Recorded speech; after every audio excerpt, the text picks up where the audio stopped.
Episode of No News is News. I am your host, Alex R. Wagner, and welcome back. We're going to get everything situated and started right now, as we do every single day on this show.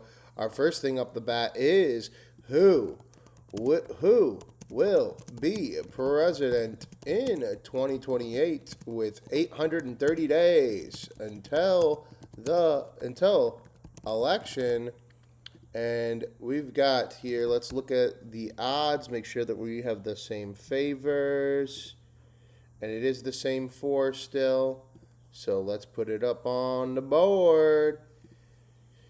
J.D. Vance with 71 wins. No, 72 wins now. 72 wins. And, right, yeah, 72 wins. And Gavin Newsom. Marco Rubio with 4 wins. We've got Gavin Newsom with 20 wins.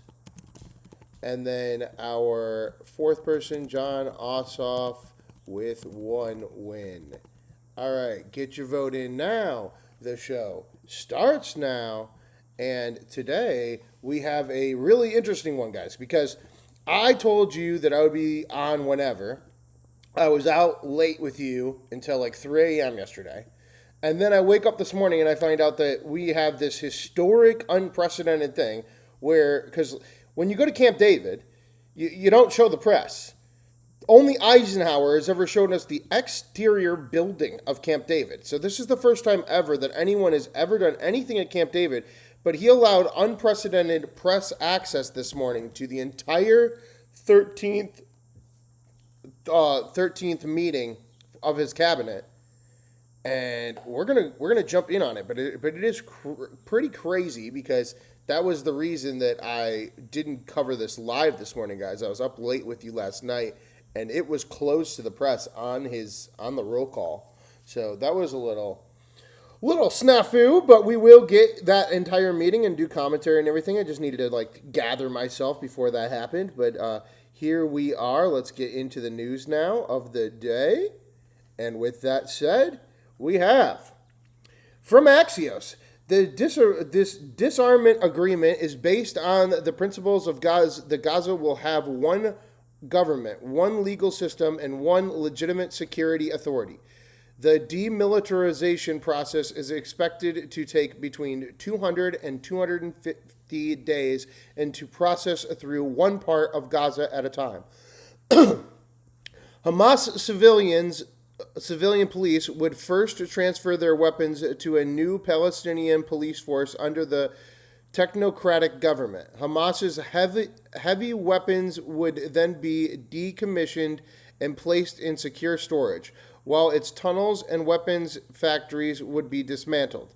Small arms would be collected. All other militants in Gaza, including anti-Hamas factions armed by Israel during the war, would also be required to surrender their weapons. Back to the surge of thousands of mainly young male Moroccan migrants into Spain Thursday. Here's an interview with one of them. The man who admits he had trouble with police and is implicated in a death sentence. The Moroccan government says it believes criminal groups involved in human trafficking and migrant smuggling were involved in the crossing of the border invasion. Update. The situation experienced in Spanish enclave of Ceuta is Ceuta? I don't know. I don't think I'll ever pronounce that right. The fucking Spanish enclave. That's what we'll call it. The situation experienced in the African Spanish enclave is beginning to play out in the other larger enclave overnight as migrants have begun to surge across the border. The larger enclave is densely packed Spanish enclave on the North African coast with about 87,000 people living in 4.7 square miles. Smaller but slightly more populous than the nearby enclave that was disrupted yesterday. Spain has controlled this enclave since 1497, the original enclave they had since 1415. Madrid considers it an integral part of Spain, while Morocco claims both of these places as occupied Moroccan territory and has repeatedly sought their return. Oh, okay. So yeah, there's another war for you guys. Spanish government said in a statement that it was dispatching military platoons to enforce border security, increasing air and naval support, and sending diving teams to patrol the waters. European Union offered to send Spain support for Frontex, its border of Coast Guard agency, to reestablish order. Another migrant situation in the English Channel as migrants go by boat from France to the UK. 4 migrants died while trying to reach the UK Thursday after one of the busiest days for channel crossings this year. 752 migrants have reached the UK in 9 boats on Wednesday, the highest daily total so far this year. The UK pays France hundreds of millions of pounds a year to try to prevent crossings by Africans and others who make their way from the EU and then try to take boats to the UK. The Italian Prime Minister reacts to the migrant surge in Spain. Italian Prime Minister, the images coming from the island are striking and demonstrate once again the uncontrolled illegal immigration poses a concrete threat to the security of Europe's borders. I have spoken with Interior Minister. Italy will not stand by and watch. We are convening the relevant bodies and following these meetings. We are prepared to intervene with extraordinary measures to defend the border and the safety of citizens, including the suspension of the Shangri-La area with Spain. On illegal immigration, we will not yield an inch. Defending the borders, stopping human trafficking, and ensuring effective reparations will continue to be the line of this government. By the way, some Spanish officials are linking the surge to recent Spanish Supreme Court rulings that migrants arriving illegally by sea cannot be immediately deported without due process and a hearing due to their asylum claim. That said, it's not clear all migrants are aware of the ruling. Not that said, at least we don't know that they are. Yeah, okay. Well, they're still affected by the ruling. My God. Arnold Schwarzenegger turned 79 today, guys. CNN, Spain estimates at least 49,000 people illegally crossed the border Thursday. Spain and Morocco reinforced the border fence for a Spanish enclave on Friday and appeared to have halted mass crossings across. Around 49,000 people arrived by sea and land in one single day, with at least 19 dead bodies found in the water. At the gates of this enclave, whose entire population prior to Thursday was 85,000, Moroccan authorities deployed water cannons, trucks, and pushed people back. The charred remains of the bus and 7 cars could be seen nearby with clashes with the crowds. Spanish authorities said they would try to expel those who had entered illegally as quickly as possible, despite a court ruling that has put some new restrictions on special border rejection rules that allow immediate expulsion. Migrants looting shops in the enclave. All right, so they're already looting shops, guys. Local residents say groups of men are also breaking into local homes, looting everyone's homes, and looting shops. This is 8 hours ago. New images Friday appears that some of the men are invading the Spanish border and are going back to Morocco, saying they can't find food after stealing hundreds of thousands of goods. About 50,000 people breached Spanish border. Some returned to Morocco the next day with goods. France joins Italy in strengthening internal EU border controls in response to the enclave's crossing, Interior Minister says. Interior Minister, in response to the situation observed in the enclave, I give instructions as of last night to immediately strengthen the controls of the Spanish border from Italy. Furthermore, I am activating the Rapid Intervention Border Force for in-depth check. Note, under the EU Migration Pact, other EU member states might be forced to take some of the illegal immigrants storming Spain, or they might be forced to pay for them or leave the EU entirely. We're going to see a mass exodus of the EU, guys. Spanish Prime Minister calls for events, an attack and a violation of Spanish's territorial sovereignty. He calls it deplorable and says it deserves our strongest possible condemnation. He says the government will use all the mechanisms and resources available to the state to resolve the situation. Sanchez says a self-serving interception of the recent Spanish Supreme Court ruling allowing migrants due process has spread like wildfire, with human trafficking networks with a surge in attempted crossings after the ruling. Local Spanish residents awaiting for an arrival of Prime Minister are chanting, Pedro Sanchez, use a son of a bitch. President of the EU. The images coming from the enclave are unacceptable. We cannot allow anyone to come to our union without abiding by our rules.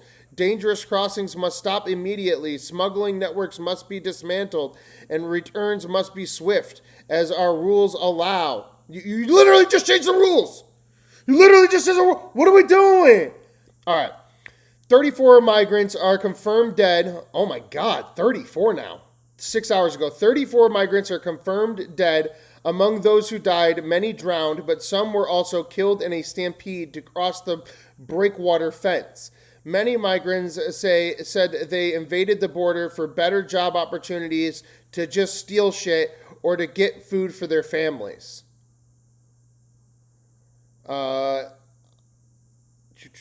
Trump reacts. Spoke with POTUS this morning. He reacts to the migrant overrunning the enclave in Spain. It's terrible. Remember that picture. That's going to be us in 3 years if the wrong side gets in, he said, referring to the Democrats winning elections. If the Democrats get in, you will not live a very good life, he said. At the height of the migrant surge on the Mexico-U.S. border during Biden, we were seeing about 12 to 14,000 people crossing each day. Estimates for Spain are that there were 50 to 80,000 crossings on day one. Okay, so quadruple what we ever saw on a single day with Biden. So let's not get this skewed. Video emerging from how thousands of Moroccan men got to the border. The caption reads, "The road is hard, but the dream is worth it." This is from CBS News. Spain sends over 25 migrants in the enclave back to Morocco. Spain's Ministry of Interior said more than 25,000 migrants who arrived at the border of the tiny territory enclave have been sent back to Morocco. More than 150 migrants are being removed from the enclave per minute, the ministry said. Most who tried to cross the border are Moroccans. The statement came shortly after the president of the enclave estimated that 60,000 migrants had entered the enclave and said that at least 34 people had died. This is from CBS News. Rep. Max Miller's ex-wife files restraining order against him. The ex-wife of Republican Rep. Max Miller asked a court Thursday to issue a restraining order blocking the two-term Ohio congressman from contacting her lawyer. If follows, Emily Marano alleges that Miller assaulted her, which Miller denies. In court filings, Marano alleges that Miller has repeatedly had physical and verbal altercations with her attorney, Andrew Zolshkin, after recent court hearings in an ongoing custody battle. The pair already have court order restraining orders against each other. They share a young daughter. Yeah, this is parents being parents in court, guys. I mean, that's not anything new. Ohio congressman faces abuse allegations. This is not, come on, guys. This is ridiculous. Anyway, New York Times and Seattle Times, a Seattle police chief resigns day after shooting. Seattle Police Chief Sharon Barnes has resigned, the city's mayor announced on Thursday. It follows days of criticism over the department's handling of the shooting that killed 3 people at a food festival near the Space Needle. Barnes said in a separate statement released through his attorney that Mayor Katie Williams requested his resignation during a meeting on Wednesday, which culminated in him deciding to voluntarily step down. Critics complained that the police department released information too slowly about the shooting on Sunday night, adding to the confusion and fear of the people sheltering in place and at the Bite of Seattle food festival. Wilson, a Democratic socialist who took office in January, also had missteps. She had announced that 2 people had been taken into custody after the shooting, a statement she later retracted. Oh, so she's going to keep herself even though she's going to get rid of him. I got it. PBS News. The bullet that killed 2 bystanders during the shooting at the crowded Seattle Food Festival last weekend did not appear to have come from a gun that a 15-year-old arrested at the scene was firing, police said in court documents filed Wednesday. Police said the teen was seen firing an untraceable ghost gun in a crowd, but preliminary testing of the bullets recovered from the 2 bystanders killed showed they did not match the weapon.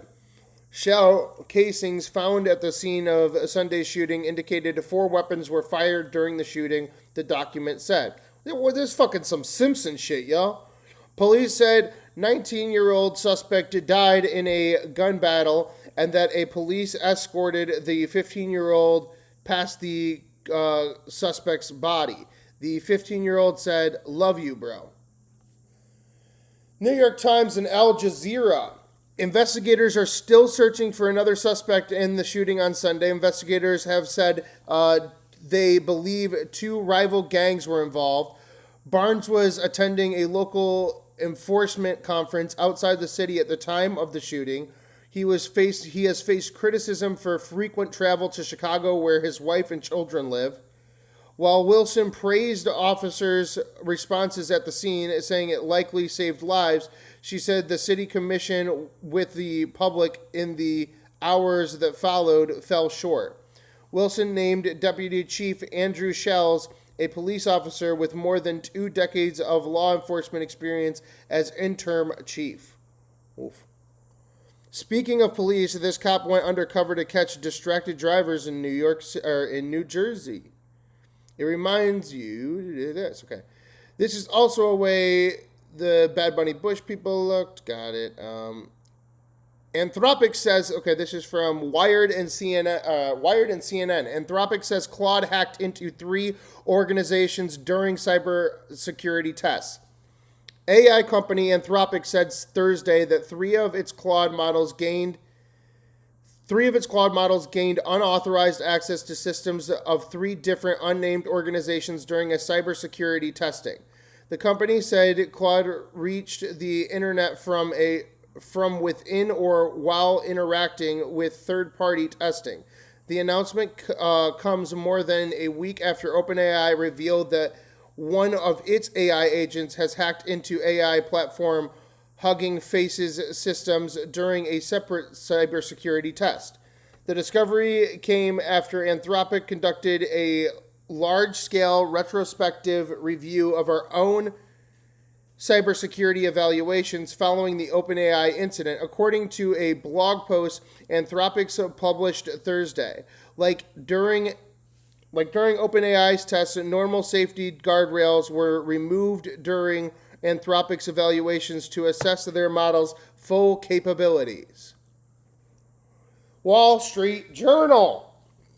Famed British mountain climber missing after avalanche in Pakistan. British climber Nahal Parjah, who record-setting climb of the world's 14th highest peak, was the subject of Netflix documentary 14 Peaks is Missing, along with the rest of his expedition, after an avalanche struck the mountain they were climbing in Pakistan on Thursday afternoon. Rescuers have so far recovered 4 bodies, including U.S. climber Mallory Glaney's. In all, 10 people were in the expedition. Search and rescue missions are underway. The mountaineers were climbing broad peaks and the 12th highest mountain in the world at 26,400 feet, part of Koratami's mountain range. Nearly 90% of the 692 recorded incidences of U.S. presidential profanity since 1919 occurred in the past decade, researchers found. Trump and Biden accounted for 80% of profanity. Democratic politicians are far more likely than Republicans to spice up the public statements with the word fuck, according to New York Times analysis and social media posts made by governors and members of Congress since 2020. The New York Times social media tally found that Senator Ruben Galindo uses the F word the least, with 77 tweets from 2020 through the end of 2026. And that's your news for the day. Let's get into it now. We're going to get into this Trump cabinet meeting, guys. This is historic. We did miss this live because he just sprung this on the media when it happened. It was marked as a closed meeting. It's the first time since Eisenhower anybody's even seen this building. And we only saw the outside of it before because the press was only allowed to see the outside of Camp David before. But today, they're showing us the whole thing. And if I... Am I going to post it? There we go. Okay. And... We're going to leave this to take you live now to Camp David, where President Trump's holding a cabinet meeting amid the ongoing war with Iran. You're watching live coverage on C-SPAN. Transparency, and we believe in transparency, and I think it's good for you to see Back 1 second, guys. certain aspects of Camp David. It's a very special place. But it was not, I guess the last visit was with Eisenhower, where they allowed you onto the actual campus. And it's a long time ago, but never into this room. I want to thank all of you for being here. And again, this is a cabinet meeting. It's open. I've done a lot of open cabinet meetings, and I feel it works out very well. Everybody can ask questions. We'll let you talk about certain things we can't answer because they're ongoing and very important. But this is one of the most talented teams ever to serve the United States and in the United States. This is a talented group of people. Let's see, I'll go one after another. Yeah, there's a couple of steps, but that's okay. No, it's an amazing group, and America is safer and stronger and far more successful than it was 2 years ago, and I think, frankly, that it ever was. I don't think it's ever been anything like this. We're building more factories, plants in this country than we've ever built before. And we're going to be... Just so you know, when we're watching this, the feed might cut in and out. They are deeply, deeply underground. This is a place that no one in the public has ever seen. There's never been a camera allowed in. There's never been public access to this room. We only got a photo outside of this room with Eisenhower, but that's it. So, like... This is a very, very top secret place they're in, and that's probably why you're seeing the feed cutting in and out. We're going to leave this country in very, very good shape. And hopefully it gets at least good enough that we can get it. The last administration created the worst inflation in 48 years, the most dangerous and insecure border in history, and exploding trade deficits like we have never seen before, rampant crime, men and women's sports, transgender mutilization of your children, and chaos and bedlam all over the world. Other than that, they did quite a good job. In less than 18 months, we've turned around 4 years of disaster. We now have the strongest border in American history. We went from the worst border, I believe, of any country in history. 25 million people came through in 4 years. And these are people that, in many cases, you don't want. They were murderers, they were drug dealers, they were people that you do not want. But now we have the strongest border in American history, and for the last 15 months, the report just came out again, we've had no people coming in through our southern border, zero. And it's almost hard to say, because you'd say, is that even possible? They had 25 million people came in. We have no people coming in illegally through our southern border.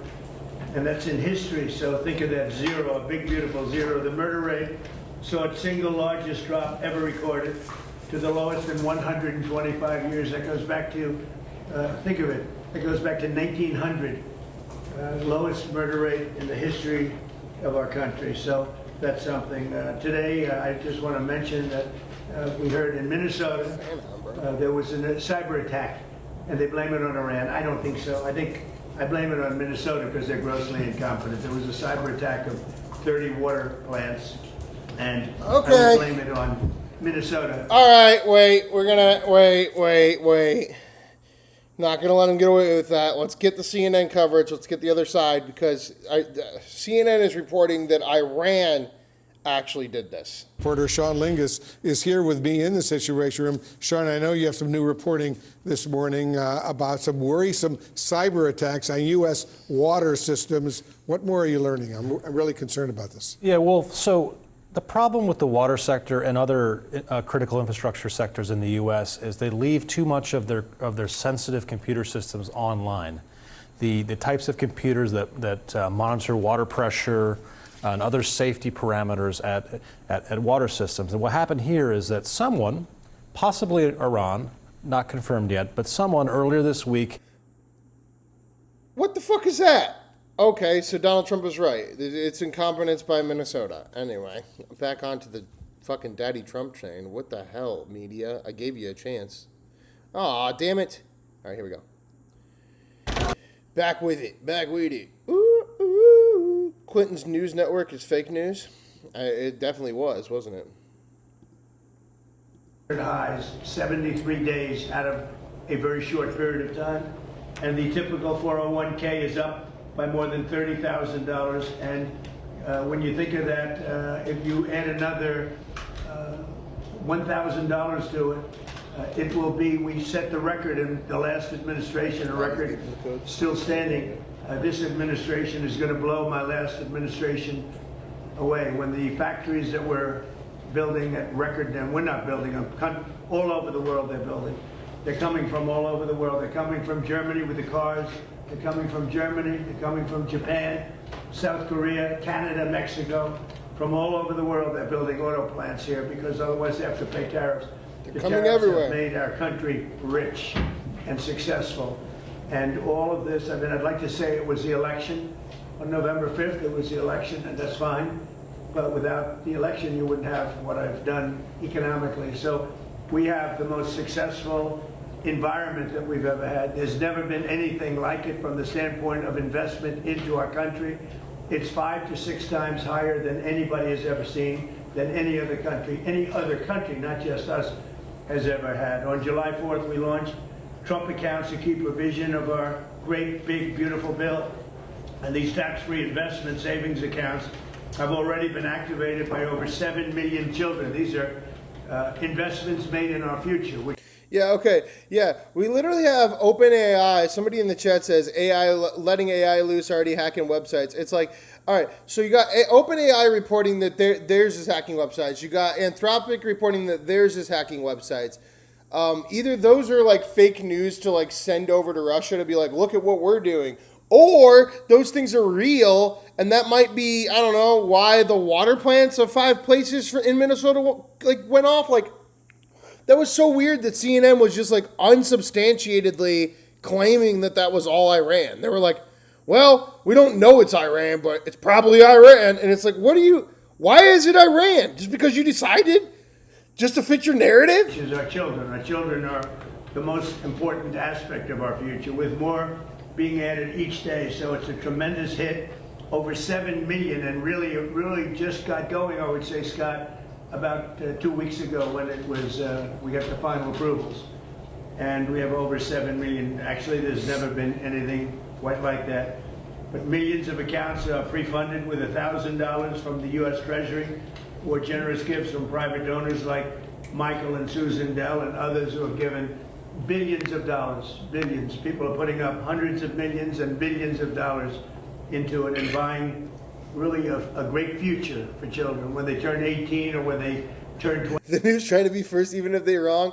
I think that's literally CNN's motto. It always has been. They're like, maybe.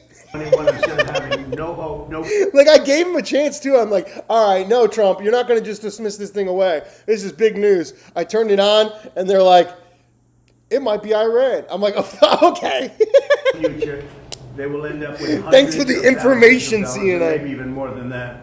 So it's going to be something to see. With modest additional contributions, they'll grow by numbers that should be, it could be over $200,000. We're looking at the timeline. I wish we had an economy like we have now with the stock markets going up, but they will benefit by our country being successful. And we're going to give every child a head start on the American dream. So go to TrumpAccounts.gov. They're really something. The whole world's talking about it. And It's far ahead of schedule. Nobody thought it would be as successful as it's been, but it should be. It should be. And we start them off with $1,000, and this was part of the great big beautiful bill. With my most favored nation policy, you could say this is even a bigger thing if that's possible. On drug prices, we're achieving record discounts on prescription drugs. The prescription drugs were going through the roof for many years, and now we're getting record discounts with price differences of 300, 400, 500, 600%. Nobody's ever heard of a thing like that. What it's all about is that we were the highest, we had the highest Something's up with Marco Rubio. anywhere in the world by far. Most expensive He's a little drug, off on this. prescription drugs, and others.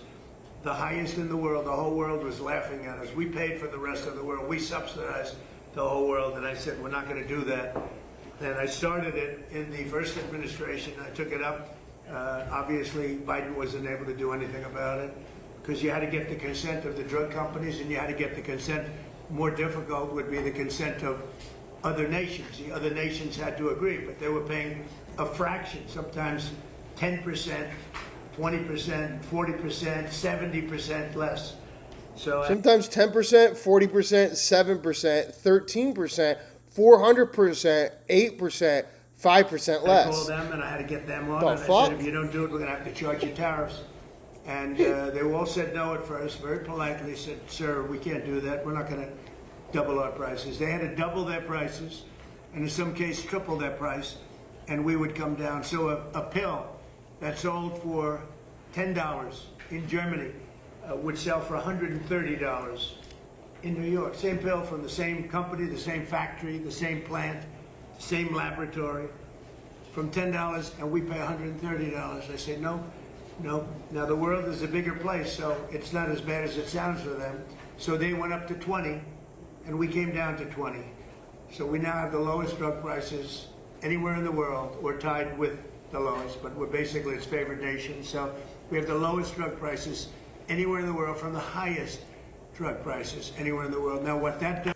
Red Hood, it's because you said getting rid of, so they insinuated that as a threat, like a death threat. I know that you were meaning like deportation, but when you say getting rid of, especially when you're in news and politics, your healthcare, that's why. I mean, I see these fake polls where the Democrats but we unhit have it. wonderful numbers on this stuff, and they are horrible what they've done. Obamacare is a total disaster. It's a costly wreck. It's unaffordable. We call it the Unaffordable Care Act. It's a disgrace. They never even thought of being able to do something like this. They didn't even try. They didn't even try. So I got the drug companies first, and then I got the countries. And the drug companies agreed because they knew the countries wouldn't agree. And when I called Germany, France, when I called the UK, when I called all of these countries, I said, you got to do it. It's unfair. We're paying 10 times more than you're paying for the same drug. You can't do this. And they said, well, we're not going to do that because we're going to have to double our price in order to make you happy. I said, no, maybe you're going to have to triple your price. They said, well, we can't do it. I said, that's all right. If you can't do it, then I can't do something also. And I'm going to charge you very substantial tariffs, which are far more than we're talking about. And they all said, we'd love to do it. We would love to do it. It would be our great honor to do it. So nobody else. It wasn't us that did it. It was YouTube. YouTube auto hid that comment, and then we unhid it. But I was explaining to him why the Autobot did it. The Autobot does it because it immediately insinuates that you mean death threat. Do this. This would have never happened. It's why you see creators like Caleb Hammer and stuff censor the word pedophile, fuck, etc. They're just trying to continually be advertiser friendly. To me, I'm I would rather only have advertisers and companies attached to me that understand that those words are going to come out. It's kind of ridiculous. We just went over an entire fucking poll that was talking about how many times Joe Biden and Donald Trump said the F word. Can we fucking be done with this bullshit? So your drug prices Advertiser have gone down friendly. by numbers not even thinkable. My first term, I had the privilege of having lower drug prices from the beginning of the year till the end for the first time in 28 years. You remember. And I called a news conference to announce it. So the year it ended, and I was turned out 1/8 of a percent. 1/8 of a percent. Little tiny this much. It went down that much during 1 year. First time in 28 years it went down. It was always like this, just up, more expensive. And I called a news conference. I was so proud of myself, and I said, ladies and gentlemen, the first time in 28 years drug prices have gone down from January till the end of December. And I want to just congratulate everybody for being a part of this wonderful experiment. And 1/8 of a point now, we're talking about 405. Okay, see, Red Hood is like, y'all do realize YouTube's the one that created this coup and blah, blah, blah. Yeah, I get it, and I actually do agree, and I also know that. But since Trump has gotten back into office, the Google CEOs, as well as Mark Zuckerberg and Meta, have like kind of opened their platforms to the same kind of rigor as X. Not necessarily YouTube entirely, but the auto check system, allowing us, the users, to check each other rather than bots checking things. And that's really helped with everything. But again, at the end of the day, like, I would love if Rumble would auto-generate random users into my live stream at a really high integrated app that was free speech that I could use. But when they launched their fucking Rumble Shorts, which is just literally copying YouTube Shorts, you're supposed to change the name. And TikToks, Reels, Shorts, you're supposed to change the name, Rumble. But Rumble, I post every day on those shorts, and I might get one view, which is crazy to not at least get 100 impressions on a short. You clearly aren't even building the algorithm correctly. And same thing with X. I would love for X to auto-generate people into a feed that people could actually watch a fucking new creator. But instead, it's just regurgitated impression to content. It's just like, oh, you want to post a Jesus meme and say, like, if you repost this, Jesus loves you, then you can be the greatest creator on the right-wing side. But if you have any kind of algorithmic attitude or actually want people to pay attention to your fucking TV show, you have to come over to YouTube. The public avenue of public access in the 21st century, people. Welcome to the show. Double tap, hit that like button, hit subscribe. And remember, guys, for $4 a month, you can become a member. Get the little logos next to your name, get those little emojis, get those special YouTube shorts, and you help support the channel. I really, really do appreciate it. Let's get back into it. Daddy Trump, for the first time ever, we're seeing inside Camp David. Understand that, people. Every image, everything that you're seeing is deeply rooted underground in a secret bunker that they're currently in with the media right now. And this is the first time ever we have been inside, or the journalist, anybody, has ever been inside this room. It's quite fascinating. So, and I'll say it again and again because the press doesn't want to report it. The fake news doesn't want to report it. They don't want to talk about it. What that does for healthcare, Bobby, is unbelievable because medicine's a big part of healthcare. So I wish that people would understand that, and I hope they're going to vote for us in the midterms because you'll see some stuff that will be horrible because they can blow it very fast if they don't know what they're doing. So your drug prices are great. I saw Spain yesterday, and I watched the catastrophe that took place. It looks like an invasion of a country by hundreds of thousands of people. And that same thing's going to happen to us if the Republicans don't get elected, except worse. Much bigger, much easier to get into, despite the fact that we have built thousands of miles of wall, which I said we were going to do, but we didn't have that, forget it. But we have the safest border in the world. If we're not in office, our country will be invaded at levels that made Spain look small time. And when I watched it, I said, I'm going to say it because I knew you were going to be at Camp David. And I say, that's going to be a talking point for the midterms. Because when you look at what happened to Spain, they don't know what to do. And it's happening again today. They're coming in by the tens of thousands. They're just invading the country. And what that is weak law, bad management, but very liberal law. They passed a couple of laws, and people read. People are smart. They read from other countries, and they swam that 3-mile swim, or however they got in, but nobody's seen anything like it. That will look good compared to what's going to happen to the United States.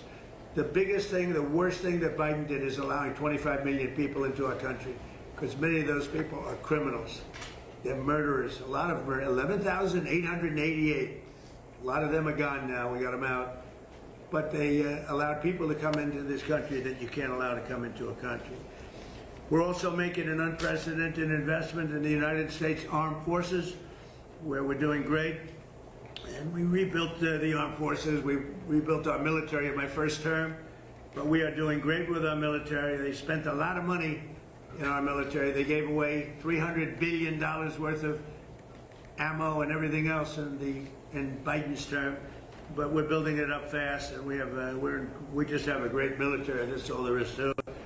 But we rebuilt it in my first term, and we're using it in my second term with Venezuela and other places, and Iran now. Iran is doing very poorly, just in case you read incorrect stories. Oh, what did YouTube do with the algorithms? You guys get fed based on retention. Like, if you guys keep staying on this and you like it and you comment and you guys are having conversations, more people get drawn into it. There's no algorithm basis on any right-wing platform, on Twitter or on Rumble or on Kick. It's all internal communities, like me building a community in YouTube or building a community somewhere else and then bringing my people there. And then they're getting paid. That's why it's like, oh, well, if I post there, I get 0 views, but I see that this person got 40,000. It's like, yeah, because there's literally no actual algorithm being built there. And when it comes to like the free speech stuff or the post, Biden era shit, YouTube did still pull back as well. They let almost everybody back on. They let Sneeko back on YouTube. They let everyone pretty much besides Nick Fuentes, because you just can't because of AIPAC. And it's fine. Like, it's even Tucker Carlson is over there like we were last night saying the blacks. Like, that would have never been allowed in 2021. Very, very poorly. They're having a hard time. They've been very dishonest. They've been very dishonorable to deal with. But that makes no difference. They're doing very, very poorly. We're also making that investment and looking forward to getting, Pete, $1.5 trillion next year. And people see now how important. Mark, but how is YouTube forcing anyone, anything on anyone? That's what I'm saying. They're not anymore, but they were. Which makes me concerned that whoever's in power is how they'll react. Which makes me concerned that if somebody like Gavin Newsom gets into power again, that we'll go right back to the 4 years of Joe Biden, which were literally me being red flagged for Bill Gates clips and weird things from 60 Minutes. I have a clip of Bill Gates talking about how he doesn't like RFK from 60 Minutes. 60 Minutes interview, fine. But my entire channel is banned for 12 days. It is. We want to keep a safe country. We have They to did keep a safe regulate. country. They And just the don't good news is anymore. all of that equipment is made in the USA. So we're making it here. It's jobs. And each one of our defense groups are building literally at least 4 new massive plants as we speak, because we want them to move faster. We have the best equipment in the world, but we want them to move faster. We don't want to wait a year or a year and a half. We want to wait a week, maybe. So that's happening, and I think the results are very good. They're building at levels that nobody's ever seen before. And we've had tremendous success, and our military was just proud of it. Again, Venezuela was a one-day war. And we have a great relationship with Venezuela. We're partners with Venezuela now, taking out tens of millions of barrels of oil and going to Houston, going to Alaska, going to Louisiana. But I'm fine with this amount of regulation where we're at right now. That's why I'm like, I don't need any escalatories. I don't need any more, we need more free speech. We're fine where we're at with YouTube, but where we were 4 years ago was quite fucking crazy compared to Louisiana. Going to different places for refinement. Wouldn't be watching this feed, let's put it that way. And it's been very much amazing. The administration has done more in 18 months than most administrations have done in 8 years if you had a 2-termer. We've done more in 18 months than anyone's ever seen before. Nobody's ever seen. This is the golden age of America. And we have a war that's going on. I guess you call it a war. Maybe I call it a military operation, because they have no Navy. It's been obliterated. Their Air Force has been obliterated. They have no planes. Their missiles have been largely, they have some left. They have some, but they have far fewer than they had 4 or 5 months ago. Their manufacturing capacity is almost gone. The drone capacity is almost gone. There are very few. but they have some. If they have one, that's too many as far as I'm concerned. But we've done an amazing job with Venezuela. We've done an amazing job here. We're in there for 5 months. You know, I know that people like to say, because we've done a much bigger job, much more important job than we originally anticipated. So we're in there for 5 months. And if you look at Vietnam, they were in there for 20 years. You look at Afghanistan, they were in there for many years. You look at any one of the wars, Korea, any one of them, they're in there for many years.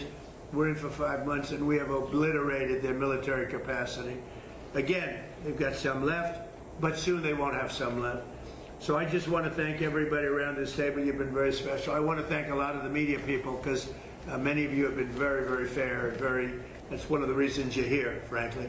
But you've been very fair. You've covered me this time much more fairly, I think, than the first term. The first term was a great success. We had the greatest economy in history. The people in the media for this, the people that got access to do this, were only the right-wing media, or at least the ones that were covering them fairly. And that's crazy. That's crazy. The only people let into the room were Camp David. Oh my God, at Camp David too. And this term is going to blow it away. I think this term is going to actually blow it away. Crazy. So it's an honor to have you, and I'd like to ask our great Vice President, J.D. Vance, to say a few words, followed by Marco and Pete and Scott and Bobby Kennedy. Okay? Thank you very much, everybody. What a fucking cool meeting, though. Great. Here we Thanks, go. Mr. President. First of all, thanks for having us at this historical and beautiful place. And it's an honor to be on the team, an honor to be able to work on fraud, which is what I'm going to talk about today, though I know we have a lot of things going on. This has been an amazing team, from Kelly Loeffler at SBA to Doug at the VA to Todd and Bobby Kennedy. This really has required a whole of administration approach to try to tackle fraud. There are a few things that I want to talk about and celebrate. The first is that just since the beginning of the fraud task force that I started under the president's leadership and direction, we have identified $230 billion of fraud that's being perpetrated against the American people, and we have halted already $56 billion of that. It's sometimes hard. Once the money has already gone out the door, it's hard to get it back, but stopping it from going out the door is how we save the American people. $56 billion, and of course we're going to keep on working on that. Just today, Mr. President, we will announce 17 new anti-fraud actions that will total about a third of $1 billion, and that's added to the $230 billion that we've already uncovered. And I want to just talk, for the benefit of the American people, about why do we care so much about this? Because what I always try to remind people is that fraud has two victims. So, to give one concrete example, there is a program that is They've been in exterior buildings. They've never been inside Camp. The media has never been inside Camp David. Is administered by Medicaid, and that program ensures that low-income moms and low-income babies have access to neonatal care. Now, I think most Americans probably share my view that this is one of the great things about the United States of America, that if we see a baby and we see a young mother that requires help, RFK needs to use AI instead of his voice. Facts. We help our fellow Americans. That's a good thing. It's something that we should be proud of. And yet, there is a program that has defrauded the moms and the babies who benefit from these. You've gotten people who've gotten rich by setting up false companies that are providing false services. So who loses in that equation? Number one, of course, is the American taxpayer that is $230 billion poorer because of the fraud that this country has let go on. But I actually think most importantly is that we've seen that program run out of money. So we've seen moms and babies unable to access the health care that they need because the fraudsters have gotten rich. That is a disgrace. And until the president ordered us to stop it, no one was doing anything about it. So we've made a lot of progress, Mr. President, in just under a year. We're going to keep on working at it because we believe the American people deserve to have their money spent as you and the Congress have the right to do. There's big numbers you're finding, tremendous numbers. They look like Elliot Ness. Does anybody know? They look like that group of people you have lined up behind you. They're doing a great job. Yes, sir. Billions, think of not millions, billions of dollars is being recovered. Billions. And you haven't seen anything yet. We have things happening that people aren't going to believe. The level of corruption and fraud that took place under the Biden administration is unprecedented. And Minnesota, California, Maine, believe it or not. You know, you think of Maine, it's a wonderful place. Yep. It's the level of corruption is incredible, all over. So, great job. Thank you very much. Thanks, sir. Okay. Please. Oh, my turn. Well, for bringing us out here. I got the chance to drive for the first time in a year and a half, which is the golf cart. But it was fun. First time to drive. That was great. And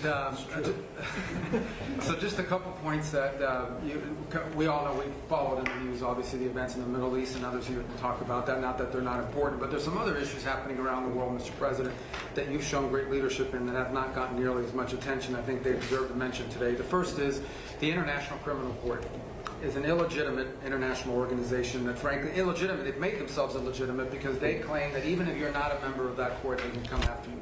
What that literally means in the future is that American servicemen, political leaders, and others could find themselves under indictment by this International Criminal Court. If you want to know a little bit about it, Jack Smith used to work there. These are the people that think they can go out and basically indict any world leader and haul them into The Hague. So we tried to get them to reform and listen to us. They wouldn't do it. They're very arrogant. We've now begun an effort to really try to bring that court to heel. By the way, there's no information that they're after me. It could happen. But just so Well, you know. Rubio's like, you don't understand. They are after you. That's what I'm trying to say. If you're talking about it, I'm saying that means that maybe he's not trying to defend me. He is trying to defend BB and various other people. But there are many people that shouldn't be looked at that way. But there is no indication that I'm one of them at this moment. That's right. No, and I actually think the people who are in biggest danger in our system are servicemen, people in uniform. That they'll try to go out for the rest of their lives, will not be able to travel anywhere in the world with their families because they can be arrested on one of these. Imagine, again, you're a soldier, you fought in a war, and 20 years later they try to come grab you. So this is a big problem. So we've had dozens of countries already join us since we started. that is 2 weeks ago. crazy. 5 Soldiers countries have already quit the ICC and notified them that they're leaving, and we think there'll be more. The second thing is we had an unprecedented ministerial. 60 countries came to Washington and were a part of an effort where we were shedding light on far-left terrorism and violence. You know, the bomb goes off somewhere and it's tied to some right-wing group or what I don't consider neo-Nazis right-wing, I consider them Nazis, right? But you're going to get a lot of attention on that. But if it's a leftist group, an Antifa group, that gets no coverage, or they ignore the ideological spin and the ideological reason behind it. So we got 60 countries came up here and hopefully creating a strong to go after far-left violent terrorism. And go after it, call it by name, and I think we're building a very strong coalition there. We've had some successes in the Middle East, Mr. President, as you know, in the diplomatic front. The deal with Lebanon and Israel is unprecedented. President Ayoun was here a week ago. I think that was the first visit by a Lebanese president in over 30-some-odd years. In fact, this is the first time the Israelis and the Lebanese government have spoken at the official level in close to 30 years. And that was thanks to your leadership. A lot of work to be done to keep that peace and build on. But it's a real achievable. Again, and of course, as you the feed cutting in and out, they are like so far underground right now. Last night, Mr. I'm shocked the cameras are working at all. That you brought about with Steve and Jared's work on Hamas is another big step as well. It's something a lot of people thought would never happen. It needs to happen, but the fact that even agreed to it is a real achievable. Bro, holy shit. On the Western Hemisphere. Marco's ears are For the first time fucking in crazy. 15, 20 years, the overwhelming majority of the countries in the Western Hemisphere are now led by pro-American leaders and pro-American governments. It's an extraordinary achievement. All of it happening through virtually every election that's happened in the world. You were elected president has elected someone who is American. And I think this is an incredible situation. And last but not least, and I have to thank a number of agencies here, particularly the Department of War, after that terrible earthquake in Venezuela. Within 36 hours, the full force of the American government was on the ground providing humanitarian assistance. It was a sight to behold. The USS Ford, I think, was in their port.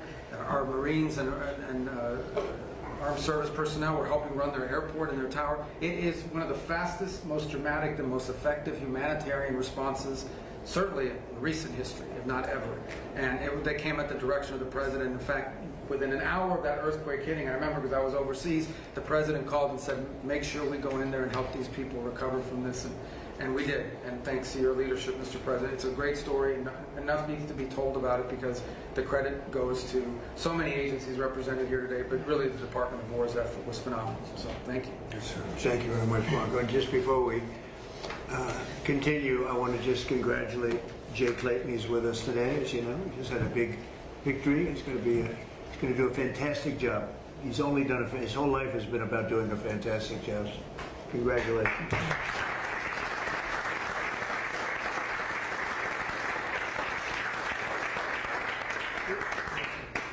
Well, thank you, Mr. President, for the invitation, the opportunity to be here. It's an honor for the War Department to help run this facility. Also, from the food to the fence line, it's an honor to have you. And it's great Americans here and all around the country and all around the world who are the core of what keep us safe. But in order to do that, you have to have a leader that's willing to put them in a position to do it. And that's my takeaway, Mr. President, is sort of 3 points. One, it takes courage. 2, it takes restoring a spirit, which you have done. And 3rd, it takes investment, and not just an investment, but a generational investment. And I think people miss that. The courage it takes to seal the border, to say we're going to do it, and we're going to do it every single day, and we're going to do it on behalf of the American people. The courage to bomb the Houthis and say we will maintain freedom of navigation. You wonder why they're not involved in this conflict, the Houthis, even though they're a proxy of Iran? Because they felt the weight of American power for 45 days, and you had the courage to do that. The courage to do Midnight Hammer, include the 12-day war by obliterating their nuclear sites, something other presidents had the option on their table to do, but they never pulled the trigger because of the complications, because of the challenges, because of the risk. Courage. The courage to take on the cartels and drug boats, and now forming the ACCC, the America's Counter Cartel Coalition, with all those friendly governments that Marco talked about who want to be shoulder to shoulder, not just with America, but with a bold, strong America with clear leadership. The courage to go get Maduro in the most heavily guarded house, inside the most heavily guarded fort, inside the most heavily guarded town in their capital city in the middle of the night, and change the entire dynamic of that country and that region. And the world saw what the American military was capable to do, but that doesn't happen unless the commander-in-chief says you're authorized to do it, and will take the handcuffs off when you do it to ensure that Americans come home. The courage to undertake epic fury and this Iranian regime and ensure they never have a nuclear weapon, which remains your commitment. And frankly, the courage to negotiate with people that have shown no willingness to do so honestly, with incredible negotiators who are the best in the world, and give them every opportunity to do it, give those things up peacefully. All of that takes guts. But that comes on the backs of the change in the spirit of our department. You talk about spirit all the time, and you're right to do so. When you rip out DEI, when you rip out social engineering and social justice, and you put in merit, and then you untie the hands of commanders to be commanders, to enforce discipline and accountability, to get back to basics, then you get historic re-enlistment inside our ranks. Our best people, Mr. President, are staying because they want to be in that kind of department.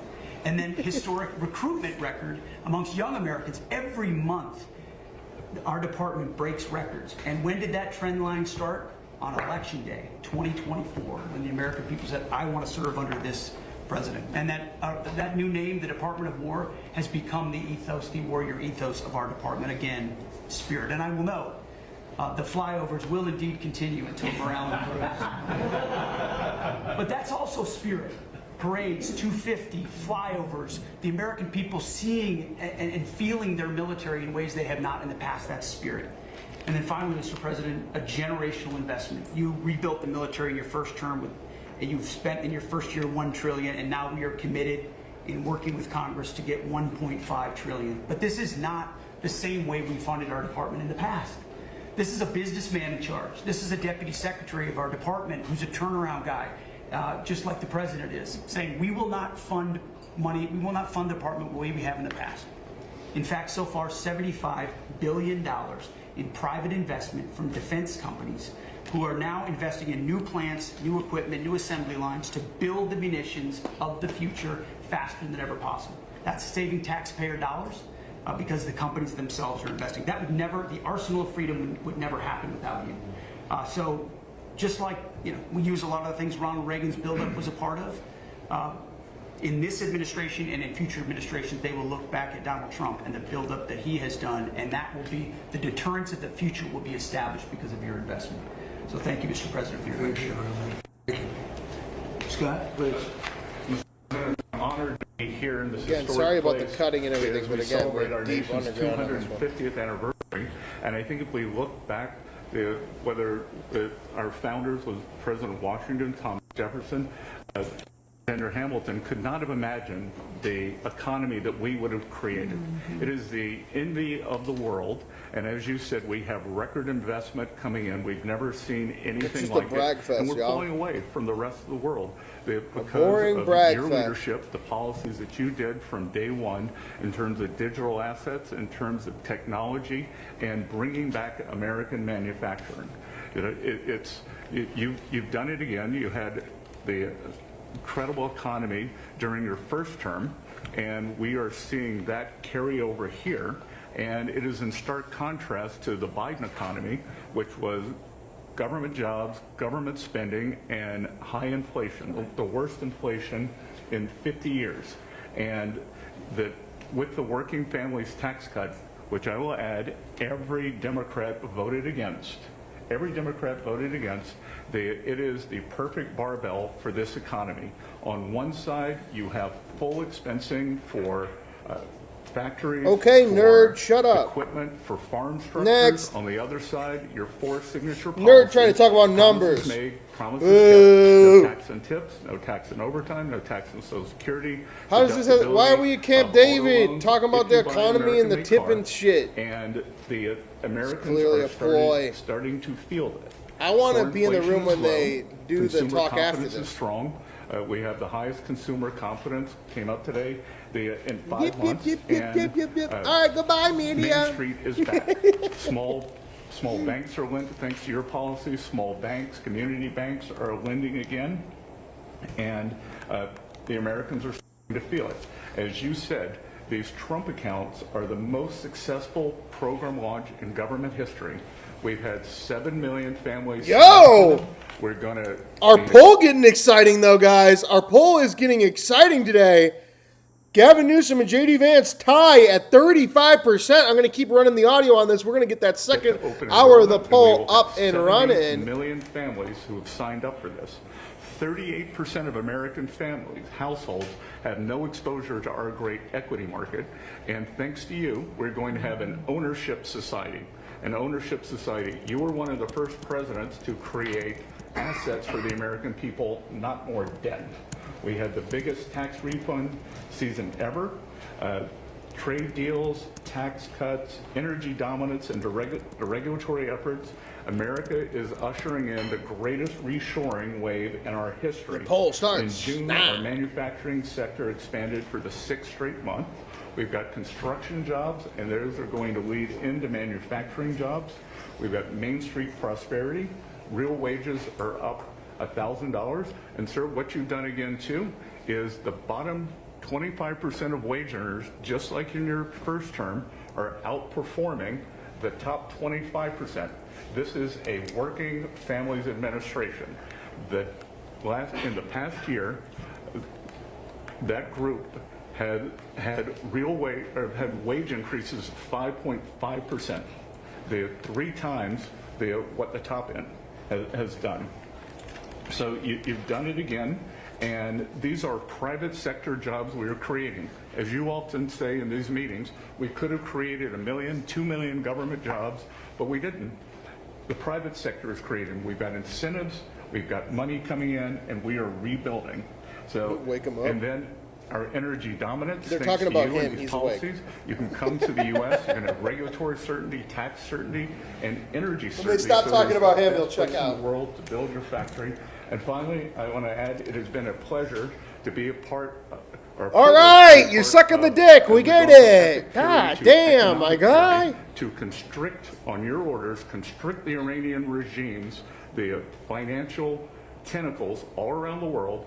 We started it on your orders. We started it in March 2025. In December of 2025, the largest bank in Iran collapsed. Money people are the worst kind of people. Caused inflation. Now they got 180% inflation. They aren't able to pay their troops. And on your orders, we are searching for their assets all around the world, and that money will go to the Iranian people, Americans who have been Oh, really? harmed How is that by going to happen? The Iranians, whether the U.S. You going to give it back to the IRGC? Or the barracks in Lebanon, or it will go back to or it will go to coming out. So or it'll and I look forward to the rest. God damn, bro. I'd like to just add that today there are more people working in the United States than at any time in the history of our country. We have more people working today than, we'll think of that number, man. More people working today by far than at any. Hey, let me guess. There are more people living in America today than at ever before. Time in the history of our country. Wow. So it's been something very special. Seems like something you could say every single day. Thank you, Mr. President. Let me just take a moment. Oh no, take Mr. RFK. The historical significance of this occasion. Before Yes, the press thank you. came in, you asked all the cabinet members who had been to Camp David before. And Yes. I think about 3/4 of them had. I raised my hand, but I haven't been here for 62 years. I came here on weekends, as many weekends as we could between 1961 He can't. Oh my God, he used to come here on weekends. and 1963. 1961 and My father 1963. loved this place. My uncle loved this place.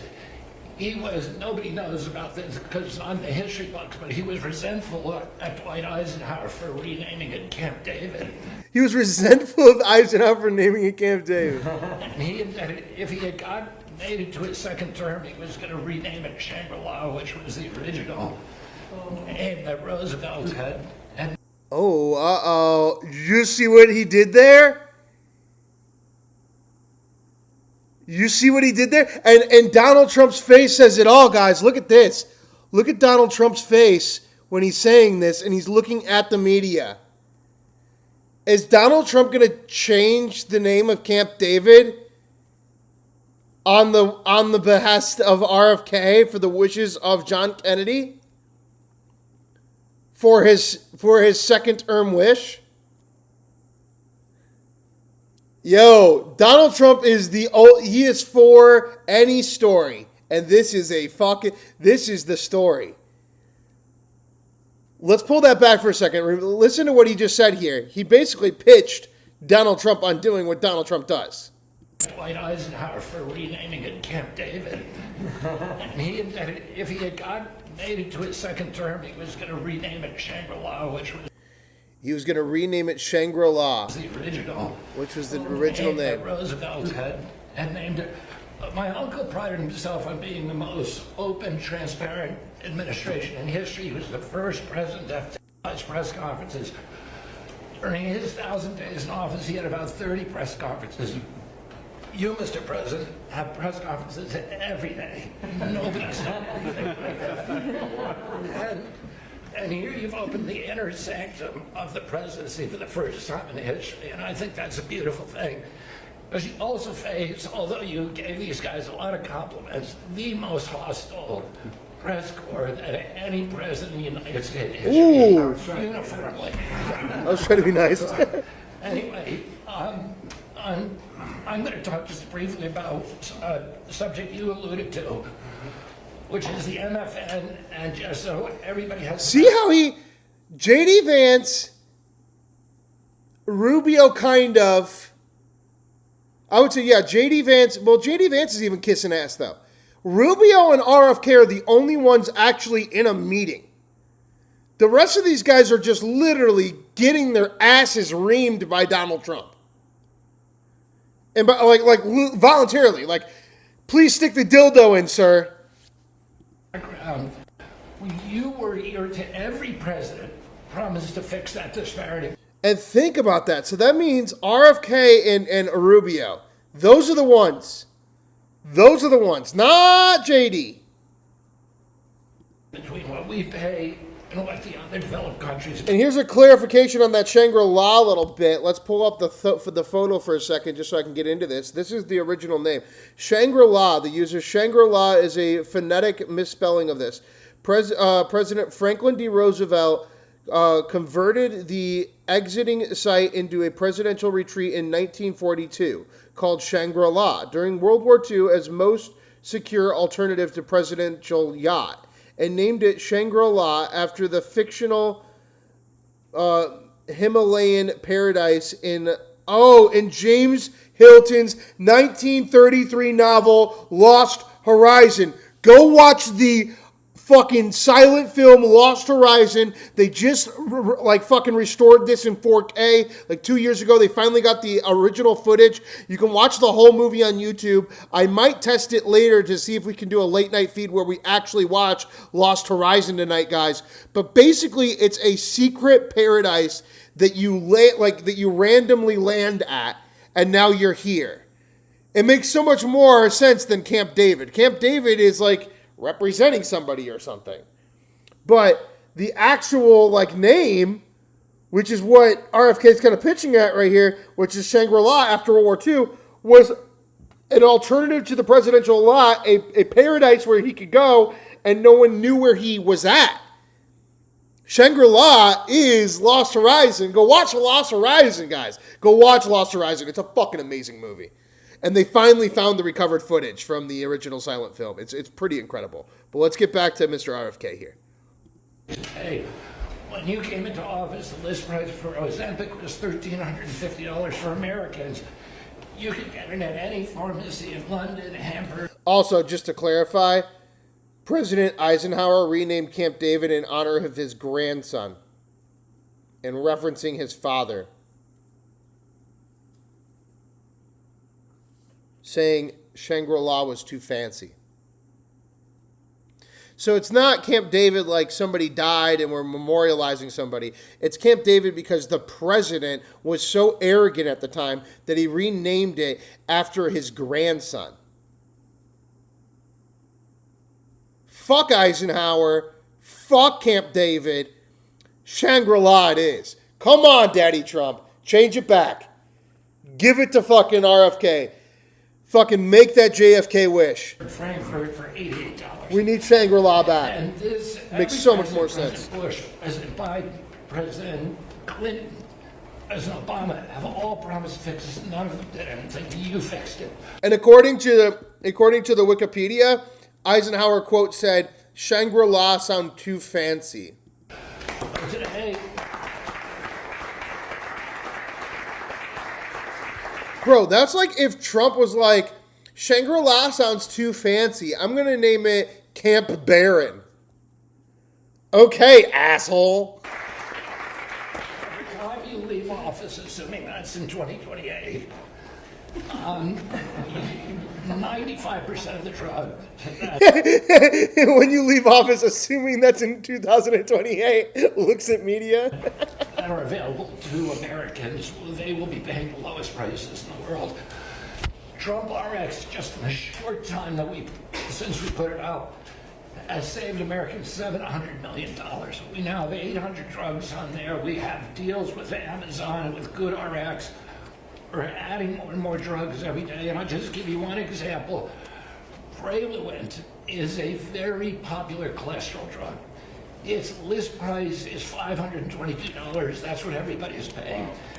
We now have it on Trump RX for $237. Whoa! That means that the 300,000 Americans who take that drug will be saving $3,700 a year Yo! on pharmaceuticals every year. Healthcare for all. The billionaires are after your money. No, the billionaires want you to go to TrumpRx.com and get your drugs 50% off from them. Go buy your drugs from the billionaires. You can Don't be stupid. Across the board, this is going to change. It's making pharmaceuticals affordable, the most affordable in this country of any country in the world. Well, thank you, Mr. President. How are you doing on the autism research? We will have an answer. Jesus fucking Christ. God damn it, Trump. Bro is doing the best he can, and you're just making it so hard for him. How you doing on that autism stuff? Bro, the one thing we don't want to talk about in healthcare right now when there's a giant measles outbreak is the fucking autism shit, bro. We just got It's so important. Okay, we'll be talking about that. We'll be having something of interest. Such an important thing. There's a picture of your uncle right there on the wall. I know he's looking handsome guy. And that's quite a picture. Did you see it? Yeah. So maybe that gave me the idea to start out that way, but it's quite a picture. Any questions? Mr. President. We've seen these strikes between Iran and the United States in the past 10 days. How do you think reviving the ceasefire and getting diplomacy back on track? Well, I think we just want to win. we just want to win. We're doing very well. We're trying to be nice as you can be in a situation like that. But they're being decimated. They have no Navy, they have no Air Force, they have no anti-aircraft. Doesn't mean they don't have any capability. They have some, but very little. We just want to win. We don't want to have them. It's very simple.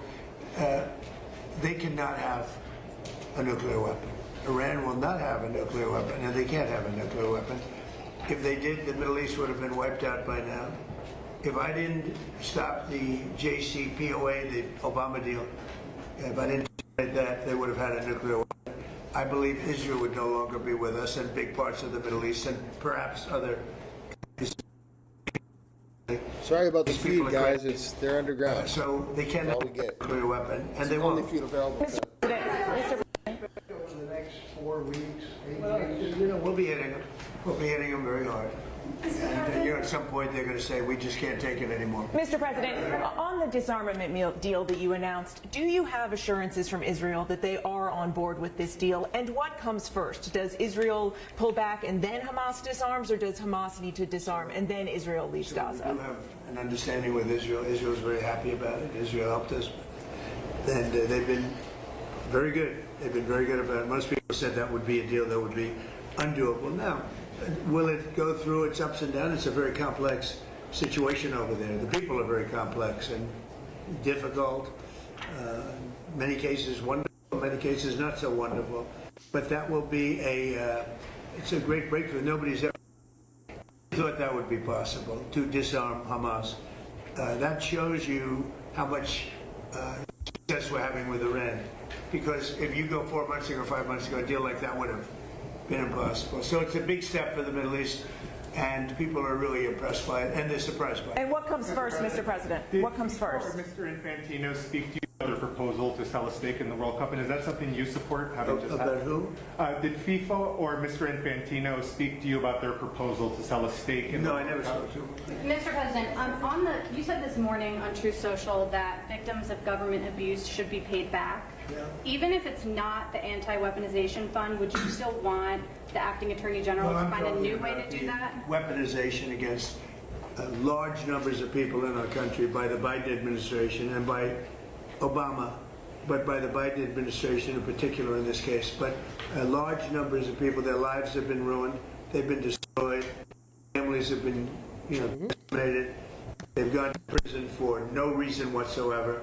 There's never been a group of people, most likely, I can think of a couple that were treated pretty badly, groups, but there's essentially never been a group of people treated so badly as these people. And this fund was not for me. This fund was for those people that have been weaponized, that have been January abused. 6th. Now, I was abused. They attacked my house. $1.8 billion.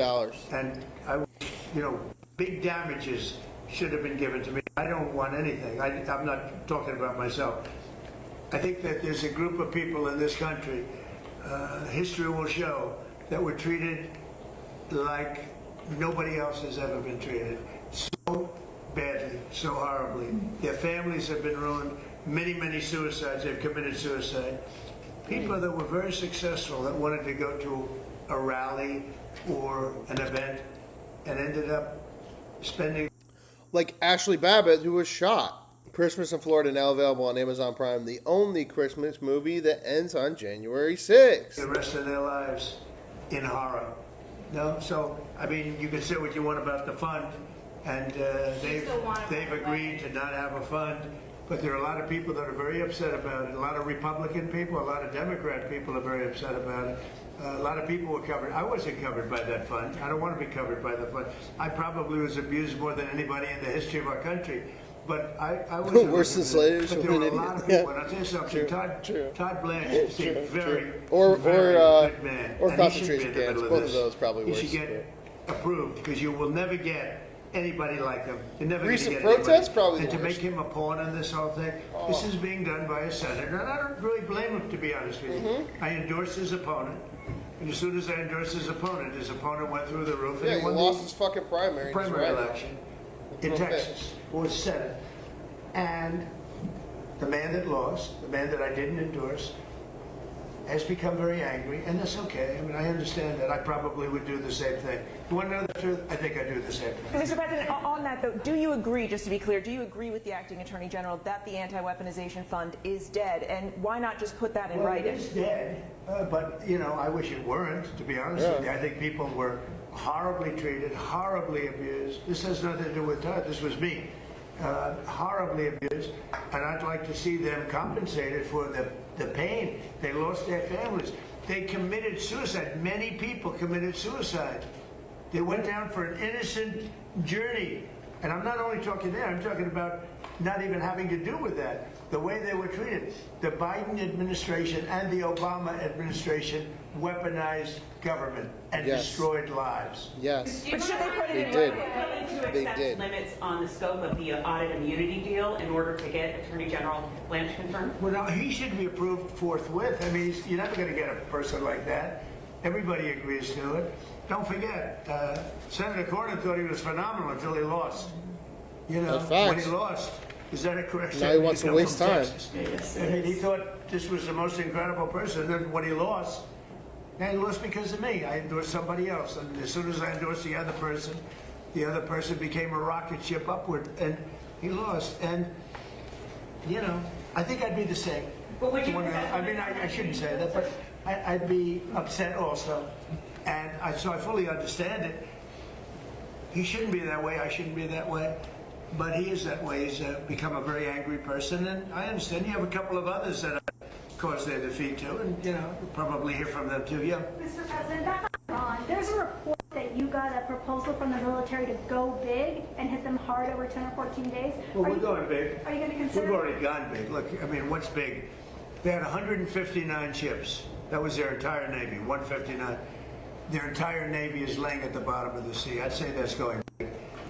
They had 200 airplanes, they're all gone, every one of them. They're not one airplane. They had anti-aircraft weaponry, very good, but it didn't work. And it's all gone. Their radar is all gone. Their leaders are all gone. Everything's all gone. But they'll fight onward. Mr. President, on Ukraine, you said the other day that you're not sure about whether to grant Ukraine the Patriot missile license that have been discussed. Do you want to see more from Zelensky before you take that action? Well, it's a big step. Look, we have the greatest weapons in the world. We have the greatest drones in the world. People don't know that. We have the greatest weaponry in the world. We have, in the case of President Zelensky, he'd like to have some Patriots. He'd like to have some Tomahawks, which are, you know, lethal, one offensive, one defensive. But give somebody the... Sorry, the feed is just cutting in and out, guys. The other day you read that 5 missiles were shot. Deep underground. They were going 8,600 miles an hour. Think of it, 8,600. Now a car, if you go 60, it gets to be a little faster. If you go 100, 8,600 miles an hour. And they were big missiles. And they were shot at Jordan. And our guys were there. Bing, bing, bing, bing, bing. 5. Bing, bing, bing, bing, bing. Bing, bing. I don't want to be biting. Holy fucking shit. That would have been a great soundbite. There were 5 missiles, and we shot all 5 down before they got close. There were 5 missiles. Bing, bing, bing, bing, bing. That will be a great soundbite. We shot down all 5. Bing, bing, bing, bing, bing. Nobody else has that capacity. Donald Trump from Camp David today, guys. We have to be very careful about letting somebody build them. You know, it's very important now. We are building many plants now to make those. Don't spam, Bobby. The Tomahawk missile is the most incredible thing. You can go into a doorway. You can put it through a window of a house. Nobody's ever seen anything like it. You have to be very judicious, but you have to be very careful. Now, we have not agreed to that. We're talking about it, but it's a hard thing to give away that kind of technology. And I don't think this would ever happen, but you know, those people that you give that technology, they can someday turn on you. You know, that is possible. You look at war, it's happened a couple of times over the years, right? So we have to be very careful. I mean, we guard that. We have the greatest military in the world, but we have the greatest weapons in the world. Now we have to make them a little bit faster because we've given a lot away. You know, President Biden... I know it is weird that everyone else in the room seemed to get it and laugh. And I don't know if you were saying that like I was being attacking of Trump. No, I just thought it was funny and it's crazy that he said that. And I also think it's even crazier that the media laughed at it because out of context, when you pull back, if you're anti-war, what you just saw is the media inside the Situation Room in the down deep under bunker at Camp David for the first time in U.S. history, as Donald Trump says, we knocked down their missiles like bing, bing, bing, bing, bing. And then the media goes, I don't know, that's a little concerning to me. Fortunately, These are the people that are in charge. And he gave, so did I. I mean, I gave them the javelins. Bing Bing works for me. The tank buses. Without the javelins, that war does. would have been a one-day war, would have been over. They wiped out the tanks going up to Kiev when they got stuck in the mud. They had a general that decided to go through the mud instead of going up the highway where they were going very nicely. It would have been over. But no, I gave them the javelins. The javelins are unbelievably. We have the greatest weapons in the world. We have to be very careful about giving out the secrets to those weapons. And they're not, you can't copy them. It's a little like NVIDIA. They have a chip. They say you cannot copy it. The complexity is so great you cannot. You know, most things you copy. China's known for it, other countries, we do something, and I guess we copy also. You can copy pretty easily. There's a chip that they made, their ultimate chip, and they always have the ultimate chip. And I say, well, why does somebody copy it? Because they can't, the complexity. They can't copy our weapons. We have the greatest weapons in the world, many of them. Those are just 2 or 3 that I mentioned, but you cannot copy them, so we have to be very careful. Mr. President, as Hamas disarms as part of this plan, who do you see as taking possession of those weapons that they have? Does that go to the new government? It's going to be the Board of Peace, mostly. It's going to be run by the Board. This Board of Peace has been it's led by some amazing people. Board of Peace. On Iran, Mr. President, you said they do have some capabilities left. Should Americans be prepared for these back and forth attacks to continue until Iran simply isn't able of striking back? They'll get weaker. They'll get a little stronger maybe now, but they'll get weaker, and then they peter out. Yeah, sure, I think so. I mean, it would be foolish to say no. You know, you always have to keep your guard up. What is the status of talks? Who from the administration is talking to Iran? But they break their word so often. Steve is talking. Jared, we have very good people. JD's involved, very strongly involved. We have great people talking. Marco's involved. Because they say talks aren't happening. Very good people. We have the best people. But they'll make a deal. As an example, we'll talk about nuclear. And we'll be in there talking about nuclear for 7 hours. I say, why do you need 7? You can take 10 minutes. You have 5 minutes. You should solve it. But 7 hours, and then they'll go out, and I'll say, they discuss nuclear. And they'll go out and they'll say, we never discussed nuclear. And I say, why do they say that? All they do is make me angry. You know, you just make me angry. Any other questions? Do you believe that you can reach a deal with Iran, given that you talked about how disloyal they are? I'm losing faith in them because they do lie and they do misrepresent. Well, the other day, the 5 missiles were shot. We knocked them down, but we were in the midst of a negotiation. I mean, I'm waiting for Steve to call me. How's the negotiation going? And instead, I got a call from Pete that they just shot 5 missiles at one of our bases in Jordan. And we have bases in Jordan. Fortunately, our people operated the equipment. It's also very complex to operate. You know, you talk about the equipment. It's you have to be, oftentimes you see, when did you go to school? MIT, Caltech. I mean, you know, they go to schools that are not as normal for the military, to be honest with you. We have unbelievably brilliant people operating that equipment. And when you don't, you know, the equipment, the shots miss, the safety misses, or the accuracy misses. We have unbelievable people. Think of it, we had 111 at one point, a couple of months ago. 111 over a short period of time, missiles were shot at the Abraham Lincoln aircraft carrier. Great, beautiful ship. One of the most beautiful ships to me, design-wise. 111 missiles going out. Out of the 111 missiles, 111 missiles were shot down quite a bit earlier than they got, I mean, long before they got there. They were shot down, it was almost, in a couple of cases, they were shot down almost as they were taking off. It's incredible technology. So you have a ship that costs billions of dollars, and you have missiles heading to it. 111 missiles were shot down, routinely shot down.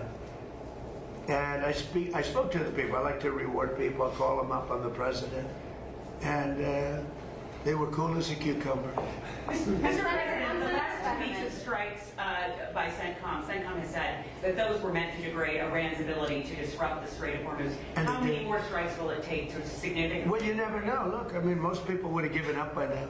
You know, they've got no Navy, they got no Air Force. So most people would have given up. They haven't. So I give them credit for that. I mean, they're known as being tough. They're tough. Back on Ukraine, what did you tell President Zelensky about the Patriots? Did you explain all that to him? I did. I spoke about Patriots. I spoke to him about Tomahawks. I spoke to him about everything. I also spoke to him about let's get this war over with. So last month they had 25,000 people. It's averaging about 25,000 people a month die. Mostly soldiers. Almost entirely, but you know, missiles are hitting areas also. But that's a Vietnam every 2 years, guys. They've been doing this for 4 years. The month before that, it was 32,000 soldiers. I said, you got to get this war over with. I think he wants to make a deal, and I think Putin wants to make a deal. But there's a lot of dislike, as you probably noticed. He seems very reluctant to make concessions, President Putin. Well, nobody wants to make concessions, but they're both going to have to make some concessions. I mean, you got to make a deal. Oh, we got a special treat up next, guys. Young, beautiful people, soldiers. Kamala Harris is speaking. A month. I'm speaking. I ended 8 Up wars. next. That was the war I thought would maybe go first. And it really hasn't. It's gone less. I mean, I ended wars that were, in theory, much more difficult to end. We had a couple that were into the 30-year category. Well, the Congo, look at the Congo and Rwanda. That was our nasty war. And peace, I don't know how long that was going to stay, but we ended India, Pakistan. 11 planes were shot down. That was raging. That was good. I used tariffs. I said, if you're going to go to war, 250% to each of them. And they screamed and yelled and were very angry. They were both angry about it. And a day later they called and they said, we will not go to war. But I ended up, and the Prime Minister of Pakistan said I saved 50 million lives. Because that's two nuclear powers, serious nuclear powers. Thank you very much, everybody. Thank you. Can you rule out? All right, thank you, everybody. Now you can fucking leave. You can get out of here so we can actually talk about real things. All right. Thanks a lot. Kamala Harris. Oh, no. When you book... Oh, no, y'all. Oh, no, y'all. But first, we got some news. You guys ready for the news? Okay. Here's the news that we got left for this hour. All right. We have... We have... From New York Times, more on why the 60,000 Moroccans rushed the border. The fury of the social media messages in Morocco in recent days about a recent Spanish Supreme Court decision, which under certain conditions bars the summary return of migrants intercepted at sea while attempting to reach Spain. Spain's interior minister has said that human smuggling networks were seizing on the decision to encourage migrants to try to enter. Many migrants interviewed by the New York Times in the enclave on Friday also said that they had recently seen social media posts saying the border was open. Several Moroccan migrants told reporters that they were encouraged by Moroccan authorities to head towards the enclave, saying police directed them to the border and urged them to cross into Spain. One migrant said he swam across and saw bodies in the water, while another said he returned to Morocco the next day after finding a little food, water, and shelter in the enclave. Spanish authorities have now built security perimeters around grocery stores after migrants looted them overnight. Trump reacts to the situation and argues migrants on the U.S.-Mexico border will receive a green light if Dems win in the midterms. State of U.S. southern border. During the Biden administration, more than 1 million migrants were allowed to pursue asylum claims in the United States while their cases were pending. As nationwide border encounters toppled 10.8 million from 2021 to 2024. At the peak of the surge, U.S. authorities were recording roughly 200,000 to 300,000 migrants per month. DHS also estimates that about 2 million gotaways entered the country after invading Border Patrol. Following new Trump administration policies starting in January of 2025, migrant encounters at the U.S. border dropped to the lowest level ever recorded in U.S. history. This is from the Associated Press. Drifting SpaceX rocket headed for accidental collision with moon on Wednesday. A drifting part of a SpaceX rocket is on track to unintentionally slam into the moon next Wednesday at more than 7 times the speed of sound. The part is upper stage of the Falcon 9, which was discarded after it launched, Firefly's Blue Ghost 1 lander, and the Japan-based iSpace landers to the moon last year. The collision will create a crater and a plum of dust and debris that will likely be visible from Earth via sufficiently sensitive telescopes. Eastern portions of the U.S. and Canada and much of Southern America are expected to have the best views. Wednesday's expected collision will be the second time a dead rocket accidentally crashed into the moon after a Chinese dead rocket segment slammed into the moon far side in 2022. So they just trashing the fucking moon with trash, y'all. All right, now to Mrs. Kamala Harris. Uh-oh. Here we are. Every right to talk times. And it's a conference in May. We're trying to maintain the... Well, let me preface it by first thanking you, Mark, and everyone in this room for the work that you are so dedicated to, that is about lifting up the voices of people who must... Do the people that vote for her like this? Like that she does this? Be seen and heard and receive the dignity to which they are due. It is tireless work. It is often thankless work. And the leaders in this room do it every day without any expectation make the moon ring a bell? of award or reward. And I am so deeply thankful to you for lifting up and carrying the legacy of this incredibly important American organization and institution, especially in these most troubled times. You know, we are looking at a historic moment, and not for good reason. We are looking at a moment that has been about taking us back. You look at the Calais decision, taking us back to Jim Crow.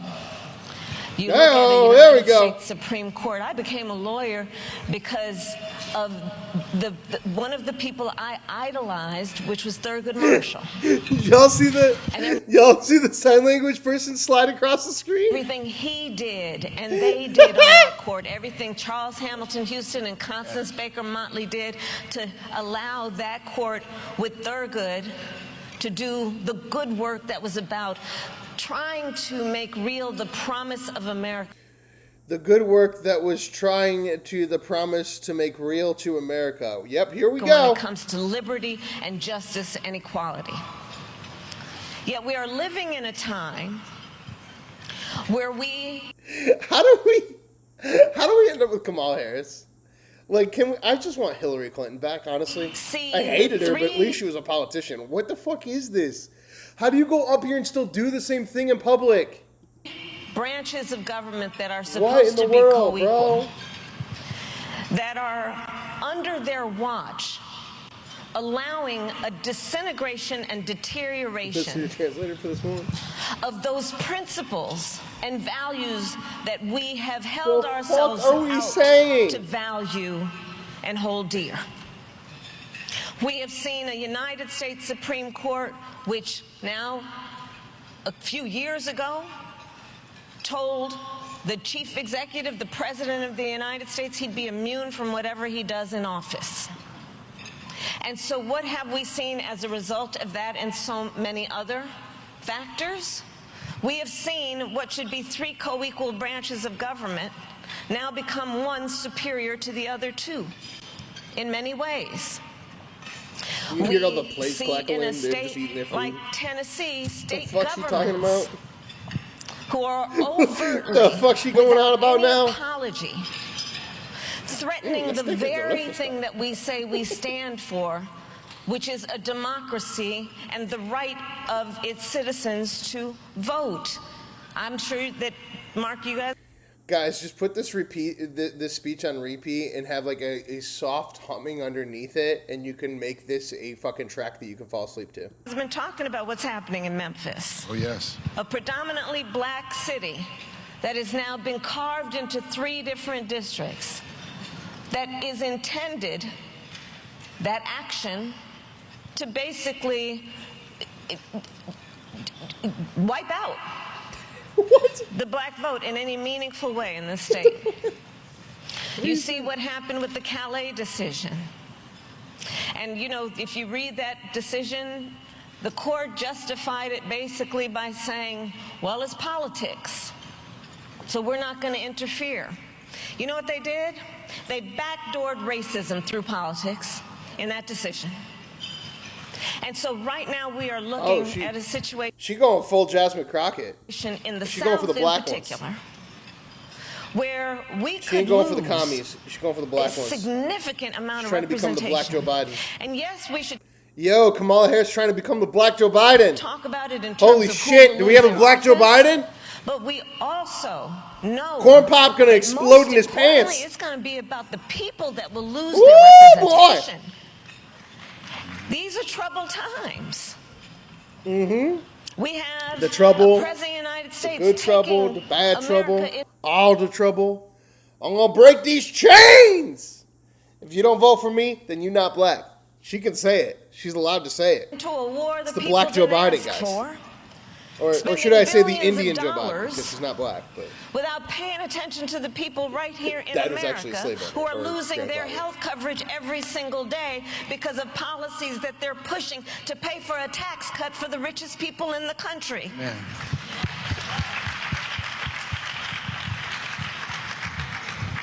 These are troubled times, Mark. troubled times, Ma.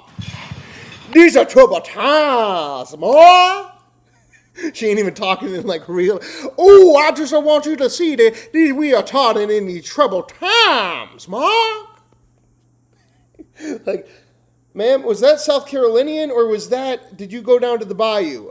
You need to bring it back up to South Carolina. And yet, I remain optimistic. Oh, she's changed. And I'm going to tell you why. Just She's like turned into a white woman. She can do woman and black. You're gonna break these chains off of us. I believe it by you. And then she come back and then she's like, hey, oh my God. being backstage here. I met All while saying one of nothing. the young leaders. All She was while about to saying go to law nothing. school. Where It's incredibly impressive, honestly. Donald Trump can't do this. It's incredibly impressive. are you? She's about to go to law school, and we were talking about it. She's been Oh my working here God. at Urban League. And Look, she puts both hands wants on the to go mic. to law Oh my school. God. I said, well, what do you want to do with that law degree? She said, fight for civil rights. You know, fight for civil rights. She is a member of Gen Z. Gen Z is a bigger population demographically than boomers. Oh. Get comfortable with that, boomers. And when I meet young leaders like her or the young leaders that I recently met at North Carolina A&T, because I heard about how they were organizing around voting rights, and I went to go meet with those students at North Carolina A&T, the largest HBCU in the country, who then told me about how they are in a fight because the elected officials in that state took the polling place from their campus. Took the polling place from the largest HBCU in the country. From our young leaders who are at that phase of life, we all know those of us who have parented children, that phase of life where we want to make sure they are learning the good habits of being an adult, including to get used to voting every cycle. And they took the polling place. But these young leaders are organizing. They're organizing to the point of raising money to get buses. She's an idiot. I hope she knows profits. Be able to take the students to go to the polling place. They're organizing and going up to their state capital and demanding to be heard. They're not deterred when they went up to their state capital and the leader at the podium in the chambers, they're not deterred when they were told this. They were told, you have 5 minutes to leave. And those students are not deterred, and they are fighting. And they are fighting in the traditions of this organization and all the people in this room. So I remain optimistic, but we have a fight in front of us. As you think about this Calais decision and the effective gutting of the Voting Rights Act through Shelby and Calais, how do we best respond? You're a brilliant lawyer, have been a legislator and an executive. How do we best respond to what is really a setback in terms of a tool that we... Do you want sparkling or regular? She's like, I'm never regular. I am always a non-regular. I would like to have the bubble in the water. And they're like, ma'am, so you want sparkling? She's like, yes, I would like the sparkling behavior to touch my lips and for me to feel the water the way that the regular water felt on the construction of the room and the way in which we do things here. They're like, I'll bring you sparkling water. We've used to protect our voting rights. How do we best respond? Okay, real talk? Real talk. Straight talk. Real? Oh, she's going to get real now. She's going to get real now. I honestly don't believe that it will be any time soon that we are going to revive the Voting Rights Act.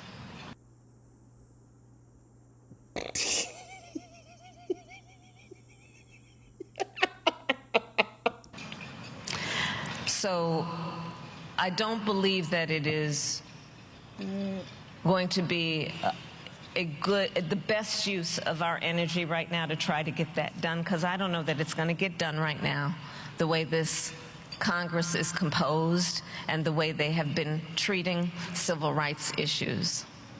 I'm hopeful, but I don't know that it's going to happen anytime soon.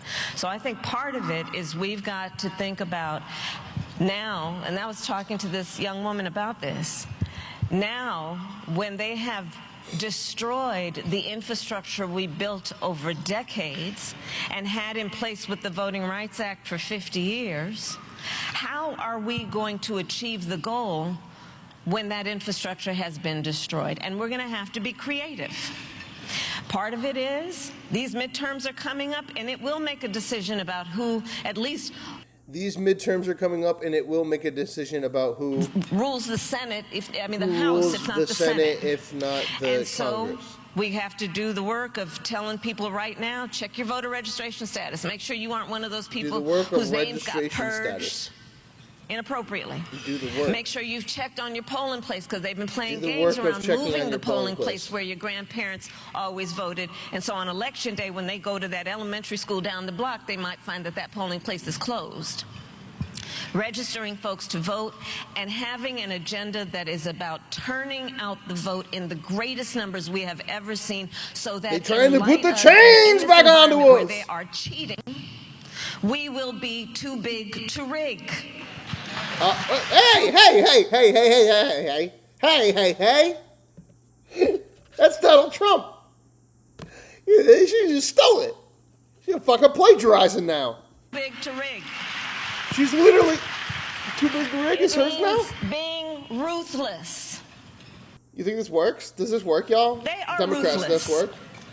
We need to be ruthless too. Y'all ready for the return of By Kamala? that, I do not mean cruel. That is not our nature. By that, I do not mean breaking the law. That is not what we do. No. But I do mean we must be uncompromising. And we must allow for a real conversation about revisiting certain things. For example, we should allow a conversation about reevaluating the certain things. Example, and I know this is going to be controversial, coming from me in particular, we need to revisit the Electoral College. We need to revisit the point of expanding the court to 13 justices. Uh-oh, pack the court, here they go. Like we have 13 Standard Democrat, pack the court. Pack the court's never going to win you an election. That's wild. Revisit, if they so want, statehood for Puerto Rico and D.C. Yes. If we regain control of the Senate, I served on this committee. How about Puerto Rico and not D.C.? No, well, that won't work. The Senate Judiciary Committee, when I was in the Senate, only the second black woman elected to the United States Senate after Carol Moseley Braun. And the Senate Judiciary Committee has the power to create rules for its committee. Guys, as I turned Kamala Harris on, she did get the numbers up. We are exploding in the chat here. Double tap, hit that like button, hit subscribe, $4 a month, become a member. But also, even though she's exploding her chat, making it more interesting than Donald Trump, everybody's seeing her come out of the woodwork, she's literally destroyed Gavin Newsom's ability to win our poll today. He was tied with J.D. Vance. Donald Trump was speaking. It was boring as shit. We had 100 viewers in here. It was 50-50. At one point, Gavin Newsom, I think at the 30-minute mark, had 52% of the vote. But then I turned on Kamala Harris, and now J.D. Vance has 68% of the vote. So maybe somebody needs to let Kamala Harris know it's time to sit the fuck down. That don't have to go to the whole Senate for a vote. She is causing the wrong type of attention for you. Filibuster and all of that. Plain and simple. We should demand, if we win back the Senate, that the Senate Judiciary Committee have the strength. Double tap your screen like it's a Venezuelan fishing boat. Welcome to the mod club. Don't abuse it or you lose it. 5-minute bans only unless they break one of the 3 fundamental rules. No spamming, no billboarding, and no death threats. Rules that would include if a nominee for a federal court or the Supreme Court comes before them and starts lying, that they hold them in contempt. If they refuse to give information for which the committee righteously requires. See, Jake, you're the problem. Jake is saying it would be better for Republicans. Oh, it would be better for Republicans if she ran. Exactly. That's what I'm trying to get at. We were at 100 people. Everybody was bored of Donald Trump today. They were all talking shit about him. And Gavin Newsom was winning our poll 52% to JD's 48%. I turn on Kamala Harris. We go from 100 people to 400. People are mad at me for making fun of her. But now J.D. Vance is winning the poll with 68% of the vote. They think about accountability and consequence. It's just pure proof right there. Judiciary Committee the second she steps out, she ruins it. Because we require it. Go away. To hold people accountable who are misleading intentionally. So you really embrace an aggressive agenda. We Wednesday night came out in favor of a strong code of ethics for the Supreme Court. Yeah. Term limits for the court, and I support an expansion of the court. I think people should understand the Supreme Court has not always had 9 members. Right. There's nothing sacrosanct not going to win a primary. 9 members. She's trying to get the Urban League to make her win a primary. You know, the Urban League are the people that fucking literally fudged it for fucking South Carolina so that Joe Biden would end up winning the primary. And now the Urban League has literally contorted the DNC so that the first state, again, is South Carolina instead of Nevada, where the mass population of Mexican Democrats want it to be. Nevada is not the first state for DNC. They're fucking it up. Republicans, again, saying we're staying out of it, stay traditional, no packing the court, none of this fucking crazy shit. Iowa's still first, New Hampshire's still second, America's still America. But these motherfuckers are playing with the rules, and now it's looking like Kamala Harris could come in and just become a black Joe Biden, and everybody's like, how did that happen? And it's like, do you not understand the delegation of the DNC and how this works? Indeed, we need to do. She's going to do it. She's doing it already. She's like, they're going to put the chains on you. And She got the fucking National Urban League. This is the people that put Joe Biden in the White House. And they just got DNC to make South Carolina the first state again. Middle East. Not to suggest that the Middle East is not important. And you're watching in the real time, guys. You're going to lose to J.D. Vance. You can't do this. Right. Our relationship with Latin America. Got to push her out, not winning the candidacy. I'm telling you, she will. Yep. And you'll all will see it was rigged. And then you go right into, well, we got to vote for Kamala Harris because J.D. Vance is racist and he's a Trump supporter. What's your American foreign policy? If they tell you you have to vote for Kamala again or J.D., what all you Democrats do? That American foreign what do you do? Should be much more expansive. You're not allowed to think about third parties. You're a DNC member. And you have to think that's racist to be an RFK supporter. Pivotal to everything. So that is where our focus needs to remain. I think you just vote for Kamala Harris and lose the election. Well, let me start with this. I think you just continue to be losers. I met with over 150 world leaders. Either stop it before it happens or you keep being losers. But she's losing you guys the election right now. And I will say that and she's getting her paws in, and I'm telling you, she ain't sitting down in Nashville, Tennessee, at the National Urban League right after they fucking got the vote from the DNC to make it, again, South Carolina, major National Urban League, black development in the DNC as the first primary. They're doing it again to y'all. They're going to put her in. Well, she's the moderate candidate. You got Pete Buttigieg, but he's gay, and that's weird. And everybody else is a fucking communist socialist. Kamala Harris, though, she's pretty progressive, and she's safe. Here we go. For quite some time, even before the 24 election, do it again. I worry, and it kind of pains me, to be honest with you. Do the American people writ large understand how important we are to the rest of the world? I don't mean the government. I mean the people. Because part of my experience has shown me that the relationship between nations, yes, it has something to do with the relationship between those leaders, but it also has something to do with the relationship perceived by the people of those nations with the others. The whole history of African Americans in the United States. No, they didn't change their own primary because Republicans are weak in South Carolina and they think they can flip it. No. This is somebody that's like literally going to vote for Kamala Harris. Here you go, guys. There's enough of them. Remember the whole furry convention last night where we exposed the bronies as pedophiles? I'm telling you guys, they're right here. They're right here. They're stupid enough to do it again for you.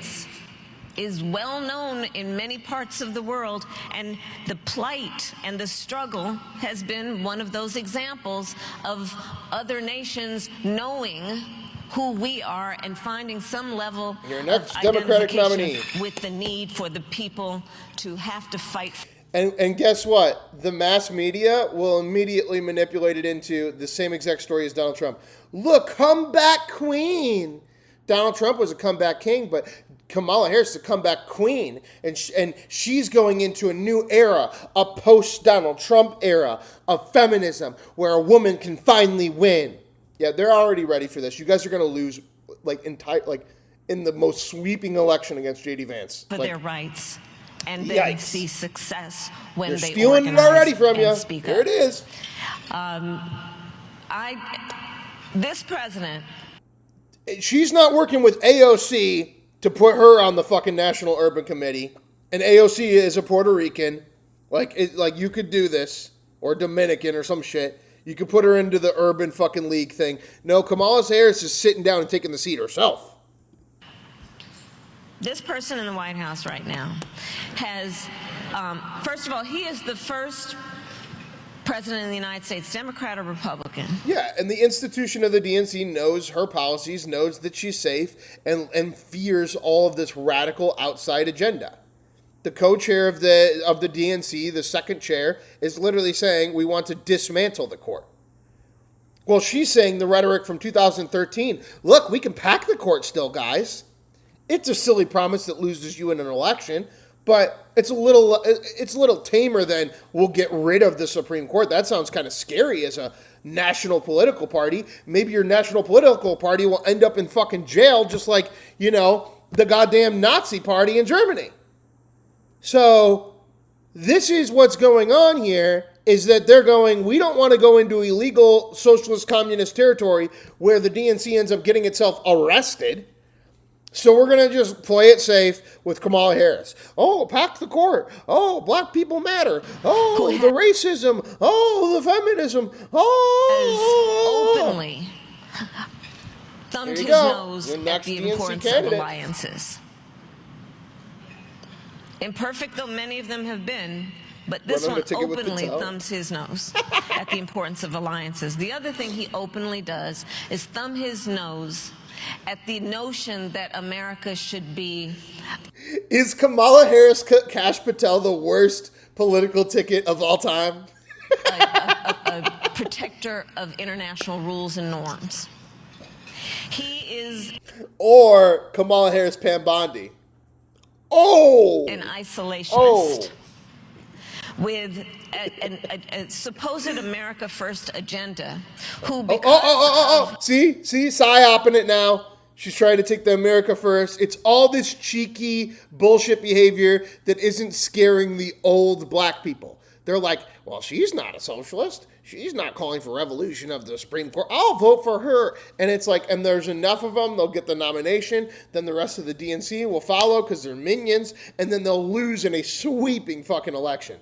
That's probably going to be like literally like Nixon's reelection, where he loses like one fucking state. America's role, imperfect though we may be. Because look at what happened in our poll the second that Kamala Harris comes on. All the attention making against America seem less reliable as a partner.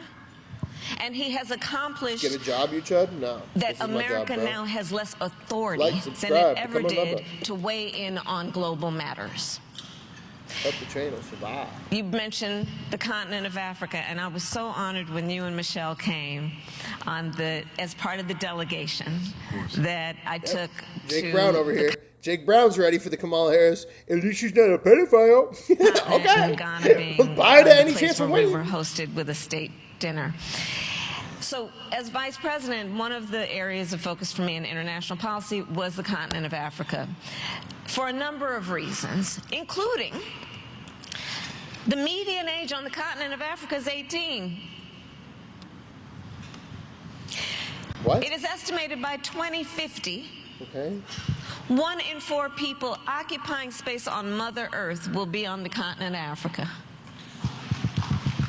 Yes.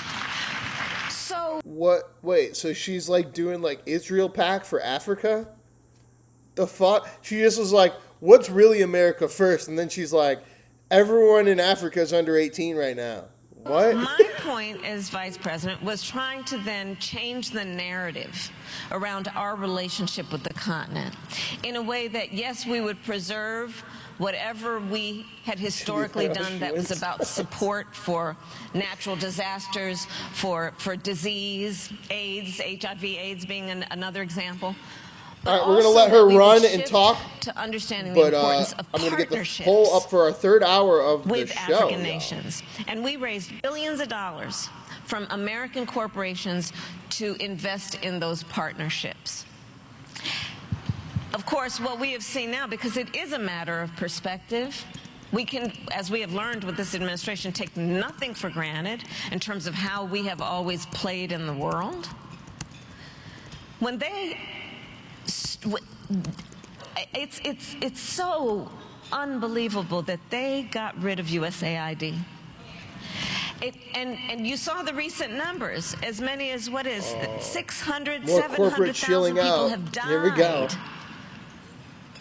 Because of withdrawing American aid for humanitarian purposes on that continent. And USAID funded the purchase of American agricultural products for countries all over the world. So when USAID shuts down, they hurt farmers, they're growers and producers, and it's so significant. How we now have what is she deporting herself? A war in Iran that the United States Congress has not authorized. That's the correct idea.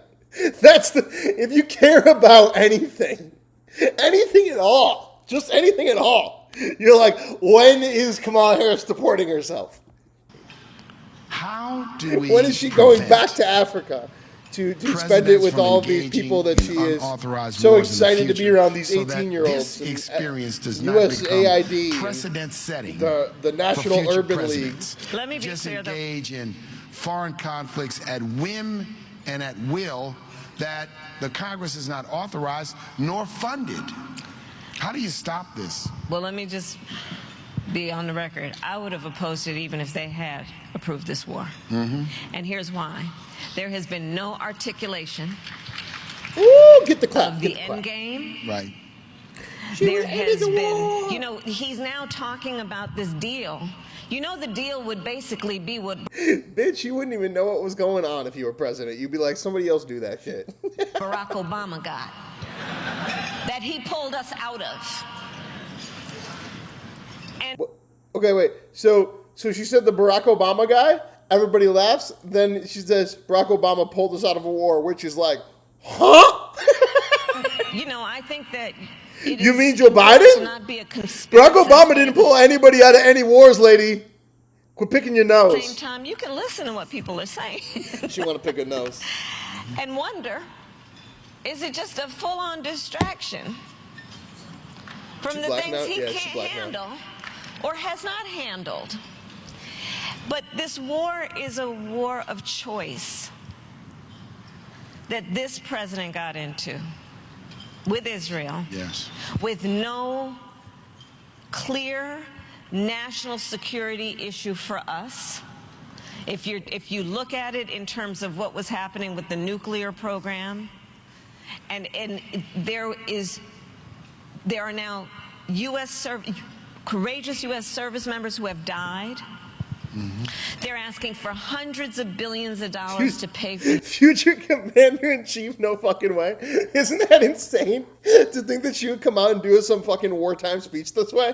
This war? I kind of fucking want it. America who are losing their... For the content. I kind of... If we need, like, the next president of the United States, we need somebody that's, like, on Trump's level. Oh, boy. A wartime speech from Kamala? Cannot afford their housing, cannot afford health care, cannot afford child care. And so, yes, it is about congressional authorization, but it is also about how do you use the resources and power of the United States of America, our taxpayers and our government, in a way that best meets the needs of the people, yes, in terms of their security first and foremost always, but their well-being as a whole.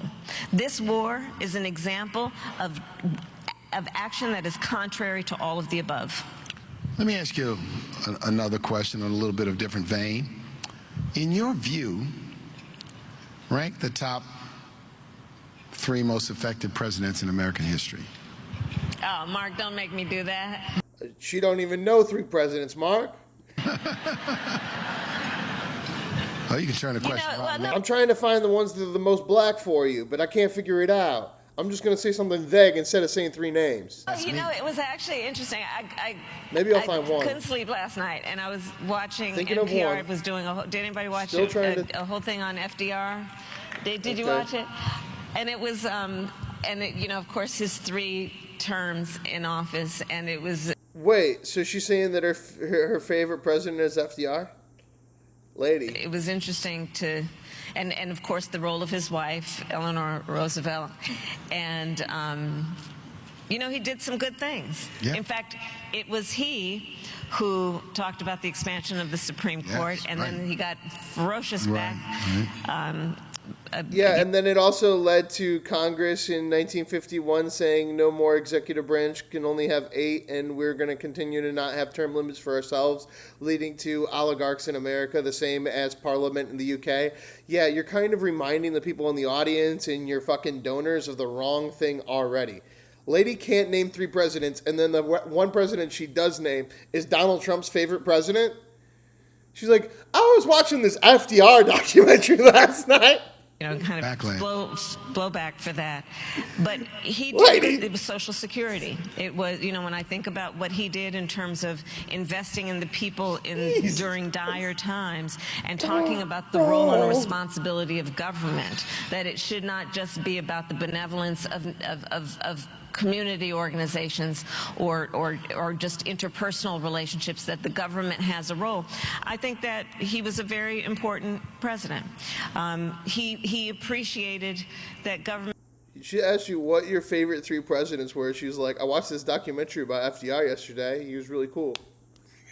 Government has, in my mind, 3 essential functions, which is public health, public safety, and public education. I will credit. Yo, she getting better numbers than Trump today. today. More time to really think I about should it. send Trump my fucking Kennedy, trajectory. His Camp David meeting only had 100 to 200 people on our fucking show. As soon as she comes in, we're hitting 500, 600 people flat. Double tap, hit that like button, guys. Hit subscribe. We're covering the news every single day, both left and right, having conversations, making fun of everybody. We cover the news like it's wrestling, basically. $4 a month helps support the channel. Become a member. Get that little flag next to your name. North Korean, then a Cuban, then a fucking Venezuelan, then an American, and eventually you become an Israeli citizen in the chat. Get all those custom emojis and all that stuff, as well as members-only shorts. Thank you all for watching.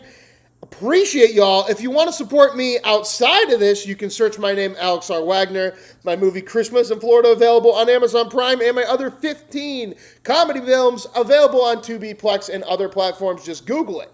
Alex R. Wagner, the real Alex Wagner, not that dumb fucking lady from MSNBC called Alex Wagner. In terms of what he laid the groundwork for, and then Johnson followed up on. Of course. Right? Around having the ability, but that was again an example of the inside-outside game. Because the reason that happened is because the pressure was on from the outside to appeal to the conscience of the people on the inside. Yes. And so I don't think that there's been any great president who has been without that kind of pressure as well. And then, of course, Barack Obama. Yeah, of course. Yes. Yeah. So. And what he did with the Affordable Care Act, among many things, but in particular if we had one issue that has been ailing America for generations, which is a health care system that has failed anyone other than the rich, and addressing that the way that he did and took a lot of heat for it, I think he's one of the greatest presidents. Well, you named 3, and I agree with those 3, right? Particularly 20th century. FDR, and you can never, ever compare what Kennedy and Johnson, the Kennedy-Johnson administration, was able to accomplish in so many ways. And, of course... So, basically, she's picking the same exact ones as Donald Trump. Barack Obama, I think, not only his... Besides Obama. ...accomplishments, but... She's like FDR, JFK, Obama. Trump would go FDR, JFK, there isn't FDR, JFK... Reagan. It's literally the same policies. They're both like FDR, JFK, and then she's like Obama. Trump's like Reagan. He operated with dignity. Same fucking thing though. They both do the same. And put up. He never sweat. No, you could never. The man never was sweated. He never flinched when even the haters got loud and wrong with him. So I guess the next question related to that, because you've had a chance to serve in the White House, what's the profile of a great president? What are the characteristics that are really required to do the job and do it effectively? What really does it take? Because people may look at it from the outside. You have a chance to look at it both from the outside and the inside and serve on the inside. What are the characteristics? I think people are really thinking as they think ahead. You know, what is the profile? What are the characteristics? Sometimes what we see is not what we see. Yeah. What do you think? One of the, I think, most important qualities of a leader who can make decisions that impact other people is the kind of leader who is more concerned with looking at and to the people than looking in the mirror. which is about understanding it is not about you. It is about service. And are you listening to the people to hear them as opposed to tell them what they need? I think that's critically important. And, you know, there are plenty of elected leaders who will talk about going on a listening tour. And what they really mean is listen to me. So it's about listening to the people, which is an extension also of a very important character trait that any president should have and any leader should have, which is empathy, which is the ability to have at least some level of curiosity, if not concern, about the well-being of other people, and then take it upon oneself to do something about it. There is the quality that is everything that flows from the concept of integrity, which includes speaking the truth and being honest with the people. I'm just going to let her handle and sometimes that will result in being unpopular, but in my experience in elected office, Kamala Harris will never even get close to winning an election again, because the only reason she got close to winning the last one was because Donald Trump couldn't shut up. And any other person that can shut up more than Donald Trump, which is any other human being on the face of the fucking earth, will do so much better against her, because the more that she talks, the worse it gets. it is better to weather those moments when you are unpopular than it is to lose the respect and trust of the people. Thank you. I'm not asking you to make any news here. That was so clearly like a lead up to something. Oh, I'm just standing here taking donations, that's but all. You have many, let me ask you a question. many friends and supporters in this room, you know, and in the Urban League movement. So I'll probably just ask this. You know, we're all clock watching, date watching, time watching. When do you want to come back and talk to us? Anytime, you know, this is home to me. But I just do want to stress, 28 will not matter if we don't win 26. And you know, I was sharing with some of the friends here. You know, I've been traveling the country since I've been. I guess one might think of me as being currently unemployed. Me too, lady. So I've had a little time.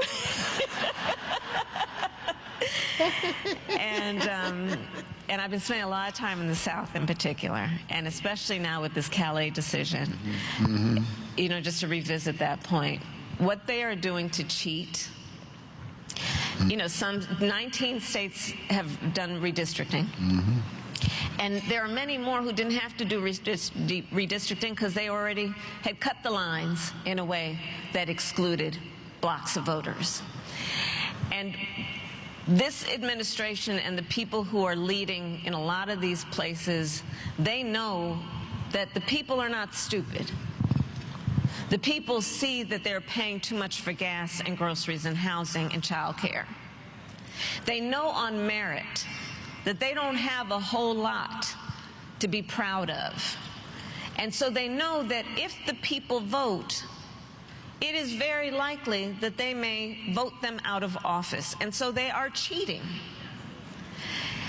And they are not without power. So we have to counteract that.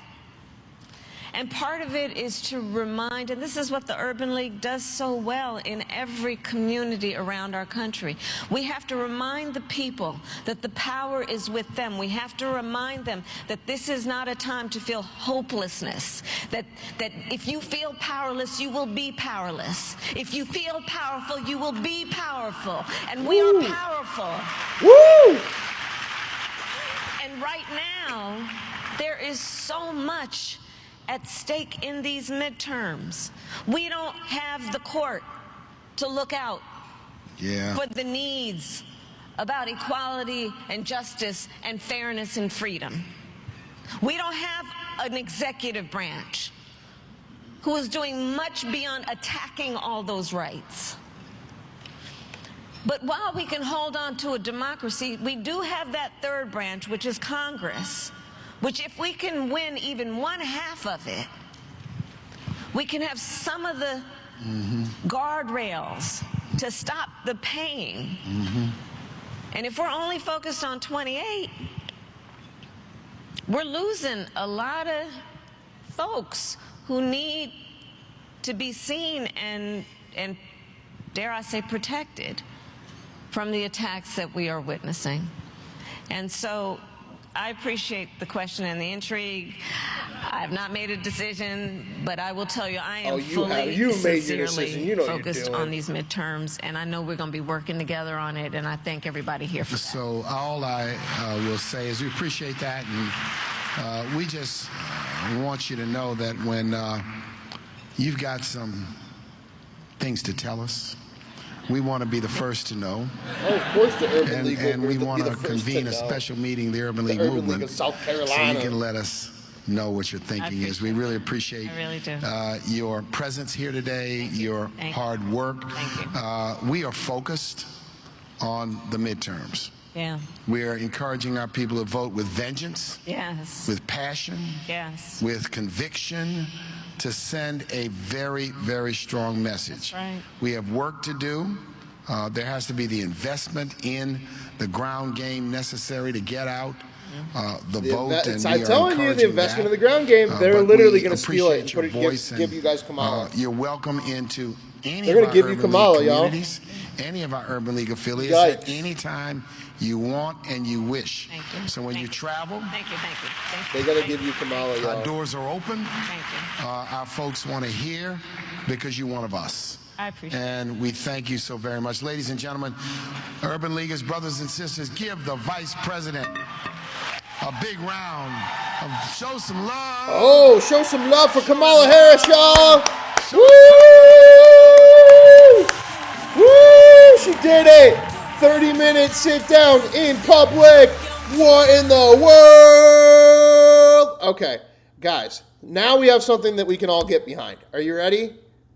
We're going to fucking take down the flock cameras with Tyler Oliveira right now. This is going to be epic. Where's my subscriptions at? Okay, he's going in. That's a flock camera. The deflocking process has begun. An AI-powered camera that captures and logs every car that drives past it. We can all get behind this, right? 100,000 of them Big government all gone. over America. Okay, it is blinking red. I don't think there's a single person that wants this. Do you think the If you want deflockers this, will let be me know. flocked? 100%. So flock around and find out? Yep. While these cameras are innocently sold as a tool to help find stolen vehicles, in reality, it's a rapidly growing network feeding one database, searchable by virtually any police department paying for access for any reason they could keyboard jam into a text box. Thoughts on this flock camera being outside your home? Who put it up? She's like, what? Who put it up? That's what happens every time. Who put it up? Law enforcement agencies across the country use AI-powered cameras to scan billions of vehicles each month, often without drivers even knowing they're being recorded. Milwaukee police officers accused of using flock safety cameras to search for a lover's location. These drone video shows officers approach him in the driveway and handcuff him in seconds. But they had the wrong man. A 6-year-old was forced out of her car, down onto the pavement, and held at gunpoint, all because an AI-powered camera misread a license plate. Sergeant Jamie Milliam came to my door, accused me of a $25 package theft. You know we have cameras in that town and you can't get a breath of fresh air in or out of that place without us knowing, correct? Okay. This should scare every single person. The American people are not someone who can be controlled. It's called Boston Tea Party 2.0, y'all. Like animals. But do these cameras prevent crime, solve crime, or just record it? Can police departments be trusted with access to a growing network of over 100,000 plus cameras all over America? How often do these cameras make mistakes that put innocent people's lives at risk? Who's responsible when they do? And what exactly are we sacrificing our privacy for? While I investigate, I hired a private investigator to ensure the Flock CEO, Garrett Langley, wasn't committing any crime or cheating on his wife. Surely he won't mind sacrificing some privacy in the interest of public safety if he has nothing to hide. I want eyes on him. Every move, every plate number, every address, every breath in 4K. Let's go! Garrett. While the private investigator I hired is surveilling the CEO of Flock, let's go to the Flock capital of America, Houston, Texas, and see how they feel about these cameras all over their city. In Texas? Have you seen like these cameras everywhere tracking her? I didn't even notice that. Oh, I didn't even notice that. Oh, you didn't even notice that? My God. We're just asking folks if they want more cameras or less cameras out here in Houston. Less. Way less. Way less? Less. Not a single person's going to say be more. More? More cameras. More. Probably more. Yeah? What? And why? Because I feel like if we have a record of everything, then there would be less, allegations going on and more proof. Más cámaras? Would you prefer there are more cameras in the area? Yeah. Less cameras, they don't help for anything, bro. Everybody saying, yeah. I don't want no cameras. You don't want any cameras. I mean, more cameras. More cameras like this. Yes. I would probably say less, my personal opinion. I would say less. I mean, I see a lot of them up already, man. Like, we don't need any more. I've seen it on the news. I'm like, I don't really care. Again, I don't think the amount matters. It's just what they're using it for, who's using it. Do they make you feel safer or unsafe?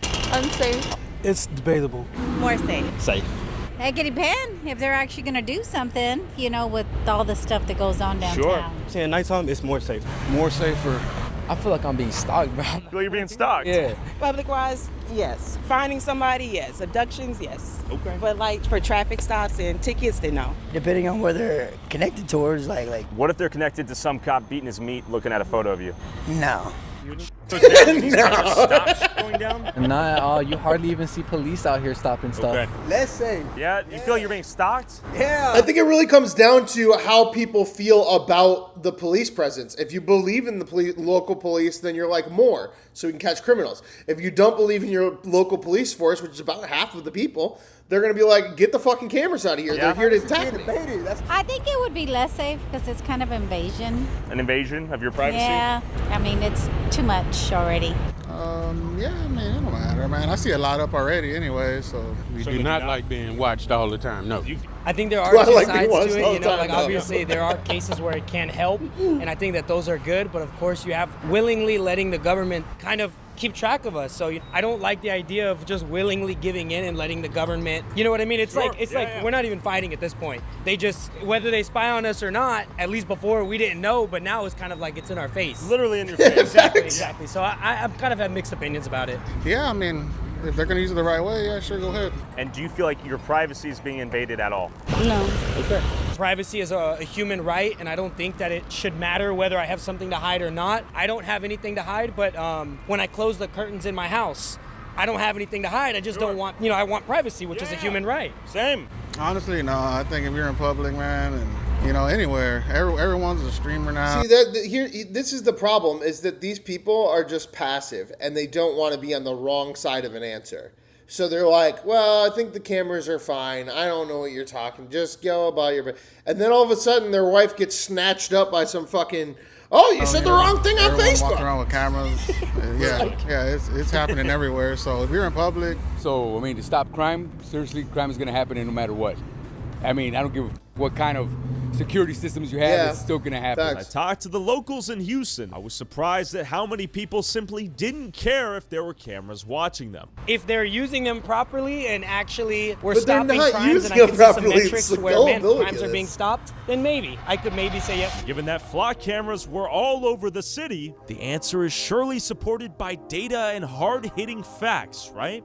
We got a camera right here. We got a Flock camera right here. We have a camera right there, camera right there. Another one. We are in the surveillance state, whether we like it or not. Rest assured, when you take your little ones to the park, we know you're here. Houston is living in a surveillance state. There are cameras literally everywhere. Are we any better than China? We got 2 Flock cameras literally pointed in the same direction. Does it make you feel safer? Do you want more of your tax dollars going towards these cameras? That's why they shouldn't have them. That's why they shouldn't have them. Because of the bureaucracy of putting two cameras up that are right next to each other. In order to truly answer the question and see whether people are actually paying for safety or paying to feel safe, I met up with the most notorious criminal defense lawyer in Houston to see how these cameras are being used in court. You work with some of the most violent criminals in Houston. Allegedly. Since the introduction of flock cameras, have you seen a noticeable reduction in violent crime? No. I've seen actually more people come into my office, and it's great for business. I've been seeing that there's an allegation of like a murder that would happen, and they would say that the getaway driver or the defendant was in that vehicle, and that vehicle was going up 45 highway. From 45 highway, it goes to I-10, pretty much just following it and just putting the pieces together to say that this is the person that committed that murder. It's just another tool that they use to try to show that there's a higher chance that my client's the one who committed that crime. I've seen them use it a lot. It's another tool that they have along with DNA. It's another tool they have along with surveillance videos from private entities like people's houses. Is it helping prosecute your clients more often or less often? I mean, it can provide damaging evidence in some cases. They definitely haven't made it harder. If anything, they have helped our cases. Personally, I don't like the invasion of privacy, and I think they should go away. Oh, wow, that was crazy. That was a defense attorney going into a courtroom, and he was like, it actually has helped my clients because we've been able to use the cameras to defend people when they, didn't do something. So I've actually had a benefit from these. But at the same time, like as a lawyer, I think it's fucking unconstitutional and shouldn't be happening.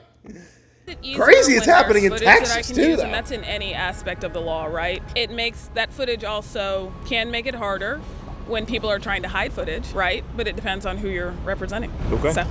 And if it helps our case, we can use it. If it doesn't help our case, then nobody else will really know that we obtained it in the first place. Ultimately, I think if the focus is the safety of an individual and it doesn't spiral, then that's great. The problem is we're humans. Things spiral. But the problem is there is no independent peer-reviewed study showing that flock reduces crime. The strongest research saying flock solves crime is a white paper written by flock using flock's own data. And in their own paper, flock admits that the core question of whether these crimes otherwise would have remained unsolved in the first place was never tested. And that question, in their own words, is unlikely to be solved at scale via quantitative analysis. Translation: the proof doesn't exist. And by their own account, it may never. The strongest independent evidence for ALPR technology closing cases is a 2019 study of a different company's cameras, which found clearance gains for auto theft and robbery that were not statistically significant once researchers controlled for other factors. The authors themselves said further assessment was needed. That's it. That's the evidence selling an estimated 100,000 plus cameras. In fact, in the same years flock cameras went up across Houston, HPD was found to have suspended more than 264,000 case reports under a code meaning they lacked the personnel to investigate them, meaning the city was pouring money into technology to detect crime while lacking the manpower to investigate it. Yup, Houston spent $6.39 million over 4 years on these cameras, with $3.94 million of it coming out of the general fund, the same fund that pays the investigators to solve the crimes that were left suspended. Do you think there will be a world in which technology like Flock in the future puts you out of business entirely? That there is so much evidence collected with sensory technology, which the case is perfectly built in 4K, the jury just has to watch it and they can see the whole story unfold? No, it's not. Why not? It's not, because everything is still dependent on arguments. There are other defense attorneys, I'm not going to name them, but some... Right, he's saying the human factor is the argumentative response to both sides. You can't just watch the narrative because the narrative is constructed by the lawyer. And the judge also knows that. That's how our court system is built. Some of them, because you would just look at the overwhelming evidence and say, you know what, dude, you might as well take a plea because we're going to lose. Which I don't do that. I think differently than other defense attorneys out there. And that's what they like about me. I'm looking for more trials to go to that can include murder, raping, theft, arson, child rape. What happens when cameras Bro's like trying to Frog's get make himself some mistakes, business. putting innocent lives at risk and accusing innocent people of crimes they didn't commit? Let me introduce you to Robert. Robert, what happened on the day of May 3rd? On the day of May 3rd, I was on an extended work trip, 10 days to be specific, up in Jacksonville. And I was going over some of the work of the previous properties that we had finished, making sure that they were done correctly. And I did find some errors, and so I hop out of my vehicle, and I noticed there's a police car behind me. Maybe he thought I was trespassing, I don't know. So I approached thinking maybe I'll clarify, make sure everything's okay. And I go to the back of my vehicle. I was going to get my equipment as well as I walked up. I got to the back of our work truck, put a single hand on the vehicle when Deputy Anthony stepped out of his vehicle, gun drawn. He had his Glock drawn. He had good trigger discipline. It was pointed to the ground. It wasn't pointed directly at me, and that put me at ease a little bit. And I just wasn't sure what was going on. So I went into full compliance mode. Whatever he asked is what I gave. I'm not going to sit there and argue with a deputy, let alone one with a gun drawn. Takes me to the back of his patrol car, places me in the back seat. I notice several other deputies have now shown up. 2 female officers and 2 additional male officers arrive at the scene, and I don't really know what's going on. No one has spoken to me at this point, and I'm just waiting patiently for them to clear the vehicle and confirm that I am alone. And after, I'd say, 10-minute period, maybe 15 max, Deputy Anthony steps back into the car with me and asks me, or first he reads me my Miranda rights and says, do you want to waive your right to remain silent? I say yes, and I ask if I'm currently under arrest. And he says, no, you're currently detained. I ask, what is going on? And he says... this is crazy. This guy is like the constitutionalist of all constitutionalists. Like the fucking prime like the way he's articulating this police stop, like nothing can be his fault. He's like, just deflect. Just the perfect fucking citizen. Holy shit. The car has been reported stolen. Okay. And I said, well, I'm sure that's just a clerical error. I'm sure you guys will get this figured out. He says, okay. He gets out. That he has some discussion with the surrounding deputies. He gets back in the car and asks me more questions about the car. And he says something's just not making sense, and he's on his computer, and he's working through his computer, when finally he shows me his computer. He's like, you know what, just take a look. This is where we're at and what is going on. He says, did he show you? He showed me his computer. What exactly I'm looking at, I don't know. I'm not familiar with their systems or what they use or what programs they use. But he said, see right here where your name is green or your license plate is green. I don't know which one it was. A few minutes ago it was red.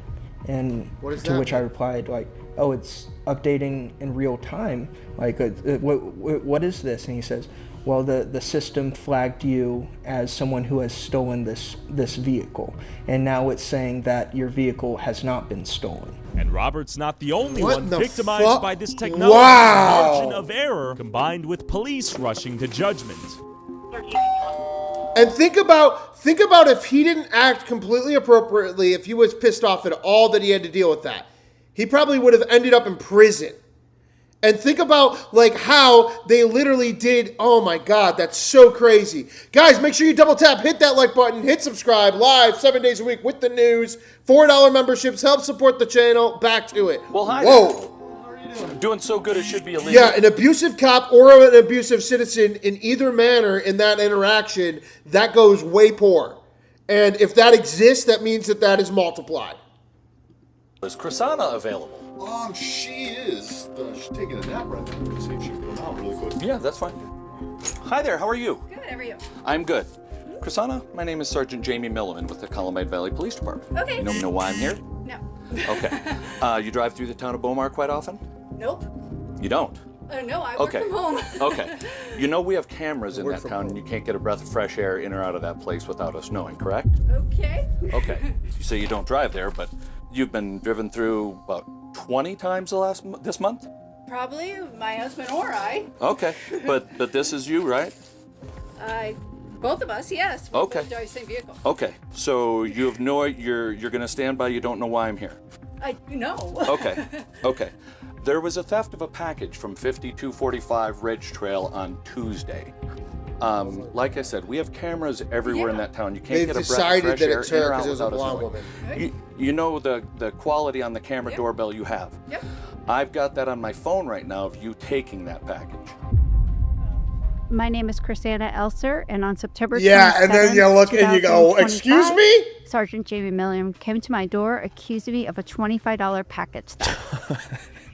$25 package? $25 package Trying to theft? figure out what was he talking The about. fuck And did he are have you? evidence of the theft? Whose business is this? This is crazy. Investigation on it, and he basically just showed me a picture of the truck going through the neighborhood. And that was your truck? And that was my truck. And that was the time I went through the neighborhood on Monday. He kept saying Tuesday, which added further confusion because my husband, again, a vehicle has cameras and my husband works at a security location. And so he said, I can prove that she didn't have the truck on Tuesday, so you're way off. I have you on camera. Okay. You taking a package and walking away. Is there any reason why you would have done that? Nope.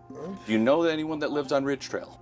No. Okay, well then I'll make this easy since you're just going to deny it. I'm going to issue you a summons that you'll be showing up in court in Jefferson County. Well, can I see this video? If you go to court, you can. If you're going to deny it, I'm not going to extend you any courtesy. If you're going to lie to me, I have you roughly This fucking 20 dickhead. times this Bingo month alone. retard. And here's God when you damn. left at Full 12:09. retard. That's when you left. This is why you can't have these, because you have retards that exist. And this guy's running a $25 package theft investigation where he's taking camera footage from Monday and associating her driving somewhere and stealing something from a doorbell on Tuesday. Like, what the fuck are we even doing Take a here? package. And it's Well, all there's no $25. shifting. I don't Yes, need to there be. is. I need to know where this is. We have cameras the on our fuck? truck, so we can show you exactly where we were. I already know where you were. Yeah. I have it on camera. I have you on camera walking up, ringing the doorbell, taking not the her. package, Look at and that. That's not literally her. running away. You on camera doing this. Well, it is Not her. her. It is 100%. It is locked in. There is zero doubt. I know it's unbelievable Zero doubt. to you. I get that. I get that this is a shock to you. Well, Look at the he would husband. not The show husband's me pissed. the picture of Never me showed her any accusing me of proof. taking the package on there, and so that would have really cleared, I think, a few things up. So that was a little concerning. And what was very much entertaining is that if he had done his proper due diligence at his own office, he probably would have saw that my truck was parked in front of the other flock camera the entire time. But we're assuming he had to see in the vehicle at some capacity to see that I looked like that individual, because he was providing nothing else to say, oh, here I see you getting out of the truck, and here I see this person stealing.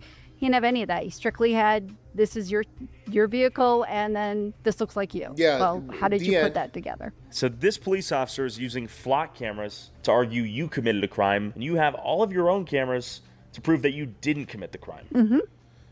If you watch the ring camera footage of the fucking woman who insane. actually stole the package, it is 1,000% not you. You can easily see that.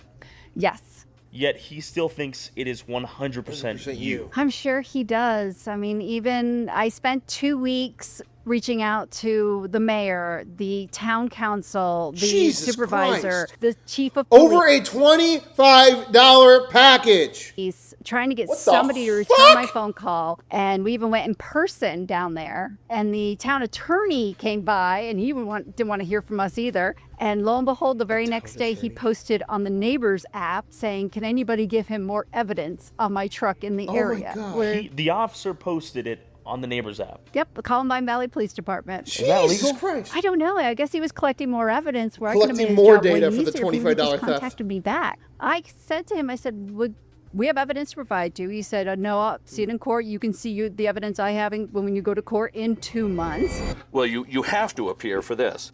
Well, You're, there's no way we can see this video or anything now. if you go to court, you may. Why can't we see it now? Because you have not been honest with me, so I'm not going to extend you any courtesy of showing. Right. It's like this manipulative fucking bullshit that the cops do where they structure it and they go, oh, well, if you just say yes, which again, if you're not an educated, like a full adult American, if you're a low IQ person, you just go, oh, well, show me the evidence. Yeah, sure, I did it. Show me the evidence. And as soon as you say that, he doesn't have to show you shit. He doesn't have to do anything. So he's holding this in his fucking hand, acting like he has something there. He probably doesn't even have the video evidence there. But he's telling her the only way for you to see that video evidence is if you act nice and you stop lying to me and you tell me you did it. Bring you a video when I don't need to. Just come knocking on the door saying that somebody did something. I can show you. Okay, show me that. No, you're not being honest with me. I can show you. Okay, then show me. You guys have a good afternoon. Around noon. Okay. No, it was exactly noon when it was stolen. Nothing gets in or out of the town without us knowing. It sounds like he's flexing that they've constructed a panopticon. Yeah. They can see you at all times. They know your every action. How do you feel about that? That's a little scary. And he comes up and we have a short discussion. I'm like, well, how did this happen? And he said, it was something with our system, we have an issue with it. We shook hands. And imagine, like, he and the officer are the, like, number one citizen, number one officer in this situation.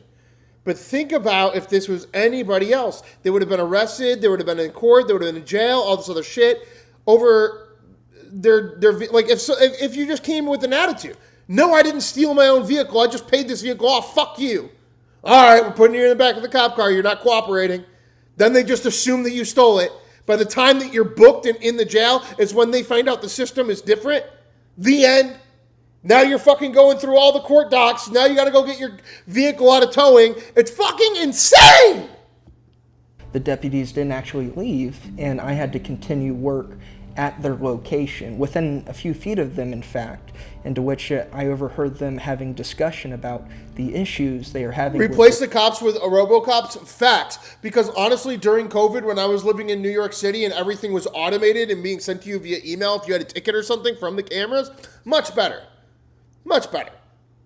You know, like, whatever. This new system and fucking why unreal. This may have happened. And what the surrounding deputy that he was asking this to said, well, one possibility is on the license plate it used an O instead of the 0 and flagged it, or his name is similar to the person we actually are looking for. I realized in that moment, oh, this isn't like a person had made a mistake. Their computer system had flagged me. And I just want this solved. And then I spent the next 2 weeks, every single day I documented every time I called somebody to get somewhere to stop wasting everybody's time on this. And why are you so concerned at this point? Because it's your reputation. I mean, I'm very fortunate. We've lived in our neighborhood for a while. I mean, we looked at our cameras. We saw quite a few of our neighbors go by.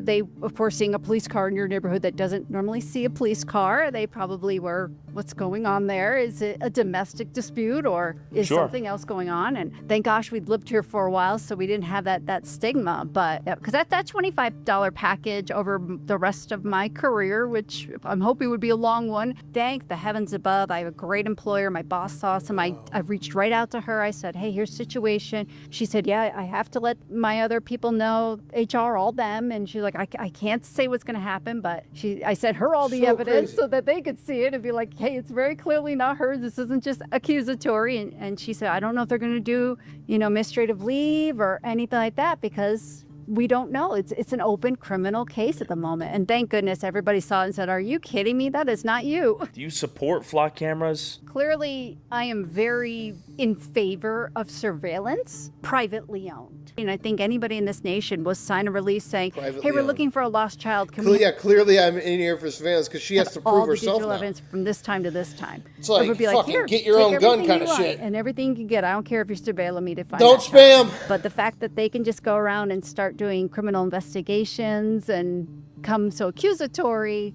they kind of made a bad stain on it. Now, when Flock isn't being used by police to accuse innocent people of committing crimes, it's sold as a tool to HOAs and police departments to recover stolen vehicles and help solve crime. But how is it actually being used by the federal agencies using them either indirectly or directly? I met up with a DEA task force officer to understand how federal agencies access Flock by working together with local law enforcement. How long have you been aware of Flock and ALPR cameras? Several years now. I mean, it's probably been myself over for. DEA's biggest use for flock cameras would be through the use of hot lists and tracking vehicles across the country. The DEA knows of a vehicle that might be used for narcotics trafficking or cash smuggling. Just like with any LPR camera, it can be tracked whenever it gets alerted and hits an LPR camera, just like it would be used by any other law enforcement agency.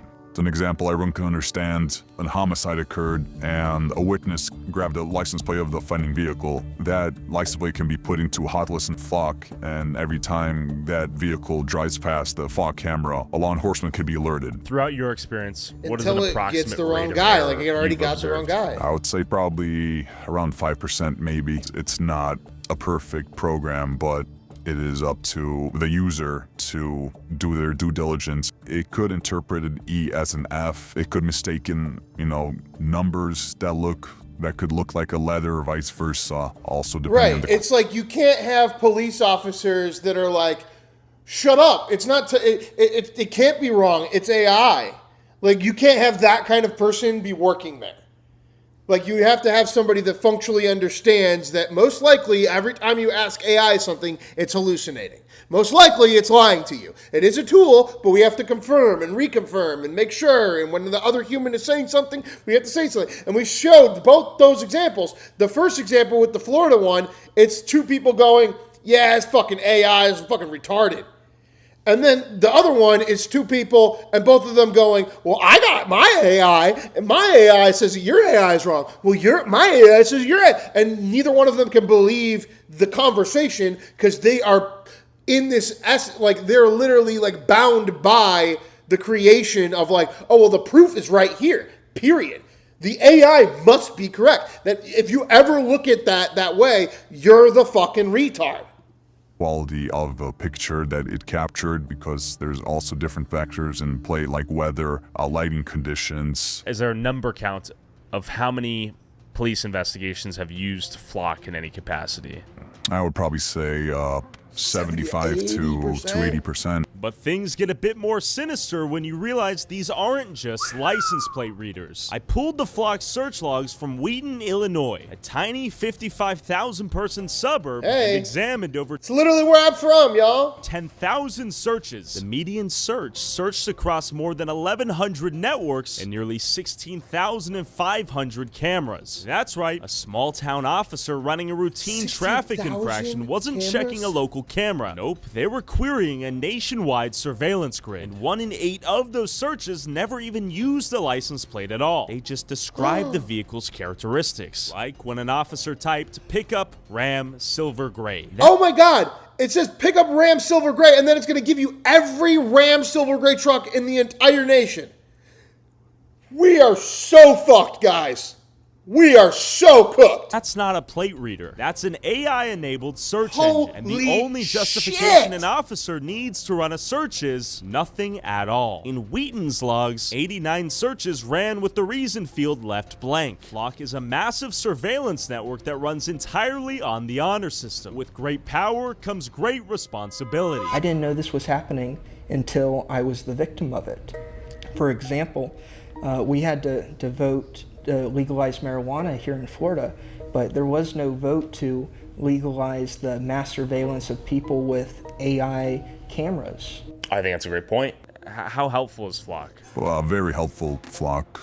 Typically, it does lead to positive outcomes for cases that we wouldn't be able to solve without flock itself. Hopefully that's step of news that should be shared. I would say the biggest example recently is the shooting Austin had, the mass shooting, and then they were able to obviously capture the offender because of flock. Flock obviously read the plate and led law enforcement in the right direction. And you basically reach out to anyone that has a flock account, and then you kind of get what you need and you ask for what you need. It's quite that simple. Yeah, as long as your home agency continues to purchase flock and pay for it, you won't have access to it. And that's because you're a task force agent, right? Yes. Do you guys ever obtain flock data without a warrant? Do you guys need a warrant to request information from flock? How does that work? Flock LPR cameras are faced towards public roadways and public highways. The Fourth Amendment doesn't apply on the public road, so there is no morgue needed. It's because there is no reasonable expectation of privacy.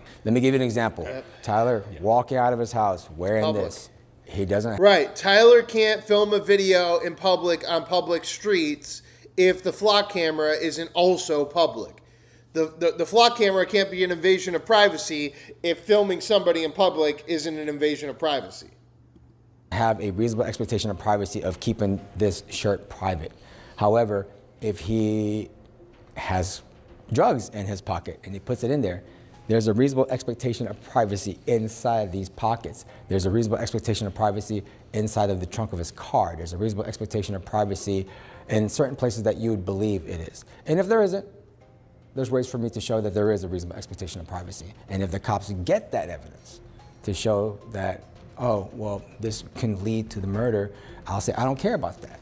All I care about is, did you violate my client's rights? If you violate my client's rights, you could not use this piece of evidence against him in court. No warrant is needed, but permissions. I'm seeking it for that private business because that is their private property. So if someone is flogged on, let's say, your Flock account. Private business. So that's the thing, too, is Flock are private cameras. So anybody can access them. Can that be used as probable cause? No. No. So when we hear these cause. stories of people using, let's say, a screenshot of Flock as their probable cause, is that just sloppy policing? What's your perspective? So that's just circumstantial evidence. Putting a vehicle near the scene of a crime, in the ideal world would help an investigation, but obviously that's only one part of it. But the thing is, the Fourth Amendment exists because British officers could search any home they wanted without naming who they suspected or why. So us Americans wrote a rule: suspicion first and then the search. What Flock has built records everyone, stores it, and lets police decide later who they're interested in. The exact power the Fourth Amendment was written to take away. While law enforcement and some lawyers will tell you there's no expectation of privacy in public, and that under decades of Fourth Amendment precedent, a camera on a pole isn't searching you, it's just watching you. You never think it's going to happen to you, What are the odds that happens to one of approximately 400 million Americans just doing their job? You never think it's going to happen to you until it does. And since it did happen to me, the only perspective I can give is, like, if it's happening to me, it's happening to somebody else. Where there's one, there's two. Where there's two, there's more. I'm just worried that it will just create this, we know exactly where you are every single moment. And it's the bad officers, like the one that she experienced too. I know with certainty that you stole this $25 package. I'm going to make a big deal about it because I know with certainty because of AI. Holy shit. Bad, bad, bad. There's no ambiguity, which is great in the sense of crime, but not in the sense of just life. Like if you're not feeling well and you call into work, is there now going to be a system where your work can call in and say, well, is she really not feeling well? Did she leave her house? Let me see the camera on her house. She's getting in the car. Again, it's Flock. So your private business that you work for could pay for Flock. And then if they have access, they can just type in, oh, she drives a Ford Bronco. I don't even know the fucking license plate, but Ford Bronco in this city. Oh, she's driving to the grocery store right now. Well, I'm definitely going to fire her. You don't have to tell anybody shit. Just needed your Flock account to make sure your employee was actually sick. Well enough to me. Fucking insane. Insane in the membrane. So now it becomes this whole kind of thing. I mean, same thing with any infidelity or anything. It'd be like, well, I'm going to a friend's house and really you're going somewhere else. And people should have the right to cheat on their spouses without being spied on by Big Brother. Exactly, yep. Should the American people be afraid of Flock? No. I can't think of a single outcome why an everyday American citizen that obviously will use the police when they're a victim of a crime should be afraid of a tool that is just a tool for law enforcement to try to help solve certain crimes that they might not be able to solve without Flock. There are obviously bad apples, and there's been some examples of misuse of Flock, but that is by the user, not by the program itself. The data that's being used is for police agencies and law enforcement to help solve crimes for everyday people. It's not being sold to big brothers or anything like that. You said the feds do not have access to Flock? No. They don't? Not even indirectly? Well, yeah, indirectly, I would say, yes, obviously people within the federal government can have access to it and use it for the right purposes. But most recently, there are pilot programs being run by Flock for federal agencies where they will have direct access to Flock. Well, I mean, look at the movies we grew up watching. Just imagine that, though. Imagine the day after January 6th with Flock cameras. Imagine the day after a ICE protest with Flock cameras. And federal officials and Kash Patel having access to it.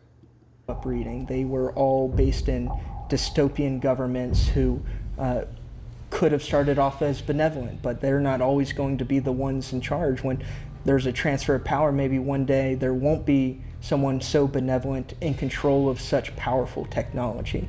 I would say to Flock, there is no real benefit to surveilling the American people. The American people are not someone who can be controlled. We are not someone you can surveil and tell what to do. We are a rebellious people. To no one's surprise, as more and more Americans... You see how he looked over at Tyler like, I'm not inciting violence here, but we are a rebellious people, so keep fucking with us when we fuck you back, bitch. To notice these cameras, more and more people want them gone from their communities. Get the fucking I showed up cameras to a out. block Flock protest in Florida with local Floridians fighting for a Flock-free future. But real quick, I'm on the road for most of the year, All right, whether guys, it's villages... This is his sponsor, and he's going to tell you about his Patreon. This is Tyler Oliveira. I exposed the company spying on you 24/7. This was 3 hours ago, just dropped. Let's get back into the second half of this. Thanks to Tyler Oliveira for this reporting. Themselves, but Pretty the infrastructure fucking that's going to supply it. They're going to need data centers. They're going to have to pave over more of Florida just to have either the data centers themselves that are going to monitor these cameras, that are going to spy on each individual person, and then they're going to use that information to do whatever they can, find you for crimes that aren't even crimes yet. And cops keep saying if you have nothing to hide, you have nothing to worry about. What are your thoughts on that? I had nothing to hide during COVID, but they still arrested people for walking down the beach. So I don't trust the government. I think they're full of bullcrap. I'm here to block the Flock just like everybody else because I'm also helping try to block the data centers. So any piece of the surveillance grid I'm against. If it's affecting our health and privacy, I'm all for fighting against it. Do you think peaceful protest gets anything done? Yeah, I think it's the way. If you don't listen to the people, they will eventually riot. You've seen it happen and throughout history.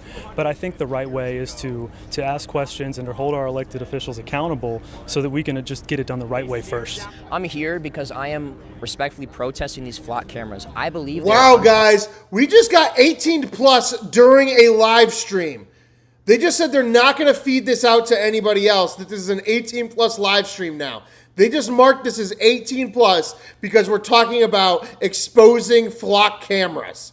We went Donald Trump, Kamala Harris, and then once we expose Flock cameras, now we're 18 plus?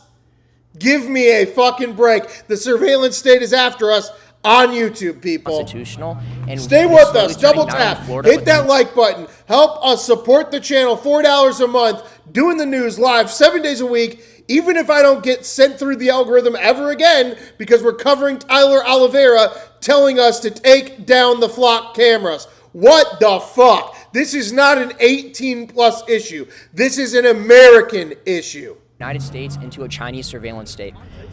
Unreal, this is YouTube. and I believe our individual freedoms are at risk. We as Floridians need to take a stand as a common people to tell our local leaders sitting in these offices that more or less take a paycheck, get them out. You know, I've had a couple of them in my neighborhood. All you gotta do is just contact the HOA for absolutely no reason. They'll review the cameras, and anybody can get in trouble for anything without even seeing what's actually going on. It's ridiculous. You know, it feels like we just live... And it pisses me off, too, because, I only made, $12 on this live stream so far. I have no super chats. I have no memberships. I'm making literally no money. I'm getting shorts feed money, which is $12 so far for the 112,000 views we have on this news coverage.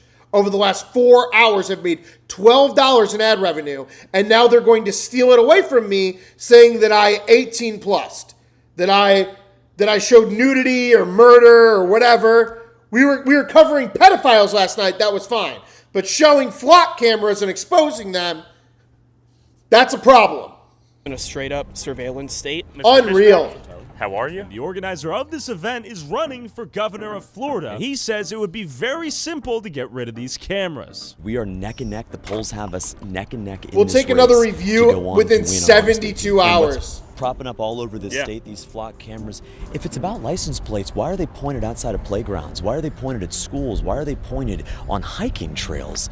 I think a lot of people think that they're simply just You used can't to Zelle, scan PayPal, license otherwise you'll plates have and some for make me. sure that the Let me right know. people are in the right I got places. multiple ways to donate. What I has been appreciate used you for all, in the though. past, Stop what it by, could be just used for in watching the with me. future is But what the fuck, y'all? indicative of a That's surveillance bullshit. state, and I definitely think it's something that we should not have in our society. Fucking flock cameras are 18 plus, but pedophiles, like, and all that weird shit we were watching at 3 a.m. last night. No, that was totally fine. Or what your intention is. Maybe they have the best intentions. Sure. How quickly will this be weaponized against us? And so we have to stop this right here and now. And Florida has always been that beacon of liberty in our country. We're the ones who show the entire nation that you can, in fact, not lock down and keep your state open. And we'll do it again here with Flock. Yeah, they'll review it in 72 hours, So guys. what's a flock? Are they going to give me the $11 back? No, a private but it's company okay. that's been licensed by They'll the United review it States in government to put 72 cameras that hours. that go to AI databases on the back end to sift through data and spy on Americans. You don't want people taking photos of you and your kids as you drive around Florida? Oh, no. I mean, it's just too much craziness going on in the world. And then you got these people from other countries. You just never know.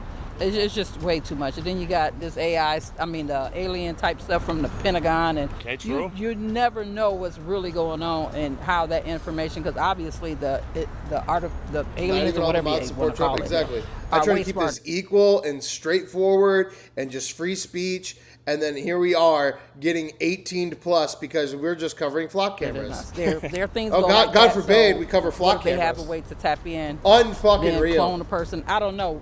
Would you sacrifice a little bit of privacy? Something we can all get behind too. That's the crazy thing. Something that both the right and the left can get behind, and was surging, and we were getting over 1,000 viewers in here, and we were like exposing exactly what Tyler Oliveira is exposing. 18 plus. I guarantee you, this motherfucker probably got fucked too. 121,000 views. I guarantee you, in 3 hours, that should have a lot more than that. I guarantee you, they probably 18 plus his video as well, which is fucking insane. To blockade people that way. And then 72 hours before you're even going to review?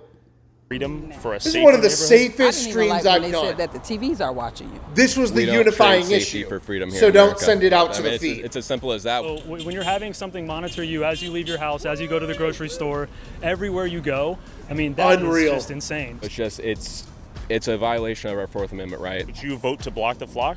Yeah, I'll block the flock. This is an abomination to our founding fathers, to the United States Constitution, to the Bill of Rights, and most specifically to the Fourth Amendment. We will not be spied on. We will not be subject to unreasonable... Let me guess what they're going to do with this too.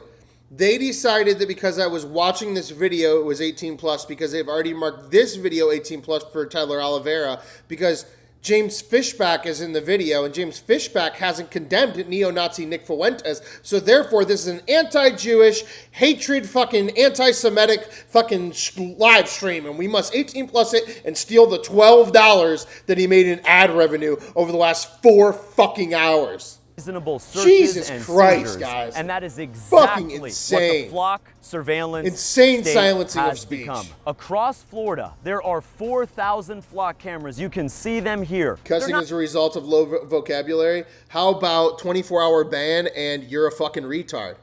There you go. The end.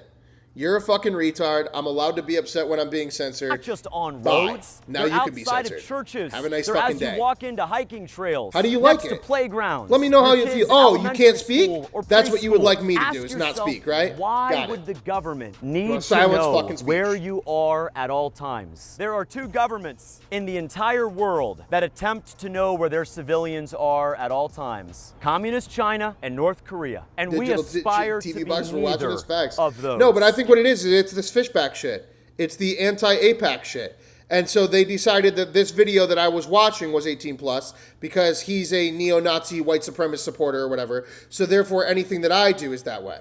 Appeal granted. Thank you, YouTube. What the Thank you, pandemic would have YouTube. looked like You know what, guys? Woo! This is why I stay on this platform after fucking 16 years of YouTube partnership. fighting to the every last day. Maybe someday I'll be able to finally do this full time. But thank you, fucking YouTube. Now, back to the show. Anthony Fauci Hopefully and back his into the minions algorithm. could We'll have see if we logged- get the feed going back up again now. But they did just reverse that appeal immediately. onto YouTube's still a flock real one. Camera. Good news is this Some problem fucking wokey leftist weirdo decided it was an 18+ thing. easy to solve. Probably one of these The people flock that doesn't like cameras- cussing.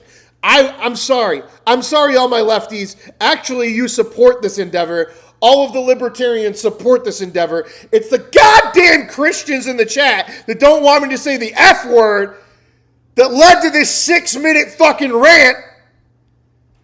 And I wouldn't be swearing this much if you quit flagging my channel. I'm gonna say F word.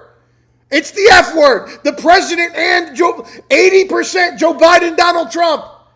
770 cuss words in the last month by Congress people. Shut the fuck up. On this map here, they are funded Fucking with unks. your taxpayer money. goddamn If elected booming the fucking 47th MAGAs. governor of I know it's Florida, them. we will I know block it's them. flock cameras by the simple fact of preventing taxpayer money from going to flock cameras in your neighborhood, in your city, your county. You always want to blame the Democrats, but I'm telling you, this one was the MAGA Christian guy. You on know our it. highways anywhere Don't in the swear. state. This is 18+. This should not, children should not be here. Bro, every leftist in America is like, children should watch this. We need to destroy all flock cameras. Every libertarian in our fucking audience is like, they need to watch this. We fucking support the flock channels. And then you got like the fucking evangelical Christian that's like, I just wish George W. Bush was in office again. Why does he have to say the F word? Fuck off! Blocked for a reason, because they treat us like animals. That's what this is. Well, if you've got nothing to hide, what are we worried about? Hey man, That's I'm a what Christian. I'm tyrants here say. watching you. That's I what the supported everything you're saying till that part. Facts, but it's a joke. leaders of And if you're a Cuba real and Christian, Venezuela say. forgiveness That is what the or free communist speech, you leaders of probably North believe in Korea both, and you're okay. China say. Well, if You're we're going to okay. go with that logic, if you got nothing wrong, you got You wanna nothing to condemn hide, my F what are word? you worried about? Then why don't we You all know just who you wear a are. wire? Ben Franklin said it best. Those who dare to sacrifice essential liberty for temporary Not all safety Christians. deserve Crazy neither. Christians. Thank you very much. Flock, Because the now. last ones to care about the Flock, F word. now. They really License are. plate reader cameras aside, what's the bigger picture here? All right, Master algorithm's banks. kicking back up. Let's keep going. Let's going. Flock, data centers, Come on. Clearview AI, all of it is part of this master Libertarians surveillance aren't real? which, by the way, is playing out in real time. Libertarians aren't real? Oh, libertarians aren't real? Double tap, hit that like button, hit subscribe if you still believe in libertarians. In places like China. We do not want a Chinese-style mass surveillance social credit system where if you say something that's anti-Semitic or politically incorrect, you get pulled off the grid. That's wrong and that's unconstitutional in the United States. Your opponents that are running for Florida governor, what are their stances on flock cameras? Well, one of them, on a debate we had 2 weeks ago, one of them said that flock keeps us safe, and I couldn't disagree more. Does it keep someone safe when it's wrongly accusing people of committing crimes they never committed?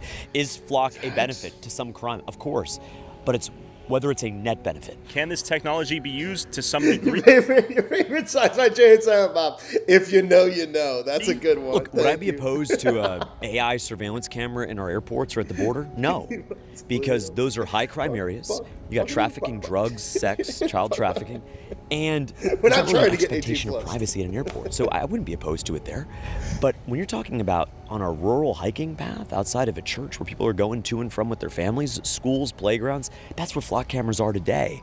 And so I just don't see how you can justify that. While flock defenders say if you have nothing to hide, then you have nothing to fear, then why is the CEO of Flock living behind a gated fortress protected by security guards and changing the car he drives and the route he takes every day? Could it be possible that the very man who made his fortune surveilling every American doesn't like it when the camera points his direction? Could it be possible that he values his privacy but not yours? And why is Flock not being transparent with the very cameras they're placing all over America? So I met up with a security researcher who found a way to map every one of these cameras using public Guys, data we're going to keep alone. the audio On the running way, on this found for a some second. We're going to concerning go to our next vulnerabilities hour any of the poll. We're evil going to hacker stay could live exploit. because we did There get is that an appeal ongoing back project already. right now called Appreciate Deflock, and you can see YouTube. right Free here that speech there's all the way.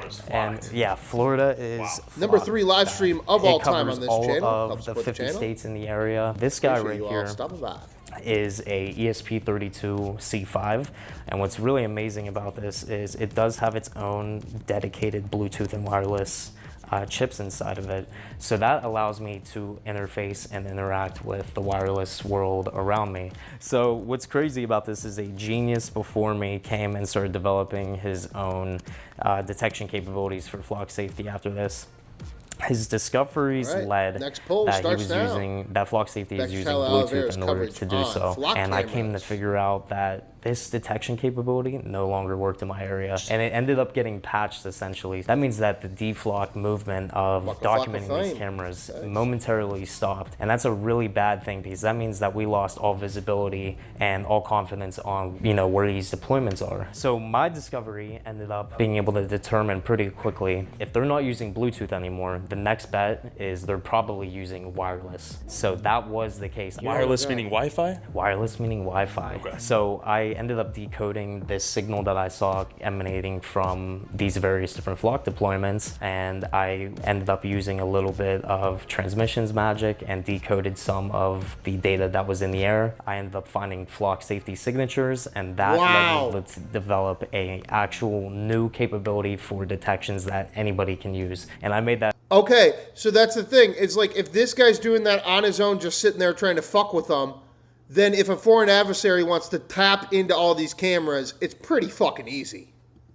Public and open source for anybody to have. So I could go around with one of these, like a metal detector at a beach, and find a flock. Exactly. You can put it in your car. You can have it beep whenever you're driving by a flock safety. So without this breakthrough, what a fucking invention, my guy! As to where these cameras are. Correct. Yeah. You just have to visually see them. With you get to visually see them and document them on Deflock, which that's way more time consuming than anything. This also has a GPS module built into it, which means whenever you intercept and receive a flock safety detection, it's going to store the coordinates of where that flock safety detection was taken, and you can actually upload those results to Deflock. Hey. Just like Google Maps, it'll put the camera directly where those coordinates are. So the kids watching at home can go find their own flocks themselves.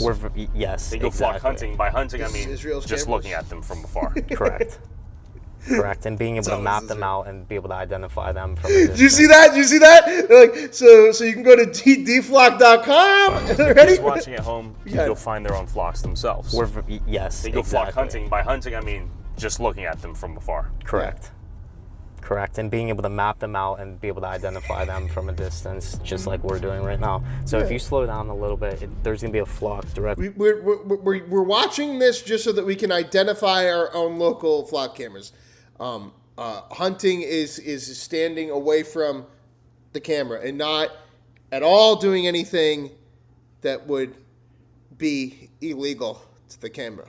To our right, and with my firmware running, we should be able to detect this pretty soon. I think it's right there. You can see that we just drove past that flock camera right there, and we were about 50 yards away from it, and we were able to reliably detect it. So I literally got flocked doing an illegal turn in a legal park. Soon enough, in a dystopian world, I might auto get charged my ticket in my digital wallet. Who knows? The implications are certainly your social credit score is going to go down. It just went down because I'm a bad driver. I'm an asocial driver, illegally driving like a villain. Tell me about the infrared capabilities. Yeah, so what's interesting is that infrared capability also gives it access to be able to run at nighttime. So using your phone, with this car passing by, you can actually see the IR sensor kick off see the red right blink, now. blink, blink. So the Vigilantes deflocking these cameras, they might climb up the pole, sniff the thing. If I was wearing a shiesty, could the IR camera identify my facial features?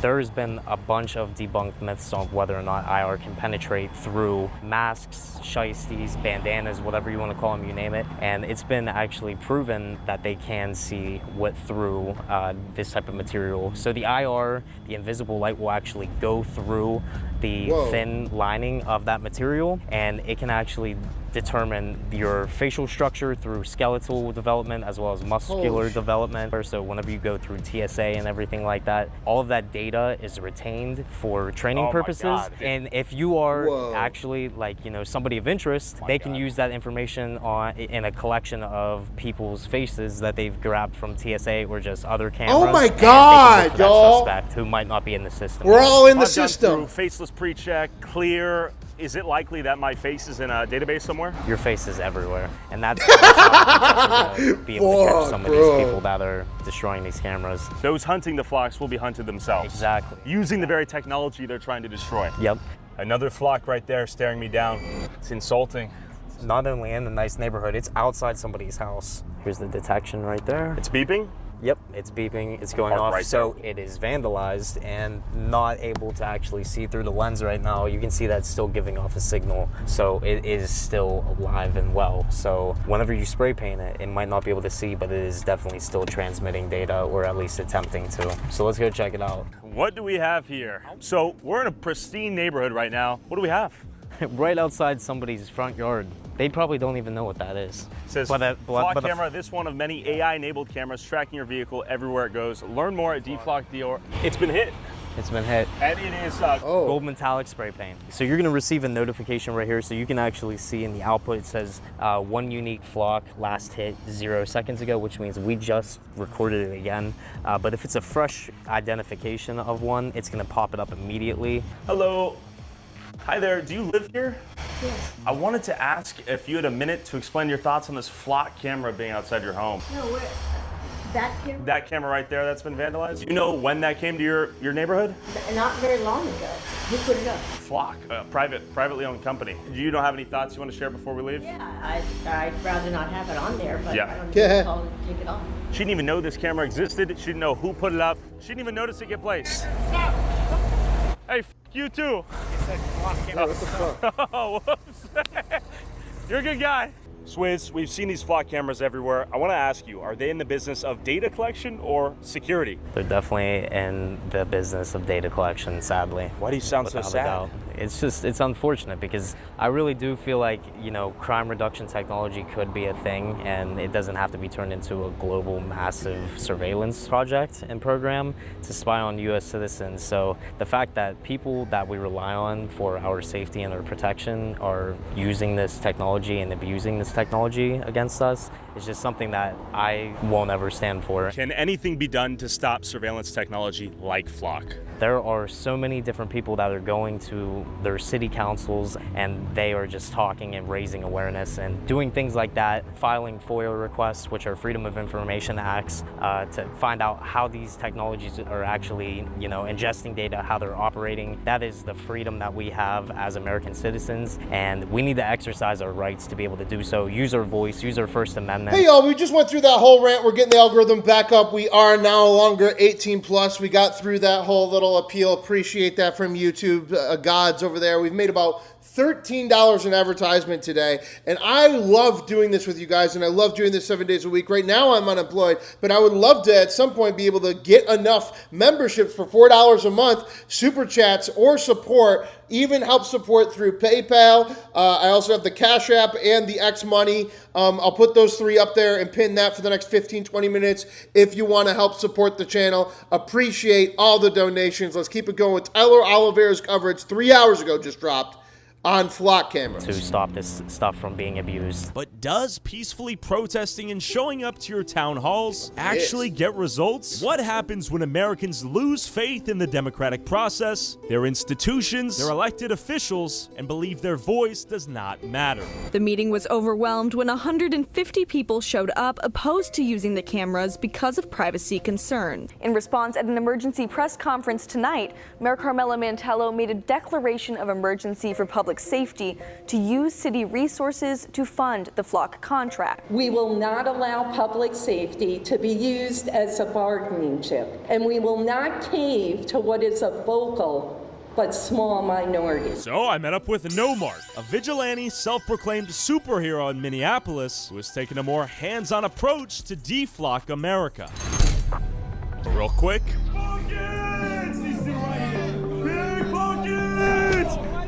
Sadly, YouTube won't let us show you some of our craziest footage. Wait for the police! But if you subscribe to TylerRod.com for $5 a month, You can watch bonus videos I can't upload on YouTube.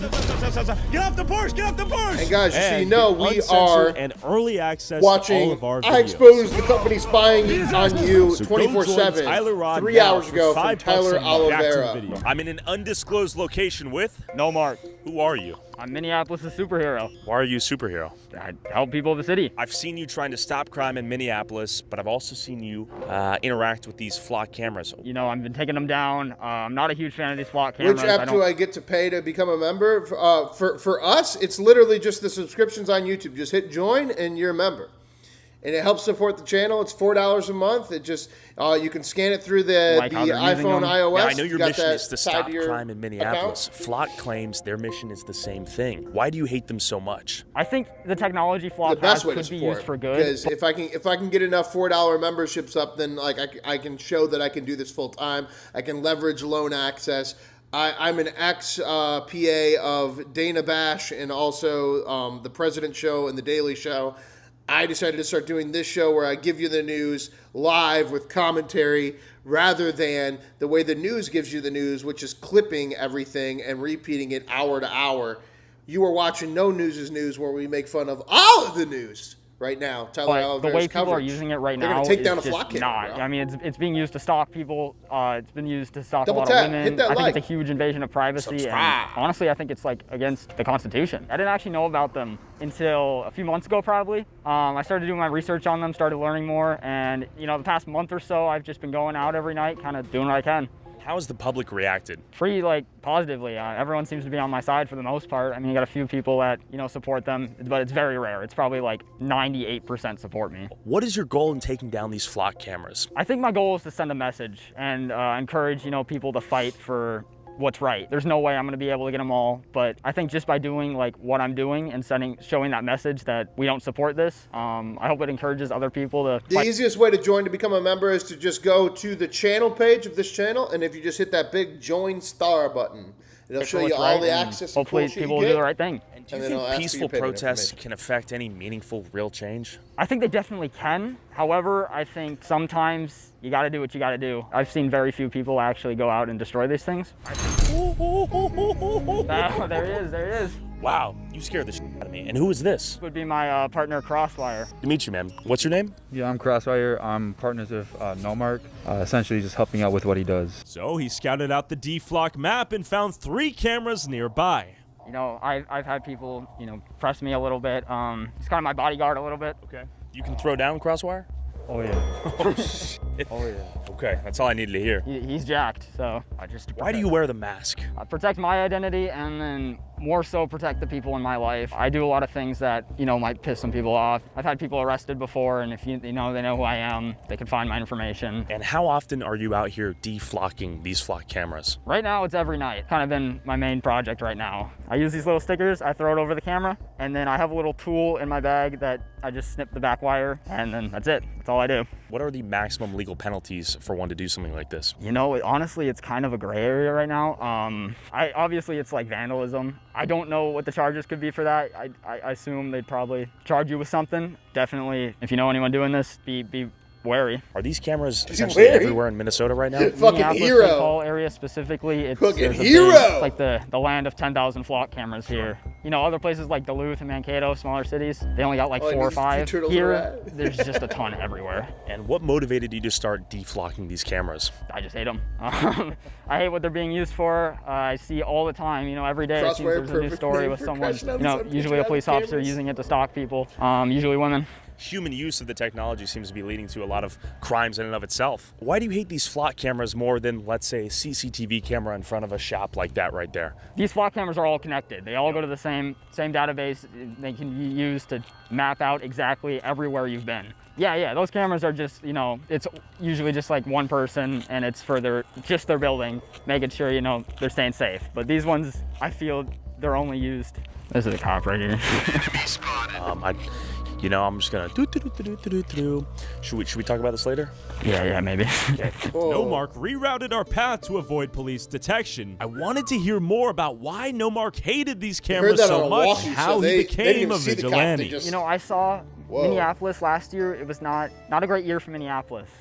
I just thought, someone should help. There was a shooting right by my house last year. That night, someone got shot right in the head, like right outside my house, and no police ever showed up or anything. It took them like way until they were gone to show up.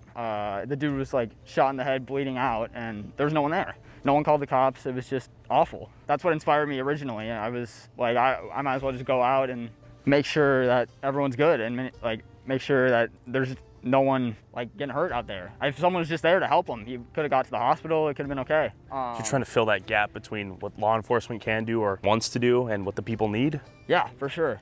Besides taking these cameras down, what other things do you do to help the people? I get a lot of like requests. I get a lot of messages and emails. People got very like specific things they need me to help with sometimes. Like, you know, someone stole my bike, can you help me get it back? That's what I started doing. And then it shifted towards, there's this evil company and they're dumping toxic waste into the water. So they were like, can you go investigate and try to take them down? Do you think we're headed towards some sort of surveillance state? Yeah, I think these things are definitely paving that way, for sure. Yeah, and I've also seen they're working on, they already have them, the drones too as well. But yeah, no, I wouldn't be surprised if their mission is just to get one on every single street everywhere. And what happens if that is the case? I think we lose like all freedom. Why is it that you're willing to do this? I don't want to sit here and wait till it gets so bad that there's nothing we can do. And I want a good future for everyone. We're going down a dark hole right now a little bit. I think there's a lot of things that you see online a lot. It's a lot of negative stuff, but I think it can be positive. You're saying if everyone took action on their actual beliefs, real change is possible? Yes, for sure. Where was the cop? He was right there, but now he's gone. So I think we're chilling. So you're gonna come up behind it?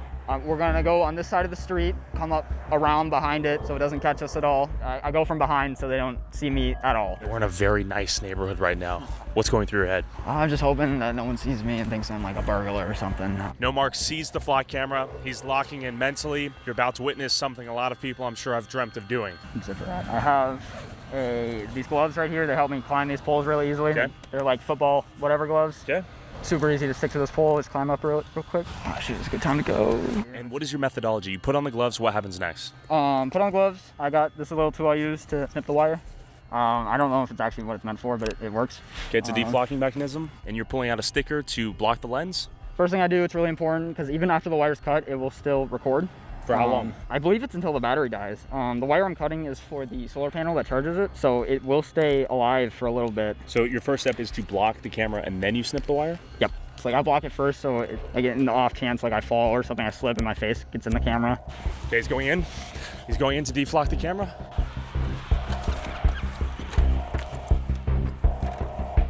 Do you think the deflockers will be flocked? 100%. So flock around and find out? Yep. I mean, I think it's honestly low IQ behavior. I think it's a trend. I think people are doing it for fun, to make videos. You know, if it's people's Hellcats and as their keys start getting stolen, they're gonna go to the cops and ask them to track the car. And you know, you cut these cameras down, then you know. Okay, he's deflocking the camera. The sticker is on. Okay, it is blinking red. I love Tyler just laughing at that guy. Deflocked. You've deflocked the camera. What happens next? I usually get out of the city just in case. You get out of the city? I do. So the sticker is now obfuscating the lens itself. You get clear sight. The camera is no longer filming. And then look at this. The cable itself has been cut. The cable itself has been sliced. Yeah, that camera's going to eventually be put back up, and then now those people are going to be a target of an investigation. Someone paid for that camera, and they're not going to just let that happen. The durability aspect of this product is probably the worst. You know, placing a huge black pole on the corner of a park or on every few blocks of a residential quiet neighborhood that people walk their dogs with or drive by to work or school, you know, they're going to notice these things one way or another, and they're going to start asking questions. That was extremely fast. Probably 5 seconds that happened. Super quick, doesn't take long at all. It's over, that one's done for, they gotta go replace it. How much do you think that'll cost? Not enough. The company has infinite money, but I mean, cost some time, sends a message. It's the most important part. You don't feel like a criminal, you feel like a hero. I mean, it is a criminal thing to do, I guess, but I feel like it's what what we need. And no mark, you left a mark behind. Is that a symbol of what? We want change, and I want to fight for a better future. And there's very well maybe a code red that goes in the camera. What happens next? Do you think they're on high alert now? They could be. The thing is, like, I've checked on the cameras. I've already deflocked. They're still there. They're still broken. No one's done anything. So I don't know what the... Like, it's the bureaucracy. Everybody just go out and do one. If we all just go out and do one and we just stick a sticker on the fucking... It'll take them 80 fucking years to replace them. Holy shit, this is so factual. It's so fucking true. Like, dude. Like, I don't know if it sends an alert. I gotta do more research into it, but they're still broken. Okay, so ironically, right behind us, there are CCTV cameras, privately owned. And then right over there, you see the flock camera, solar panel fueled. I mean, a very distinct aesthetic, right? A car is approaching. What's going through your head? Hoping a cop doesn't pass right now. That'd be really important. You would look awfully suspicious, wouldn't you? I would look really suspicious. And we see a lot of people cutting the poles themselves out of the ground, dismantling the flock camera. Why is your method as follows? Super fast, super efficient. This thing is super handy. Full cars coming your way over here. Okay, he's going for it. Yeah, it's true. It's like all you gotta do is go and cut the wire. The deflocking process has begun. He's deflocking the cameras. 3. It's been deflocked. 2. 1. He's going in for the cable. Done. It's like crack, 15 snackle, seconds pop. total. Lights off. Another one down. Cable clipped, duct tape on the camera. That's all it takes, to do guys. its IR blink, but it is struggling. I think that might be the flock camera over there in that street light. Oh, right over there? Oh, yeah. I think you're right. Can he climb the pole? Look at that thigh grip. Oh my God, yes. He's going in for the flock. Go. Tape is on. It's over. Flock number 3. This will be 3 flocks in one night. This cable looks a little bit thicker. And the cable has been clipped. As fast as they came, they disappeared into the night.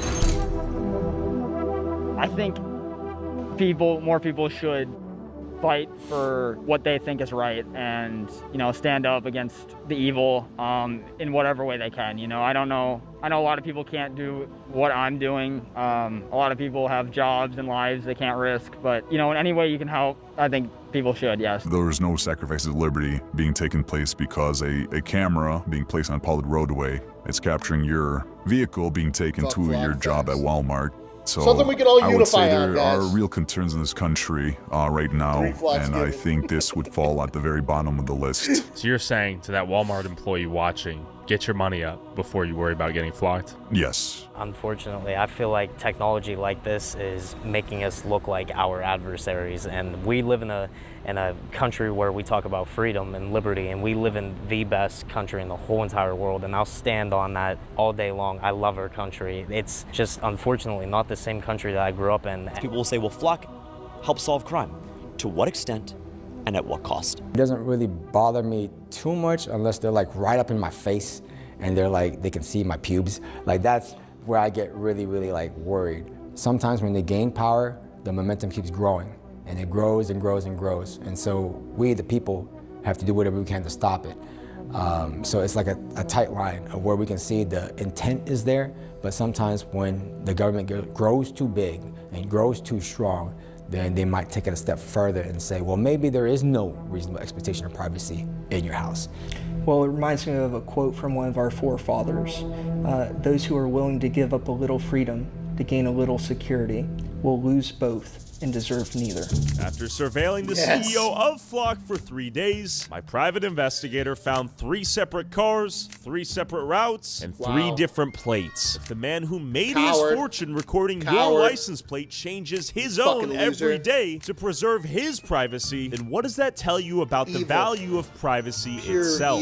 The reality is, the evidence that Flock prevents crime is non-existent. Cities that have been covered in Flock cameras saw the same crime reduction as cities with none, because crime fell nationwide. You don't need them in high crime areas though, Vincent. You already have the fucking generator, like the NYC, like Chicago generator ass shit, where they put the giant light up and the fucking police actually have their camera. Like, no one's saying you don't need cameras. We're saying we don't need cameras that all hook up and then some fucking bumfuck cop in fucking Tennessee can be like, it was a yellow Toyota, and watch you drive down the road in Manhattan. everywhere at the same time. Flock That's the simply fucking stood big in front issue. of a falling curve it didn't cause and called it proof. That's the trick, taking a national trend and rebranding it as their result. Correlation sold as causation. But of course, Flock cameras have helped law enforcement solve crimes. That's real, and Flock will never hesitate to take credit. You too can become a member. $4 a month, guys. Help support the channel. Just go to the channel page, hit that join button. I was just told by YouTube partner channels that it gives you one, as in a YouTube account, as a Google account, you get one free month trial of any membership. I'm telling you, this is the channel to try that trial out on and become a fucking member. $4 a month, help support the channel 7 days a week, live, in your face, the best of YouTube, the best of news, the best of commentary, exclusive members-only YouTube shorts. You get the little logo next to your name like Comrade over here, Two Gun Cohen, and he became a North Korean to start with, then a Venezuelan, then a Cuban. Pretty soon he's going to become an American, but after a year he will become an Israeli, as we know. We make fun of the news 7 days a week. No news is news. For any case they're remotely Appreciate involved with, while making Stop sure it. to blame Double tap. police Hit that like officers button. when their technology gives them false positives. Woo! For anyone to Two call Gun these Cohen, cameras a 3-month VIP membership. What? Appreciate you, Two Gun Cohen, supporting the channel. We now know that Two Gun Cohen will eventually get an American flag. Help support the channel, become a member as well, become a part of the community. The more we build out that membership, the more that I will dive deeply into it. I assure you, this is what I want to do for a living. I want to be able to be here with all of you. I'm trying to work with the YouTube algorithms and the way that the ads are structured through these shorts feeds through virality, but I'm here vertically only, 7 days a week, at least 6-7 hours a day. 6-7, and back to Tyler Oliveira for the wrap-up on his fascinating fucking coverage. I exposed the company spying on you 24/7 from Tyler Oliveira, dropped 3 hours ago about Flock to cameras. make a much bigger claim. It's to say that every dollar spent on Flock is the best possible use of that dollar. Better than every single alternative it competes with. And look at what that dollar actually buys. In Oakland, California, Flock cameras produced more than 1 million alerts in a single year. So many that the police department had to switch the stolen vehicle notifications off because it didn't have enough officers to chase them. They built an alarm system that nobody was around to answer. So let's ask the real questions. Is blanketing America in Flock cameras the best use of money when the same money that could hire investigators to reopen 250,000 suspended cases is spent on more cameras instead? Are the innocent families flagged by this technology ordered onto the pavement at gunpoint over a misread plate worth it? Is the total loss of privacy for every American who drives, logged, time-stamped, and searchable, worth the occasional stolen car recovered after the fact? Because that's the trade. Not safety for privacy, but the feeling of safety in exchange for the real thing we chose not to fund. Wow, go check this out, guys. Go help support the channel of Tyler Oliveira, almost up to 10 million subscribers. One of the greatest independent journalists doing it right now. I exposed the company spying on you 24/7. And now, let's see what we can get into now. If I pull it up, I believe the next one is, a video by Asmongold called, I've been waiting for this video, and we will see what that means. Racial egalitarianism, all arguments ranked and debunked. I mean, this is a pretty big video. Cool. Wow. The West is racist. That's what mainstream leftism has been saying for decades. Yep. Why else would there be such great disparities in income, crime rates, etc. between racial groups? Nobody knows. In their worldview, all racial groups and cultures are equal. Therefore, all disparities can only be explained by discrimination. And for just Of course, because we all know that's true. as long, the mainstream right has been counter-arguing that culture explains all disparities. That's correct. In their worldview, some racial groups completely randomly adopted cultures that sabotage themselves. Yes. For them, culture is the root cause. Any racial group could theoretically adopt a culture that has worked for any other group and improve themselves. True. and for that reason all could theoretically assimilate anywhere. Both of these worldviews are nonsensical. Obviously, discrimination isn't the only factor. I was on one side of that. If you were listening to that and you were on one side of that, woo! And culture clearly matters. But just as obvious, a people's culture is not random. It's the product of the people who create and sustain it. And isn't there a more obvious root cause to consider? That perhaps different groups are innately different and thus have different outcomes, even in the absence of outside forces? When studying group disparities, why don't we examine the groups themselves? You already know why. Because in our modern society, one of the most sacred dogmas it's everybody is equal. It's the same. Is racial egalitarianism. That's right. The belief that all racial groups are fundamentally the same. Which is precisely why in this video, I'll be ranking and debunking all arguments for racial egalitarianism, and then putting them on a tier list. If you enjoyed, consider subscribing, it helps the channel. This a quick video, disclaimer, oh man. since this entire debate exists because of the collective disparities between entire groups, we'll therefore be dealing with collective group averages. Therefore, the existence of exceptional individuals of averages? Wait, what? Wait, there's averages? Any group isn't relevant, as they are precisely that, exceptions. If you're the kind of person who accuses other groups collectively when it suits you, but then accuse others of racism if they don't treat members of your group as individuals, you can click off. Intelligence is not genetically linked. This obviously false statement is a necessary act of mental gymnastics for the purely socioeconomic factors crowd.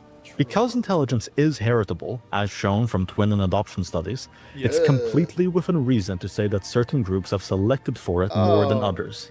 In fact, if you agree with evolution, then you must concede this. How else would humans have evolved intelligence? Some dog breeds are obviously smarter than other dog breeds. The Border Collie and Chihuahua are both the same species, that differ greatly in intellect and trainability.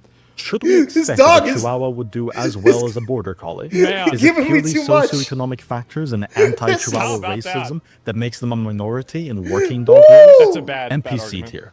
Humans are genetic. Jesus. This video, bro, and it hasn't even been 3 minutes into the I video. know, this is insane. Oh my god. Holy shit. 99.9% identical. You share half of your genes with a banana. 90% of your DNA sequence is shared with your cat. Quantitative similarities between genetic content does not equal qualitative differences. That 0.1% matters. Did you know that gray wolves are 99.9% identical to domestic dogs? In fact, they only diverged from each other about 20 to 30,000 years ago, which is significantly shorter than the divergence between some human groups. Oh my god. But obviously Bro, like, 0.1% matters. Gray wolves are 9. Falling for Nazi propaganda 2026. Well done, fat ass. I mean, it's definitely close. It's adjacent. I'm not saying it's not adjacent. 99.9% identical to domestic dogs. Video. One is a dangerous wild animal and the other is a beloved pet. doesn't mean it's okay to bring a gray wolf to the dog park. If gray wolves on average end up being more aggressive than dogs, solely blaming it on just socioeconomic factors like dog trait disparities seems a little silly. Because remember, aggression, impulse control, personality traits are all also genetically linked. NPC tier. There is more intragroup variance than intergroup. This claim says that the genetic difference between one randomly selected person in the village and another randomly selected person in the same village is greater than the genetic difference between the average person of one race and the average person of another. Therefore, race is inconsequential. The premise is true, but there's a flaw in this logic. Not all genes are made equal. Most random genetic variance between people... Somebody says this video would have been Instabanned in 2021. It Yep. would have been. Yep, Instabanned in 2021. This This is prime cancel culture, y'all. Doesn't matter. But some specific genes matter so much that practically the entire group adapted to have those genes and are often defined by it.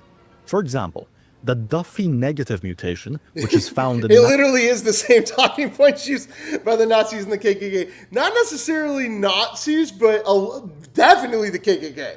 This is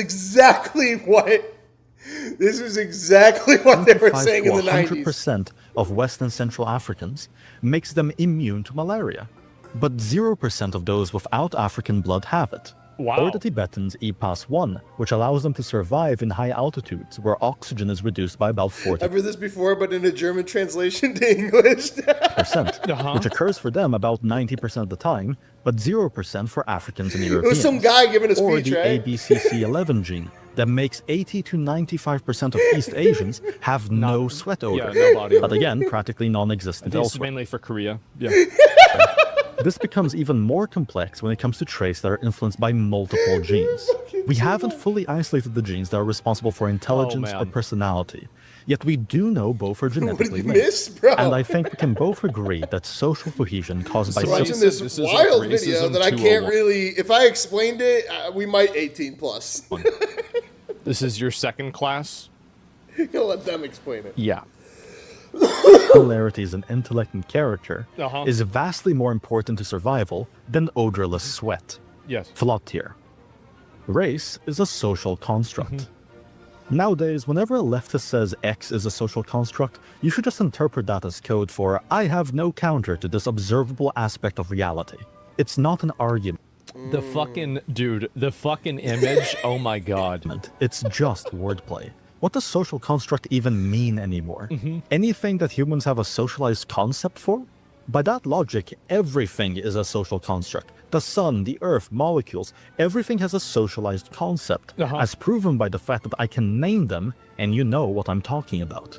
The fact that we have a social construct surrounding any aspect of reality does not mean that aspect of reality is made up. In fact, we build social constructs around real things out of necessity. A lot of things are social constructs. IQ tests are unreliable. For many... This video to me is this is like, I'm getting so much satisfaction out of this. You guys have no idea. Come on. You have no idea. Bro. Oh my god. It's pure catharsis. It is. And the thing is that finally you can say this. Finally there's a conversation. Don't tell bird brain guy like this. Oh yeah, science is racist now? Of course. Decades, race egalitarians have had to deal with the world IQ map, which showed interesting patterns between IQ score and identity.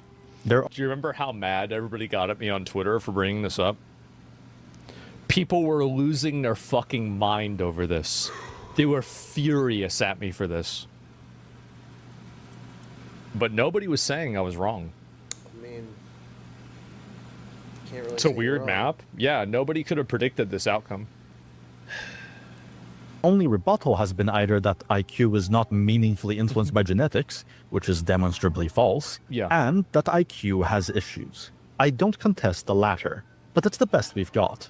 IQ is the best predictor of success that we have, even more so than being born rich. Some then argue that IQ in reality should be used as a predictor of success in Western society, rather than intelligence. Fine then. If IQ is a reliable metric for success in Western society, then naturally those with low IQ will not do well in Western society. They used to have IQ tests for job applications. They got rid of that. Yep, they stopped. I forgot why. Therefore, we should not be importing them. Nor should we expect low IQ groups to have similar outcomes to high IQ groups, even in the absence of discrimination. Since IQ is so artificially advantageous in the West, let those of low IQ thrive in other societies. Why do they insist on coming into our ones where they'll suffer? The reason is because there are no societies where high IQ isn't advantageous. That's correct. NPC tier. Culture fully explains disparities. This is everyone's favorite cope when they don't agree that the West is discriminating against certain groups, but don't want to give leftists reasons to call them racist. You really saved the best for last. Oh, man. Oh, wow. Oh, my God. Here's the thing, you're going to be called racist regardless when you disagree, so you might as well be honest. Why do some groups adopt or create certain cultures more readily than others? Both genes and culture obviously have an effect on each other. Genetics influences what culture you're most innately compatible with, and culture works as a form of selection. But which came first, genetics or culture? This isn't a The chicken or the egg? philosophic question. Genes obviously predate culture. Culture is a product of a people, not the cause of it, even if there is a feedback loop. Just because a culture works for one group. But the problem is people get scared when you start talking about this stuff because it's like, well, then you got to start talking about solutions. And the word solution doesn't really go well with all these studies. Group of people doesn't mean it works for all. This tier. Different groups are different for a reason. They adapted to survive in their own unique circumstances. The expectation that you can transplant the people from one part of the world into another, and that they'll integrate and perform at identical levels to anyone else, is a delusion rooted in the routinely debunked blank slate ideology. An ideology perpetuated solely by the fear of being labeled racist. That concludes the tier list. If there are any other arguments we'd like to see, What the fuck, bro? rest, please share them in the comments What the below. fuck is this video? Guys. That was insane. Wow. I'm going to What? link you guys the video. Wow. How about that? How is that on YouTube? There's the video right there. How the fuck is that on YouTube? Wow. I don't even know what to say. Holy shit. That was crazy? That was crazy, wasn't it? Oh my God. Comments? Read the comments? Oh no. Socioeconomic factors forced me to click on this video. As Thomas Sowell said, you can't even get the same equality of outcomes within the same family and siblings. How can you achieve it across society?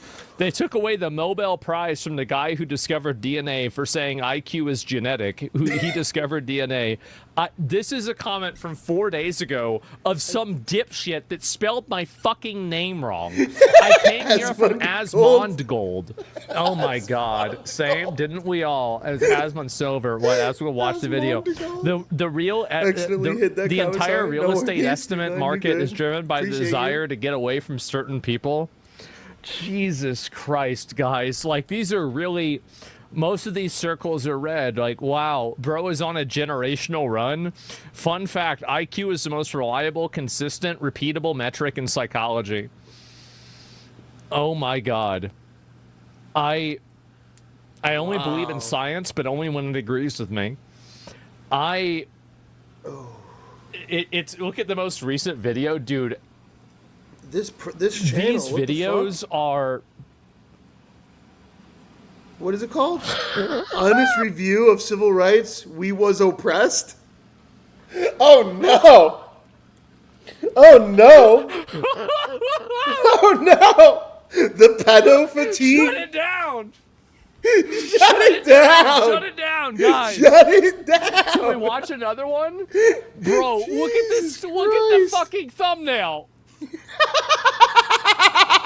Oh my God. The modernist false god. This is, dude, I'm going to have to watch more of these. I want to pace myself. I want to pace myself because I really think this might be my new favorite channel. But this is amazing. Like, I don't even know what to say. I really don't. Like this. Go check out Base Logic IQ as well as Asmongold TV, dropping this 2 hours ago. I've been waiting for this video. Let's get into the news this hour. We got a few news updates just now. 2 Nancy Guthrie ransom notes, including messages she had died, are released by the Sheriff's Department. A short-spined raccoon, some people say is internet sensation Jimathan's father, was seen rolling around a yard in Seattle in August last year. Another apparent AI blunder, this time from the United States Department. U.S. officials show wildly incorrect map of Africa at Global AIDS Conference. What you need to know, the State Department took full responsibility after a U.S. delegation displayed a map mislabeling multiple African countries received U.S. health funding at the Global AIDS Conference in Brazil on Sunday. The map showed Nigeria as a landlocked country that covers Mali, Niger, Algeria, and Chad. The map also incorrectly identified Mozambique, Uganda, Costa Vera, and Malawalia, or some fucking shit like that. Failed to identify Cameroon as well. What happens next? A. Reuters analysis found that the map appeared to have been created with OpenAI tools. A State Department spokesperson said Thursday the unfortunate error was caused by a team member who hastily altered the slide deck immediately before the presentation. Correct map versus State Department. All right, and then we got that, and then no, and that was it. That was all. The news for this hour was just they dropped a fucking fake thing. All right, next video, guys, up today. We're gonna. Oh yeah, right here. Has been funny because we're gonna go to the coverage of Dr. Fauci on the Boyscast. This is the Boyscast. This just dropped 8 hours ago. Dr. Fauci's hilarious. We're going to sit in with these two comedians from New York. They're also both Canadians. And we're going to listen to the opening of their podcast where they discuss Mr. Dr. Fauci's hearings yesterday. And Dr. Fauci. Dr. Fauci. Bring me vaccines. Are you turning it into a round? Is that, a round when going through fish and chips and vinegar, and then you go on the other side. Whatever, it doesn't matter. I can't believe you don't know what this is. However, the Dr. Fauci back in the news has been funny because all I ever think about with Fauci now is that one song where the needles. Yeah, I posted it today. Rand Paul. Oh, you posted it? Rand Paul responded to my tweet. What did Rand Paul say? He goes, I said this kid probably had. Let me pull it up real quick, guys. The Fauci song. Right here. It's like classic. Dr. Fauci, give us vaccines. Hey! Help all the people who have been quarantined. Yeah. We'll wear our masks and we'll have to stay distant. We'll wash our hands and we'll be more resistant. Fauci, yes. Christmas in Florida, available on Amazon Prime.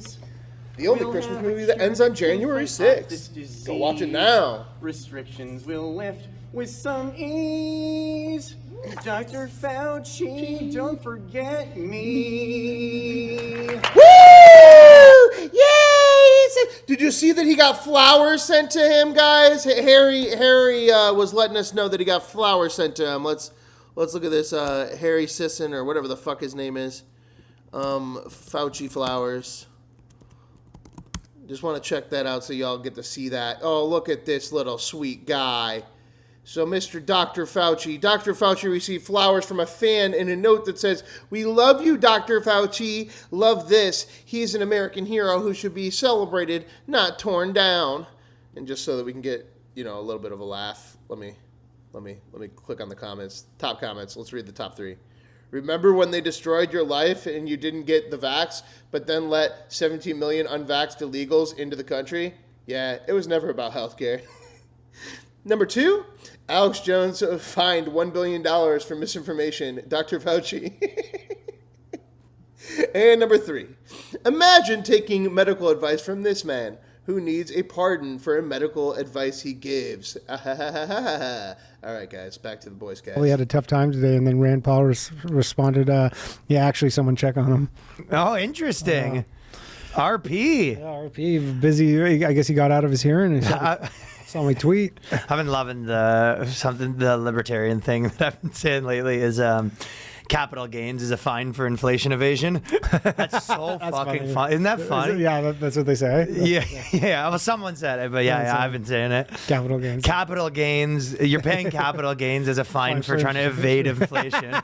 That's good. Isn't that really good stuff? Yeah, that's really good. But so Fauci, he pleaded the fifth. It's like the funniest 111 video. times. 111 times. Yeah, and honestly, there is a point where you respect where you go, I got to try. That's men everywhere got to be doing Again, that. it's just, look, he's got a pardon. He received his, blanket pardon from Biden when Biden left office. Full deal. Full deal. He has no incentive because, again, you're like, it's a congressional hearing. You're under oath. It's like you misspeak one time and, they'll destroy your life. So it's like he doesn't really have, there's no incentive for him to answer these questions. He's just like, what day? Yeah, there you go. What day of the week is he goes, I plead the 5th. What kind of tie are you wearing? I plead the 5th. Yeah, that's what I'm saying. Dudes out here, have you gone to the Rippers recently? I plead the 5th on that. But the reason, I'll tell you, this is to me, so when you look it up, or if you watch the video, he said, like you said, he said it over 100 times to every single question. And they even go, let's try something. What color tie are you wearing? What's your name? He goes, I plead the 5th, right? Yep. To me, this is the Chappelle sketch. 5th, 1, 2, 3, 4, 5, 5th. Yeah, sure. But if you want to make them look stupid, asking the tie questions and stuff like that actually doesn't make him look worse. Yeah. Because then you go, you're highlighting that he's doing it to everything. What you need to be saying is things like, you go, hey, would you rather cure cancer or give $1 billion to a pedophile? And he has to go, I plead the 5th. You go, you can't answer that one? Who's hotter, Ryan Gosling or Jake Gyllenhaal? I plead the 5th. Go, that's kind of gay, dude. Yeah. Plead the 5th if you're gay. Yeah, exactly. Or it's like, who's hotter, Sydney Sweeney or Jake Gyllenhaal? You go, plead the 5th. You're pleading the 5th on that one? Yeah, so you go, did you know that you were lying? Or you just didn't care? He goes, I plead the 5th. So you did know. Or so you didn't know. Okay. Right. Yeah. Trap him in these. Yeah, I feel like when someone says, that's how you do it. Yeah, I think. When someone tries to do opposite day, you have to. Right, you got to get him with another opposite day. I think for him, he's just like, my reputation's destroyed. Do you love killing dogs? I plead the 5th, so he's not sure. Could go either way on that one. Pretty easy question. If you ask me if I love killing dogs, do not. Yeah, do not. That's an easy answer. Fauci, Fauci, would you be fine if I took your wife for a spin? Plead the 5th. Loud and clear, pal. Gotcha. Yeah, exactly, right? But don't you kind of think that, in congressmen, I don't know if you've seen, 90% of them are just getting clipped for Instagram Yeah. But that Brandon Gill guy, I was just gonna say that. Just clip farming. That guy is one. It is funny. I didn't even think of it that way. Congress is just clip farming. I mean, hey man, we got an election coming up. There's a literal congressional election in November. They got to fucking get their votes. But that's where the world is at. The politicians are all just clip farming. Clip farming, yeah. I mean, that guy is pretty funny. Dude, everything's content. I mean, even back to my live streaming, watching people live stream, it's like there's 5 cops who live stream on TikTok Live, and they just sit in their fucking patrol cars, and they're just like, "Thanks for the donation, thanks." Yeah, y'all not ever donated to me. Thanks for the donation. I guess I need to just dress up as a congressman. Yeah, Brandon Gill, is that his name? Brandon Gill. Yeah. Well, he's married to Dinesh D'Souza's daughter. For me, better. I can see that. Now we're on the diarrhea. I'd probably be in that same it's camp. Cool. Yeah. Okay, this is a fat phobia story. Toilet humor over diarrhea-induced weight loss shows fat phobia is alive and well. Now, this is the real cancel culture. Yep. Because I don't know if you know, the same reason that all of our friends and people we know were, fighting a war that is less so now against all the social media platforms, deleting everyone, and just a constant war. I mean, me and you have been deleted from things tons of times. Many a time. Getting strikes, losing your channels. It's just this constant, free speech war or whatever, right? Mm-hmm. But you do forget that a lot of that war is happening in weird places. You always sometimes you'll talk to OnlyFans chicks and they're all dealing with the same thing. It's not really a speech thing, but they argue it is. Yeah. And then a huge part is these weight loss chicks. Yep. We're all getting shadow banned and deleted, and they're posting basically weight loss techniques, but the idea was you're pushing harmful stuff to women by telling them to not be fat, right? Fat genocide. It said it's fat genocide content. Fat genocide content. And so all these channels were getting deleted. It was the real cancel culture that people don't talk about that much. They don't have a voice. They don't have a voice. That's why I'm speaking up for them. Well, the voice they for the have food in their voiceless. mouth. No. The people that are skinny talk people get. Yeah, right. The people with food in their mouth have their channels getting pushed. Right. Yeah. Yeah, that's a bit of a. This is from Canada, of course. Yes, but this is I'm talking the broader. Yeah, in the America, broader. this also happens. It's a big thing. But this joke, you were kind of saying you wanted to talk about this virus at some point. I think we talked about it for a second. Yeah, I think we talked about it briefly. But there was this virus, and people were posting. All these women were jokingly posting, like, "I lost 10 pounds because I had food poisoning. Stomach bug is the best diet." Which, by the way, people are like, "Oh my god, I'm like fucking. I just cleared out Walmart of all their iceberg lettuce. Hopefully, I get it." Like, yeah, kind of thing. yeah, Like, and they're kind of half joking. Yeah, they're 100%. And they're all getting like shadow banned and stuff like that. And then all these bloggers. That's have written, crazy. because They're the getting article banned for Danny's talking about joking is about Canada, that? but it's happening everywhere.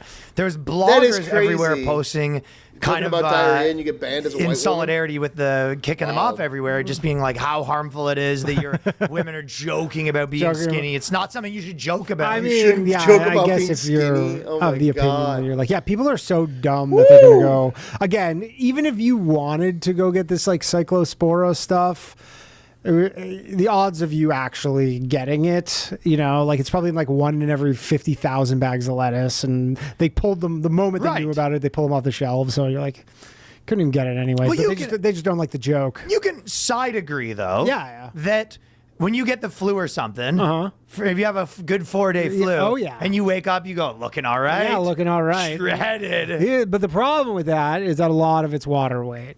You're super dehydrated. Well, you don't eat for a couple days. You don't eat, yeah. Like you'll drop a couple pounds. But I drink a lot of water if I'm sick. Well, but your body like is processing it so much. Because you're sweating and stuff like that? Sweating, you piss a lot. Like I remember when I had dengue. But you also don't eat for 4 days. Dude, I remember when I had dengue, I would drink and like I was just pissing like nonstop. It was so weird. Like I just like couldn't stop pissing. Well, I'll tell you, even like puking after drinking, you know, oh yeah, I feel good. Again, you're like, what are we doing? Just go take some Chinese peptides. I've been on that, dude. I don't know if you had it the same way, but when I was probably like in college era, I would say I would puke 2 out of 3 times I drank. Really? No, Yeah. I didn't really drink that much. It was a big part of my routine. You didn't drink it much? Oh, I wasn't like a huge drinker. I just like I hated We're puking. going to go into communism as the next subject. Boyscast. This is the Boyscast latest episode So about Dr. Fauci. communism's taken over, episode and 360. the commentary that I have is some of these young communists should just realize that this is more of a suing country. Because I have 4 different articles of people suing and some updates on suing. It's the suing. It is, the litigiousness of this country, but you go, they're focusing on the wrong thing. Because if you're like a 20-year-old right now and you're just like, let's try to redistribute wealth. And I always said in my joke about people say it's the top versus bottom, but it's actually, that was what it was like at the gay bar, top versus bottom. But when people say it's a top versus bottom, what it really is the top and the bottom versus the middle. Yes. If a lot of times, and no one ever agrees with me when I say it, but it's like, if you look at most of the time, it's the bottom people petitioning with the top people to make the middle people pay more to the bottom. Right. Because the top people aren't usually that affected by these kind of policy changes. I mean, it doesn't change their life. It might. Yeah, but if you're someone that makes $150,000 a year for your family, right? I mean, those are the people who all are getting like. And you take an extra $10,000 from them, you go, that was a big change in their life. Yeah, it's a big change in their life. I mean, when you talk about all the medical bankruptcy in this country, it's all those people. Yeah, so a lot of times it's the top and the bottom versus the middle. Yeah. And that's not a popular message. No, not a popular message. But more importantly, they're thinking about it wrong. It's like if you're looking at it, it's like, oh, that'll help me. It's not going to help you that much. What will help you is pretending to get hit by a car and then suing them. Again, going to a job, finding a way to sue them, and then suing them. That's how you get rich. I mean, you want ideally if you can get hit by any sort of vehicle that has some sort of city branding on it, city or state. Your money in the bank. Federal is probably the best. Yeah. But then there's always or Fortune 500 companies like a la Tracy Morgan, right? Like you get Tracy hit. Morgan? You get hit. Well, I'm saying. Oh, I thought you were saying J.P. Morgan. You go Fortune 500. No. Fortune Walmart. The guy who's J.P. Morgan was Tracy. It's Tracy Morgan. Like a Walmart. You get hit by a fucking Walmart truck, dude. It is crazy how much money Tracy Morgan got. I've heard rumors he got like $300 million. Him personally. Yeah, because I think the other guys got money too. Oh, like I know Artie pretty well. Who was in the Artie. thing. Yeah, I mean, if you like, I don't know. I'm not a pocket watcher. I don't know. I'm not watching his pockets, but he seems like he's doing okay. Yeah, I mean, he literally shows up to the cellar like custom suit. Last bit. All right, this is on conservative camel toe influencers. I don't. What's her? I don't know. I'm trying to find what her name is. I can't find it. I'll get it for you boys.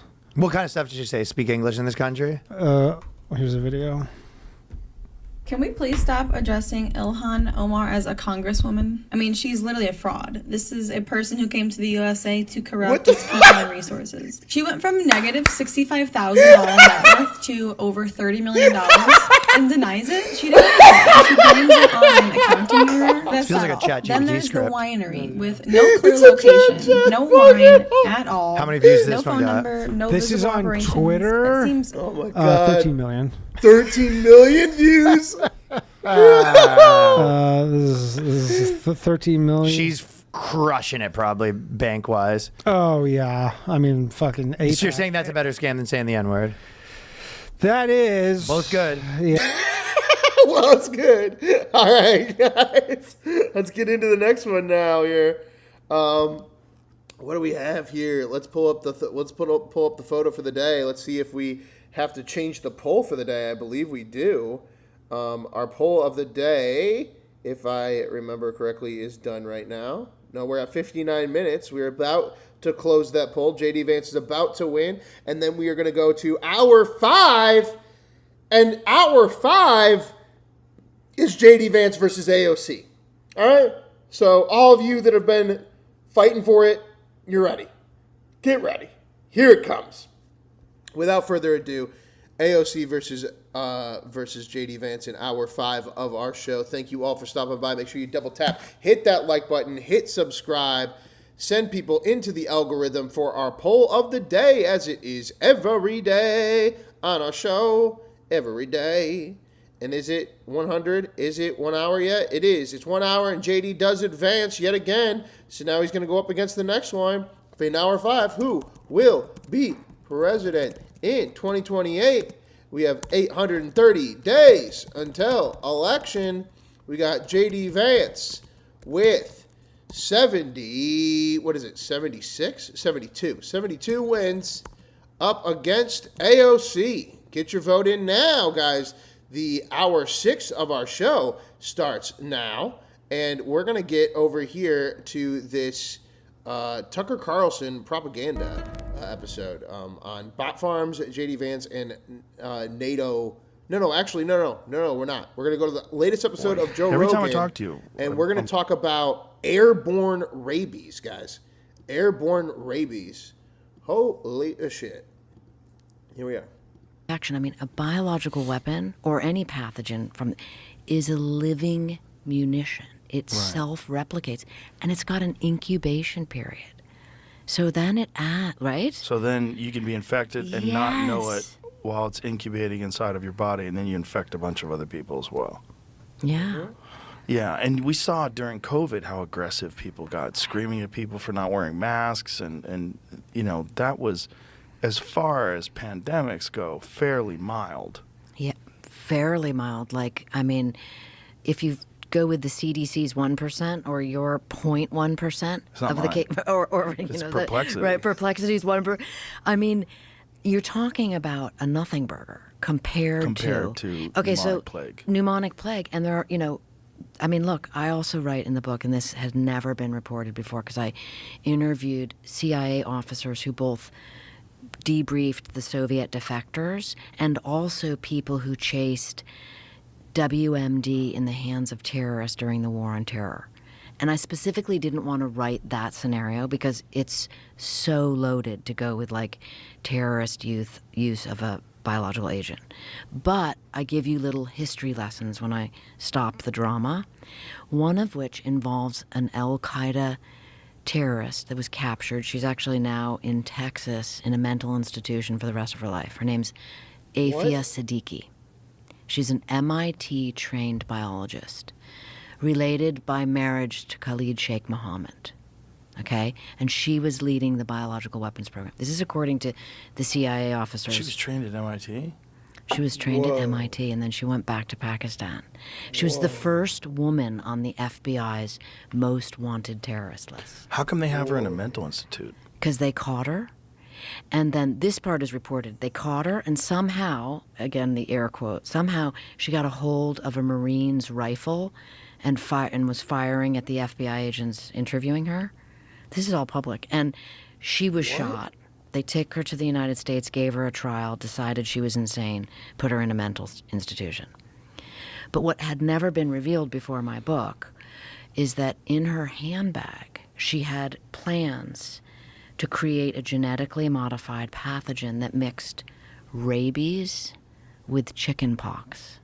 Whoa.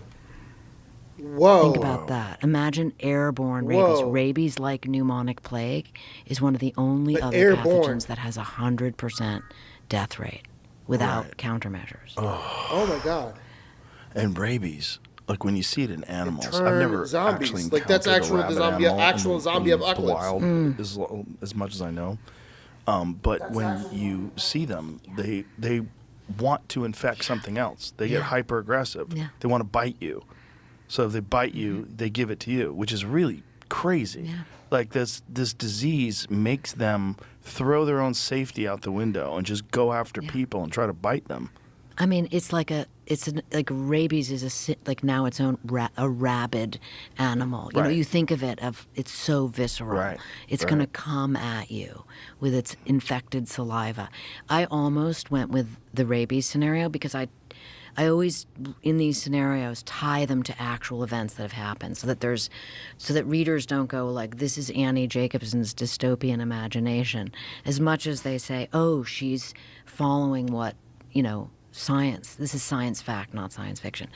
And so when I learned about that plan for the genetic modification of rabies and airborne rabies, but then I thought, how far did she get along with this? That is classified, Annie. But I did get a second person, David Relman, who's the advisor to the president on biodefense, to confirm with me that was actually located in her handbag and caused serious concern. Now imagine if they never found her, they never caught her, and she completed that.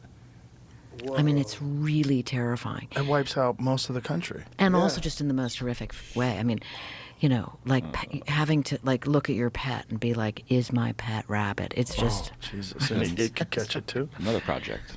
Oh, she had another project? Yeah, multiple projects, apparently. She had collected materials on viruses for biological warfare, and one of her projects is finding its way to infect America's poultry supplies with an antibody that would allow chickens to pass salmonella onto humans more easily. She later destroyed her work after suspecting Abu Lubab was hoping to double-cross her and turn her into the United States authorities. This is a long Wikipedia with quite a bit of twists and turns. Yeah. I'm surprised it's not a movie.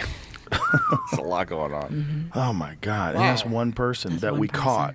Now, that's One that not we like this is caught. the only time they thought of that. This is the only person that they tried to recruit caught. to do this kind of stuff. There's probably someone out there right now. Mm-hmm. Hence your book. I mean, I interviewed this guy, very famous, legendary CIA officer named Rolf Moet Larsen, and he led the counter WMD team, right? So he would go to places basically like with a bunch of ground branch guys, CIA paramilitary guys behind him. He was kind of like the intelligent. Okay. All right, that was enough of that. But that's crazy that that's going on. That's insane. All right, let's get into this next one. The next one that we have up here is this Asmongold video. Woman it's plows called through What the Fuck? And it was 5 hours ago on Asmongold TV. If you guys want to check it out. Here we go. It's another one of these cop Woman videos. plows through a store while fleeing. That's not good. Uh-oh. You're not supposed to drive in there. That's a store. Is this extra Emily? Yeah. Hi, Chad. Ulta Beauty. She's crashed into Ulta. Oh my God. What the fuck? Hello. Did you just drive over the train tracks? No, we've been sitting right here. Y'all just pulled past us and rode past. Yeah. I mean, we got a description for a white SUV that drove over the train tracks. And you have a flat tire. Yeah, we got a flat tire now because we just tried to pull over, but that was not us. We got a flat tire now because we just tried to pull over. Give me a minute. I gotta use the bathroom. I don't want to interrupt this. Let's find out why pulling over gave her a flat tire. Whereabouts are you coming from? Whereabouts are you coming from? I got it. Hey, babe, I gotta pee, and we were trying to pull over, and we got pulled over. We're going to be out with that possible vehicle, Washington, in a second. I have a plate for you when you're ready. Just be advised, it does have a flat. They're trying to say we sped off at the train tracks. Ma'am, it's kind of like a yes or no. Uh-huh. It's kind of a yes or no. Did you drive over the train? Did you drive No, on I the didn't train? drive over the train tracks, but I did slow down and put my brakes on so we could park right here to go into pee. No, I get you there, but... No, I did not. Let me finish. Why are you getting so aggressive? I'm asking. Because I am, and you're sitting up here asking me the same question over and over, and I'm kind of... You're not answering me. I'm intimidated. You're intimidated? Yeah. By me asking if you drove across the train Because track? I already answered the question. I Well- sat up here and I pulled over. Okay, well, you got a flat tire, and you also... We had a flat Hold on. tire before you you keep pulled cutting me over the off. train tracks. And you also have all this grass on the front end of your car. You also have all this grass on the front end of your car. Jesus fucking Christ. What?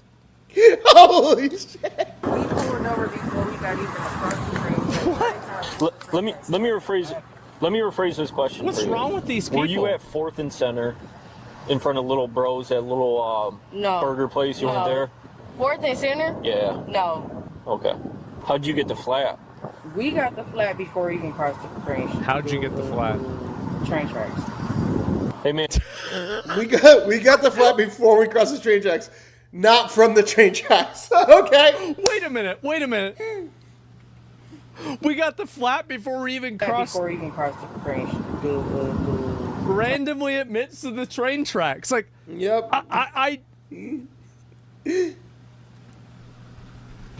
Wow. Train tracks. Hey man, when did you get the flat?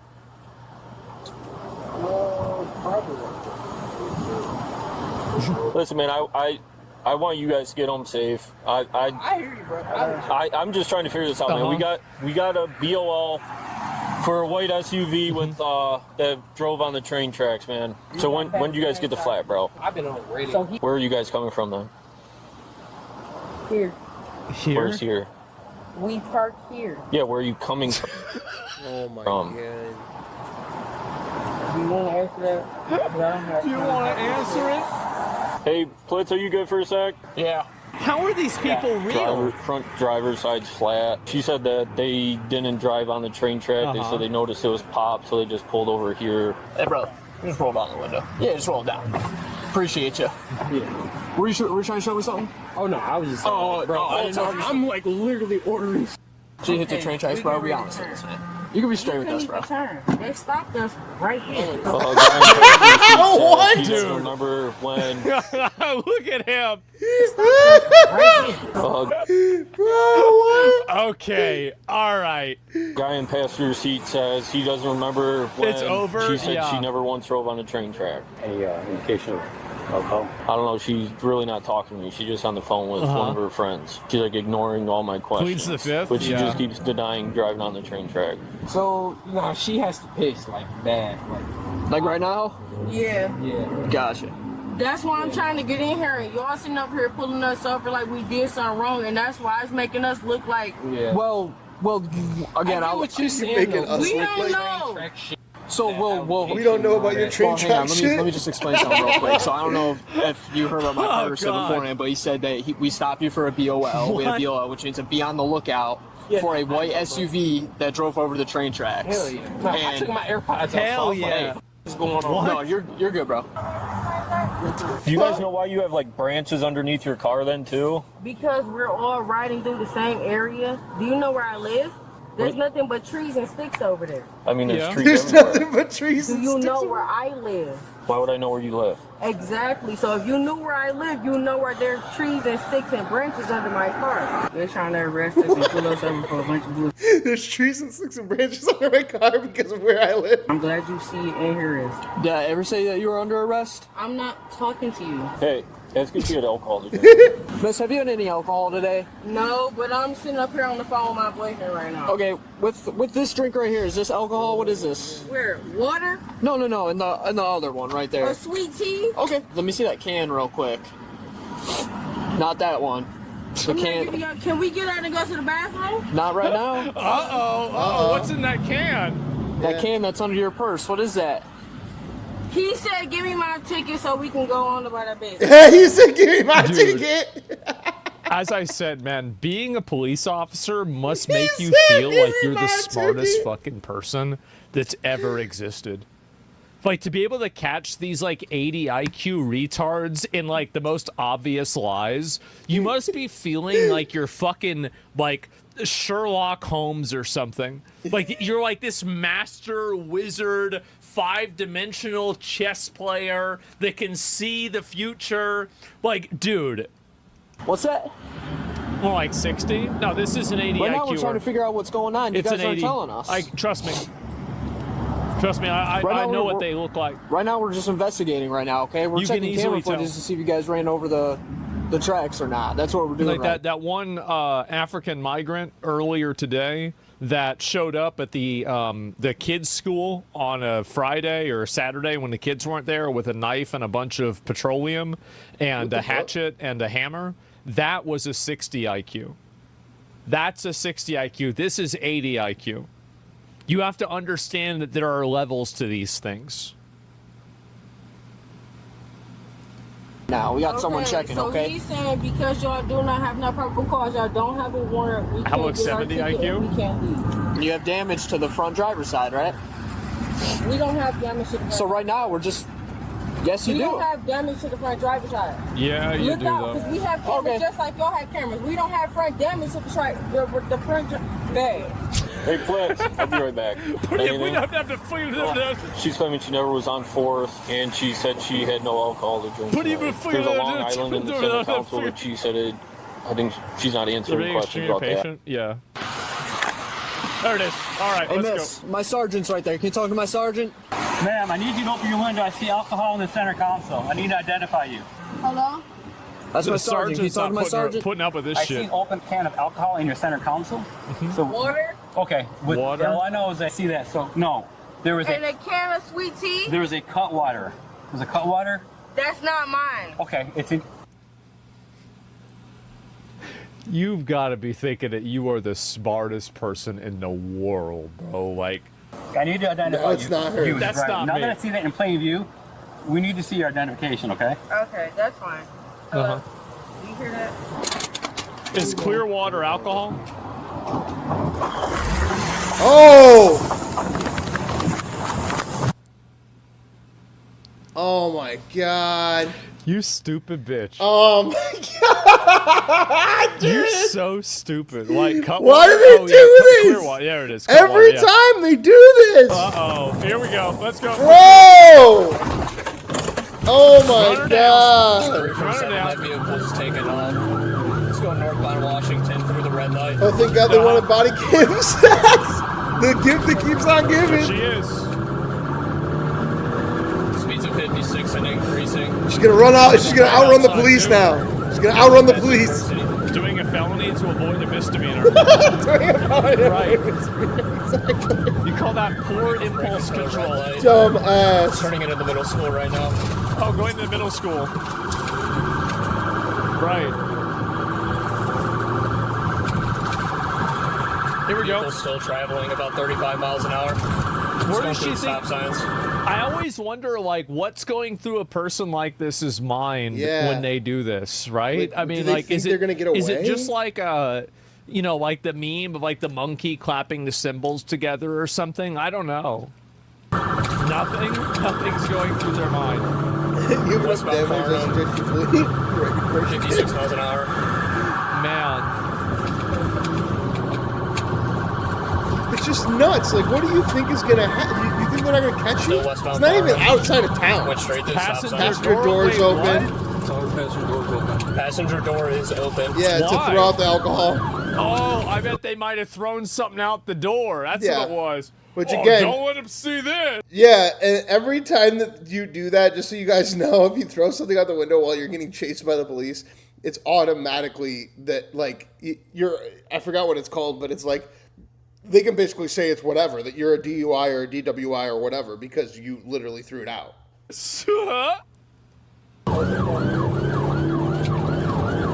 What a bunch of fucking idiots. Still westbound Farnham through Lockwood, 54 miles an hour. Oh my god. How come so low resolution? The guy's trying to get out. I think she's that bad. He wasn't the boyfriend. She was on the phone with her boyfriend, she said. So that guy was like, fuck, bro. Vehicle almost ran through a whole leaf pop. I don't know. Still westbound Farnham, Maple Grove. I couldn't come up with something funny. I have no idea. Southbound Oak Ridge, she said raining. Yeah. What's she doing? She cut through a cider right now. Is this Ulta Beauty? Holy shit! What the fuck, retard? What? Why did you do that? Stop the car! Why did you do that? Put your hands out the window! Oh my god, just shoot her. Just shoot her. Put your hands up! Holy shit. What the fuck? Oh my god. Woo, she's still going and he has his hands up. Ah, you were right in the chat. You were right in the chat. Bro's trying to get out. He has his hands up. He don't want to get shot. She's hitting the fucking gas in the store. Really? Really? You think this is gonna, like, oh my god. Just shoot her. Step out, get down! Officer, please don't shoot. That's a smart guy. That is a smart guy. No way. No way. He steps out. And she's gonna get. Oh my god. Fuck. Oh my god. Stop the car! Holy shit. The passenger's out of the car now. Stop the. Oh my god. Shoot her. What are y'all doing? She's putting on her makeup. What the fuck? Stop the car! The car's a deadly weapon. Yes! Oh, there it goes. Holy what fuck! The fuck?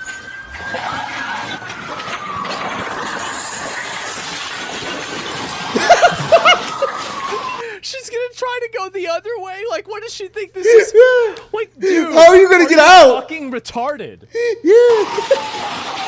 It's like in a store driving through the aisles. I bet it is. Oh, bro, just at the exact wrong time. Oh my god. They need to shoot her? They should. Savage. What the fuck, bro? How is she still going? Maybe revised to 75 IQ? No, this is an 80 IQ crash out. This is an 80 IQ crash out. She can't even get the car. I would at least get the vehicle out of the fucking thing. There you go. Now she's just gonna go through the other way? The other way. She's gonna go through the other way? Where the fuck she go? She's like in the store now. Imagine working at Ulta Beauty, and you're like, what the fuck? Think she's playing GTA? Facts. What she doing? Exit? Oh, she's trying to drive it through the other side. Blocking the exit. Oh my god, she's trying to drive it through the other side of the entrance.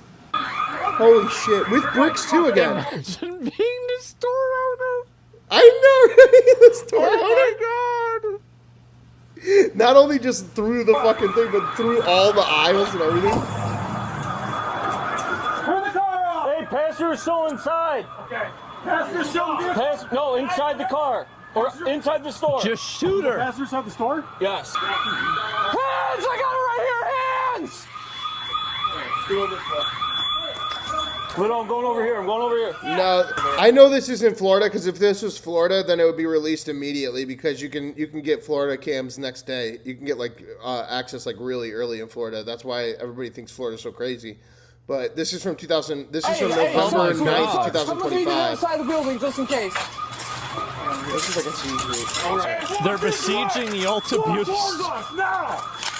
Every single thing in the store is at least $60, $60,000. Yeah, I went to one of these stores like a week ago or so. Yeah, it's expensive. Over here. Come this way. Over here. Sim, I took her to Bed Bath and Body Works afterwards too. We bought a scented candle. Yeah. Mine. Keep watching. Yeah. It's bad, Keep guys. Going. Come outside now. Come outside really now. Bad. Come outside. Sorry, he's coming. He's coming. I think I heard him say Virginia earlier. I think it's in Virginia. Hands. Okay, I'm good. Get down. Get down. I didn't do anything. We'll talk to the lawyer later. It makes me so mad the cops don't just shoot people like this. I think that we should just shoot them as a procedure. It's like, you obviously don't know how to act. That's like, wild. and by the way, I've said it before, you have pro-life candidates. If I ever ran for office, I would be a pro-death candidate. Abortions, fucking border patrol like that, fucking going and bombing terrorists across shooting people in fucking it would be crazy. We'd be doing it like nuts. Not abortions, no, I mean doing the whole thing. Yeah, feeding them. Wait, now the cop car's going into the store. Oh, what the fuck? Now the cop's going into the store? It doesn't matter, does it? Why is the cop going to the store? You're crazy, man. Shooting them is a waste of a human life? You're using this word that I don't necessarily agree with. Yeah, human. You know, like, I was really going to say it like that, right? I'm going over here. I got the door. Yeah. Sorry, buddy. Wrong stream. Wrong stream for that.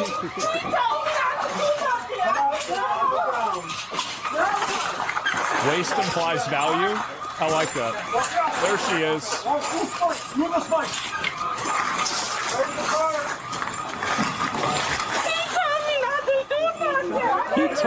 You told me I didn't do nothing. What the fuck, bro? I don't even drink, so I'm cool. He told me, cool with that, dude. Even he said not to do it. Yeah. Radio from 7. We got passenger in custody. Oh my God. We're detaining. They have value. Think about all the batteries that we can make with them. True. Dude, you gotta run the wrong lady. Yeah, they do have kidneys. It's a good point. Dude, she almost killed you, dude. Yes, bro. All right, I'm cool, bro. In the back, on the same part. The way they slammed the dude down, but not her. Yep. Just stop. Okay, just stop. It's all over now. I didn't do anything. No, both are in custody. Clips, you got passenger, right? He's back here. Perfect. This is the kind of shit, like, you wouldn't even believe this happened. A-firm radio, we're secure. He'll still get booked, but he'll get off. She won't. Especially if he doesn't have a record. They never do anything? Yeah. That's crazy. Why did he drive into that? Maybe the gulag isn't so bad after all. Yeah. The male suspect, De Niro, was issued a citation for open intoxicants in a motor vehicle and is presumed innocent unless proven guilty in a court of law. The female suspect, Katrina... That's all you had to do, bro. Yep. That's all you had to do. Like, literally, like, it was you got one open container in a vehicle. Who gives a shit, right? Yep. Okay, Katrina. We've got Hurricane Katrina here. Yeah, now Katrina. Let's see it. That's all you got to do, too. You would have the same thing, Katrina. And remember what I told y'all? That face tattoo?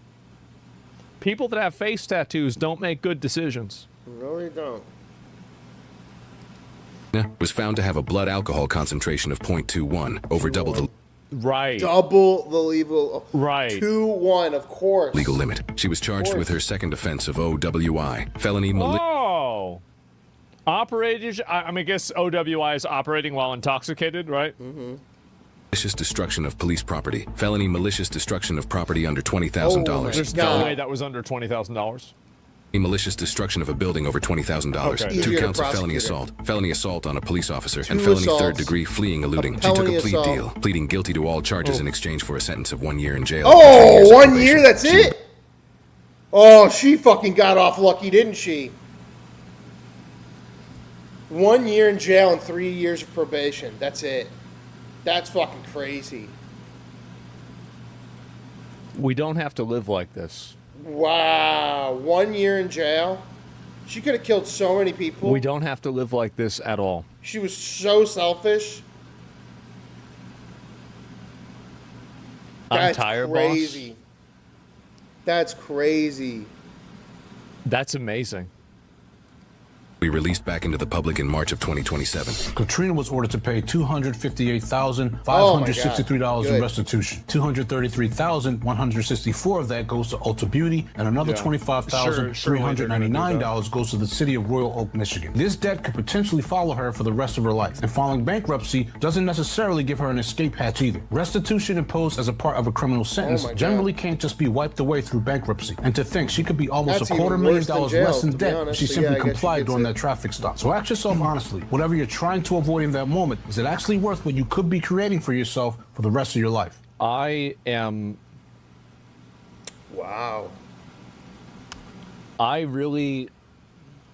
That was crazy, guys. All right, let's get into the next one here now. We got, up next is Tucker Carlson earlier today. See what's going on over here with him real quick. Goes ahead and sees Gary attack him All right. Let's see what's happening over here. again and again. So then he started investigating with his buddies, Green Berets, Navy SEALs, all of that, and they found something. And this is where I got on a group call. So they said, Elizabeth, we have a huge story for you, and someone needs to put this out. I'm like, okay, I'm listening. He says, when Russia-Ukraine war started, we Special Forces guys got some interesting calls. I'm like, okay. Ukrainian company called us, they said. And they offered us money. I was like, for what? They said, we were supposed to go on YouTube and glorify Ukraine, Zelensky, their military, all this, trash Russia, and we would be compensated for it. Wow. Yes. So immediately, my reaction was, please tell me you remember the company. And please tell me you have some proof. And he was like, yes, I remember the company. We all do. And we have the proof. So I'm like, great. Here's the offer, Tucker. These are former Special Forces guys. Some don't even have YouTube, some do. And the deal was the biggest YouTubers that they wanted, right, to spread Ukrainian propaganda. They would get paid some around $10,000 a video, okay? Bro, where is this money? Give it to me. Please double tap, hit that like button, hit subscribe. 7 days a week with the news. Help support the channel with that $4 membership. Appreciate you all. And stopping above by. that, they would get Where's my Ukrainian deal? $40,000 in advertisement money. So they would be set with good advertising. That is already $50,000 if they did just one video a week, right? But they said you can do as many as you want. If you want 50 videos, you can do 50 videos. We'll pay for whatever. So great deal. I mean, just do your numbers, multiply them, right? $40,000 in ad money. And then they said something very interesting. Perks were they would get to meet the biggest politicians in America, like Secretary of State, for example. And they would take flights with them, and they would take car rides and so on. And that happened too. By the way, I want to say Secretary of State, this particular offer was not the Secretary of State. We are talking about Lloyd Austin. Wow. Like before, Not yes. Well, that's not the Secretary of State then. That's not the Secretary of State. Is she talking out her ass? So Lloyd Austin was the Secretary of Defense, lady. Secretary of State was Anthony Blinken at the time, which was a Coca-Cola head. You understand, not only they have people at the DOD and like not just DOD, but in general in the American government. And they were so secure making this offer that obviously our government is involved. Like not again, Trump administration, I'm talking about previously, but the closest offer was only 2 years ago. Okay? So the reason these people got on the phone call with me is because they declined the offer. Did they know where the money was coming from? Yes. It was a company called United 24. United 24. Yes. Ukrainian company set up by Ukrainian government. Yes. So here's an interesting thing with United 24. You know who provides money for United 24? Who? We do. The U.S. government. Well, U.S. everybody. So if I wanted to donate to them, they have a website that I go to donate. They got a ton of money from Hollywood and actors and actresses also. So they have our money going to them and they are propagandizing us with our own money. That's part of the humiliation ritual. Yeah. It's crazy. But it gets crazier. So, yeah, I mean, it's how do you understand this story was never told by anybody? No. Like, I can't believe I'm sitting here with you and telling this the first time when we have... Two Gun Cohen, boom, with the super chat. First super chat of the evening. Appreciate you, Two Gun Cohen. You the real one. You the big one. Let's get that show up to 200 likes, as he says with his super chat. Amazing. The greatest Canadian. Of course, he would understand how communism is structured and how this show actually works. Remember, guys, you can double tap. Hit that like button. We're 3 likes away from 200. And hit that subscribe button. Hit the notification. We go live every day whenever Trump goes live. We also cover the news every day. We cover the best of YouTube every day. We're here at least, 3 to 6 hours every single day with you. Help support the channel with those super chats like Two Gun Cohen and become a member, which is what he has done today, making himself a 3-month membership, which means that in 3 more months, Two Gun Cohen will be the first ever member of our community to have that American flag. You first become a North Korean, then a Venezuelan, and then a Cuban, and eventually graduate to Americanhood before, after a year of support, becoming an Israeli citizen. Welcome to No News is News, where we make fun of the news 7 days a week. Appreciate you all stopping by, and thank you so much to Gun Cohen, and I'm sure the community appreciates you as well. Big donations from him today. Big guy! Much bigger, much more powerful and skillful journalists out there who should have done this story. No, they're part of it too. So the boys told me they are absolutely mad and angry at Ukrainian company, this particular one, and Ukrainians, and they said we are fed up with them. Go destroy them. Two Gun Cohen is a major so I'm like, general okay, of the Chinese military. There's something hidden, not just money offer. Like, what's going on? One of them said, well, when I said no, and I said, go F yourselves, excuse my language, they went after his work. So they called the boss of this person. You know how like when special ops guys get out, they do like contracting work and all kinds of. So he was doing one of those, and they called his work, his boss, and says, this guy is a Russian agent. He works for Russians. You need to drop him. What? Yes. Did it work? No. Two Gun Cohen was the nickname of Morris Abraham Cohen, one of the most notorious adventurers in the 20th century. But you said it was a Chinese general.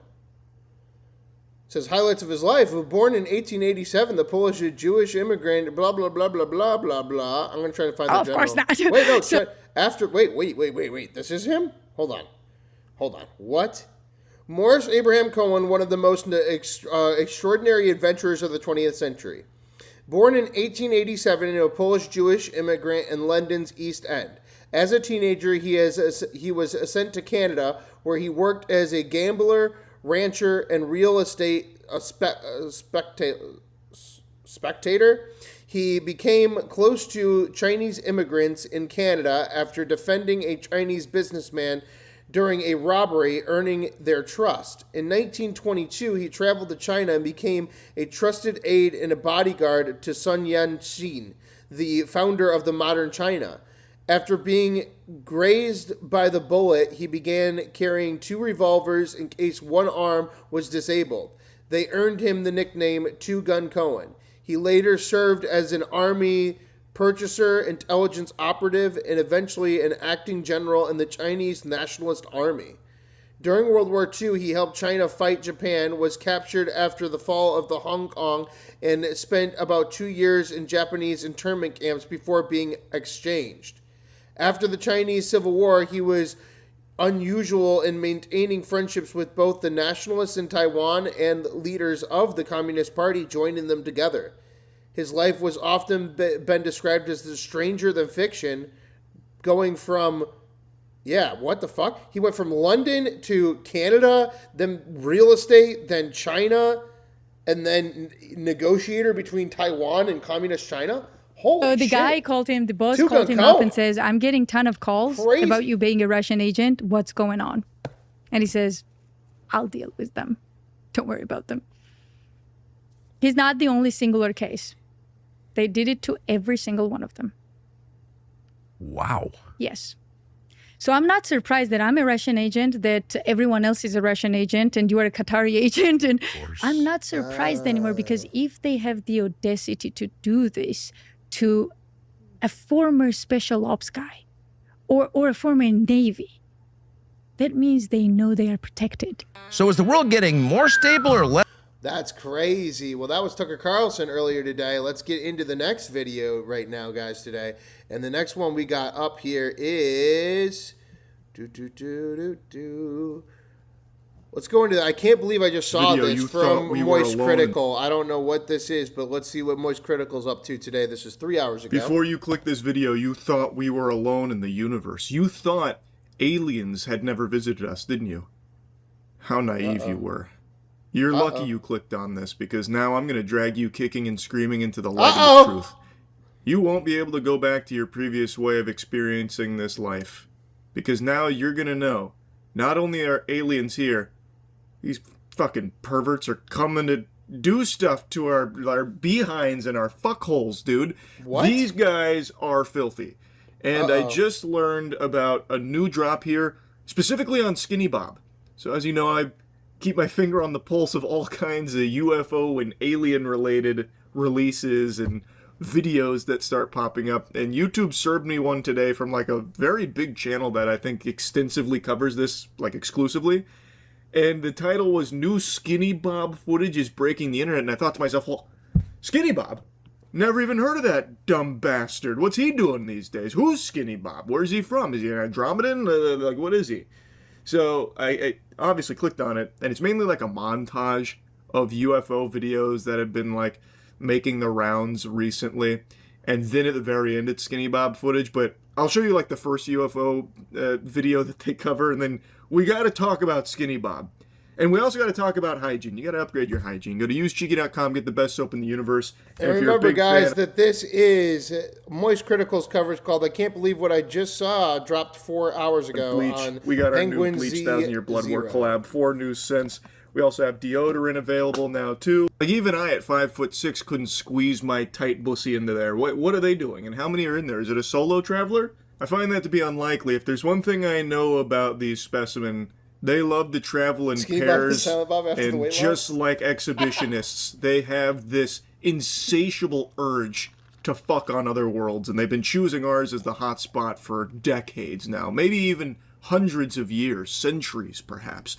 So I think there's probably a group of no less than 50 or so aliens in there having just a fucking orgy. Swingers.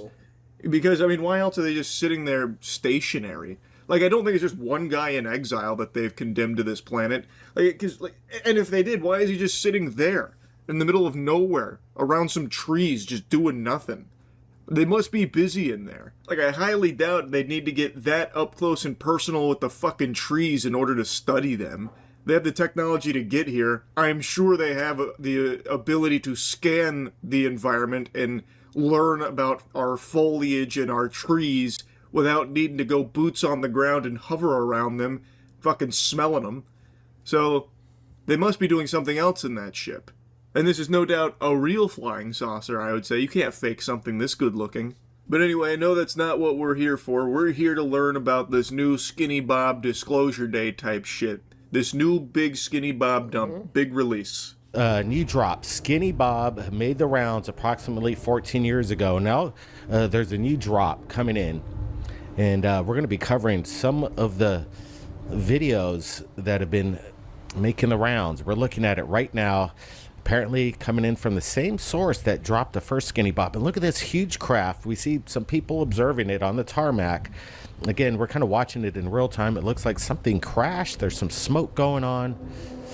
All right, let's just kind of look at what's coming in from this Super 8 footage. It looks like black and white. We see some being on the ground. And there's another... That's Skinny Bob, or is that another Skinny Bob? It's got to be AI footage, so right? So it could be his twin brother, could just be someone not even related to Skinny Bob. It's got to be AI footage, unironically, right? This is actually how the end of Disclosure Day looked. Where they just had, like, videos of aliens eating cereal and shit, and, like, hanging out with the humans doing, like, this. And everyone was, like, crying and shit as, like, the news host tearing up. This is unbelievable footage as an alien's hitting a fucking kickflip or something. I do not want to watch Disclosure Day at all. I mean, it is basically one-to-one with this Skinny Bob footage. This is the Skinny Bob footage. I'd never heard of that. It apparently was a YouTube video, a couple of YouTube videos, actually. Okay, so that's clearly AI footage, and we just got roped into that one, but there we go on that. And let's get over now to Mr. Caleb Hammer. Do you think you're the devil? Has his new... we have a new one here from Caleb Hammer that just came out. And what is this one called? What do we got here? It's called I Finally She is Snapped. shocked that she cannot get hired. How is it your MAGA family's fault? We're built on a patriarchy. It's always someone else's fault with you, isn't it? No. Oh, no? No. If you're calling the entirety of the United States today racist and misogynistic, that's pretty extreme. These are the only people of color. All that matters is today. Why do you care about 1803? Why does a year that we did not live in matter? I'm sorry, I was on your side and you f***ed it. I need to get out of there. No, listen! I just launched Liquid Assets, my official GamerSupps flavor, raspberry apple, at less than 40 cents a serving. It's also zero sugar and under 1 calorie. Use code Caleb for 10% off your entire order. Oh, and 1 out of every 10 tubs has my face printed right on it. Grab Liquid Assets at gamersupps.gg/Caleb or at the link in the description and pinned comment below. This is the best drop GamerSupps has ever run. Link in the description. Wild. Hi, I'm Parker. I'm 34 and I'm from California's Central Valley. This is Financial Audit. Oh, of course she's from California. Yes, it is. Thanks for coming over to Austin like everyone else from Central Valley, California. What do you do there for a living? Expensive, California, notoriously. Not my part of California. Well, it's going to be still expensive compared to the United States, right? I'd assume. I work in a plumbing office. I do customer service now, but I was before we got bought out. So you do customer service? Yeah. That's the job, customer service. There it is. So what do you make doing customer service? $25 an hour. Okay, how the f*** are you living in Central Valley, California? I live with my parents. At 34? Yeah. It was a backslide. Backslide from what? From owning my own house and 2 cars. You owned a house? Yeah. And you backslid to living in... Yeah. How many hours a week do you work? 40. So what is your net take home per paycheck, and what is that per paycheck cycle? I get paid every 2 weeks, and it was when I got my first paycheck with the new company, it was $15.55. Me. Good. What, like dude? What was your job? What was your job when you had your house, and why the f aren't you doing that now? I was a 911 dispatcher. Huh? I was a 911 dispatcher. Go dispatch 911. Yeah, trust me, there's lots to call the cops on over in California. They'll just let them back out again. I'm trying. I'm actively applying for other departments. Why are they not accepting you? Wait, no. Why aren't they accepting you into these positions? Yeah. I may have caused some waves when I left my. Oh, for f***'s sake! What the f*** did you do? What did you do? It wasn't just me. It was all of dispatch. But I kind of became the face, and I think I'm kind of blacklisted now. I've applied at every department in my area and interviewed at all of them, and they. So you're done? Yeah. What can you do now? Hopefully a different department. No, you're blacklisted. But if I go out of the area, Oh, you mean that department? Well, okay. Well, how far out is that of the area? You can't afford to go move to a different area. You live with your parents right now. Jesus. How bad was it? it was really bad. Tell me, detail. Like what we were doing? Or, Yes. We went to city council meetings and told them that they needed to pay us more. Oh, okay. Because In-N-Out workers were making more money starting than Okay, then go dispatchers work for were. In-N-Out. You know you have that choice as a person Yeah. in the marketplace to go make Yeah. more money at a different job. Yeah. The reason they're paying that much is because that's what the market demands. Go get a better job. I was trying. Upgrade your That's- skills. No, that you was weren't. You were the- trying to You get weren't. You were more money going- for your yeah, job, and the from market your didn't job. demand more money for your job. Well, I left there to another department and was making more But money. the crash out was just going to city council? We went to You several city council meetings, and I kind of became the face of You it. became the face. Unintentionally. What the did you do? Come on. What did you do? Spoke more directly than everybody else. Come on, woman. Give me insights here. If this is what his career, I The need to vice know. mayor was a law enforcement officer, and I asked him directly during a council meeting if, in his experience, isn't your dispatcher the most important person? Mm-hmm. And how do you do your job when you don't have any? Mm-hmm. Because we're all leaving. Yeah, I could see why no one would want to hire you. Why would they want to hire you?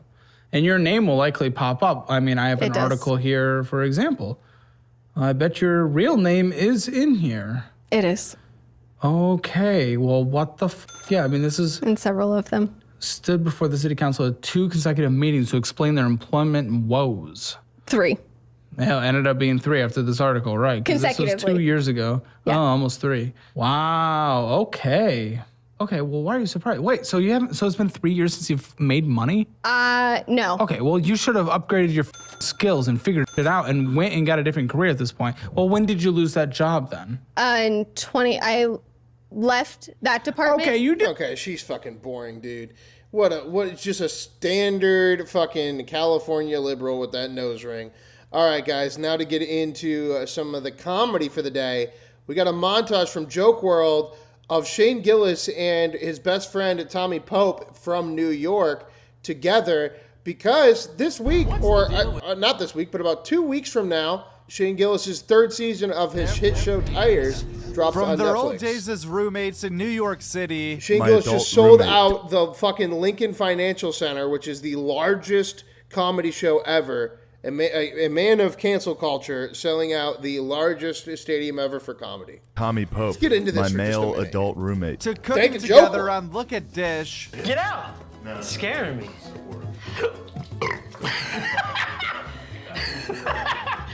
You're squeezing out of me. It's just chewing, dude. And even acting side by side in various sketches and TV shows over the years. Are any of them underage? Well, you can do this. I know. Okay. Go ahead. They're all beautiful angels. Shane Gillis and Tommy Pope go way back in the comedy game, and these are a few of their funniest podcast moments together so far, starting off in the kitchen during episode 15 of Look at Dish. I think Virginia. I knew a girl named Virginia. We called her Virgin for short, but not for long. Remember when Valley Girls were the dummies? Yep. Shane has this dad joke that I hate. So anytime you say we, he goes, "Who's we? You got a mouse in your pocket?" Yeah, we got I hate trash it. out. What do you got, a mouse in your pocket? God, I hate it. I hate that I told you I hate it because now you love doing it. All right, this is ready to go.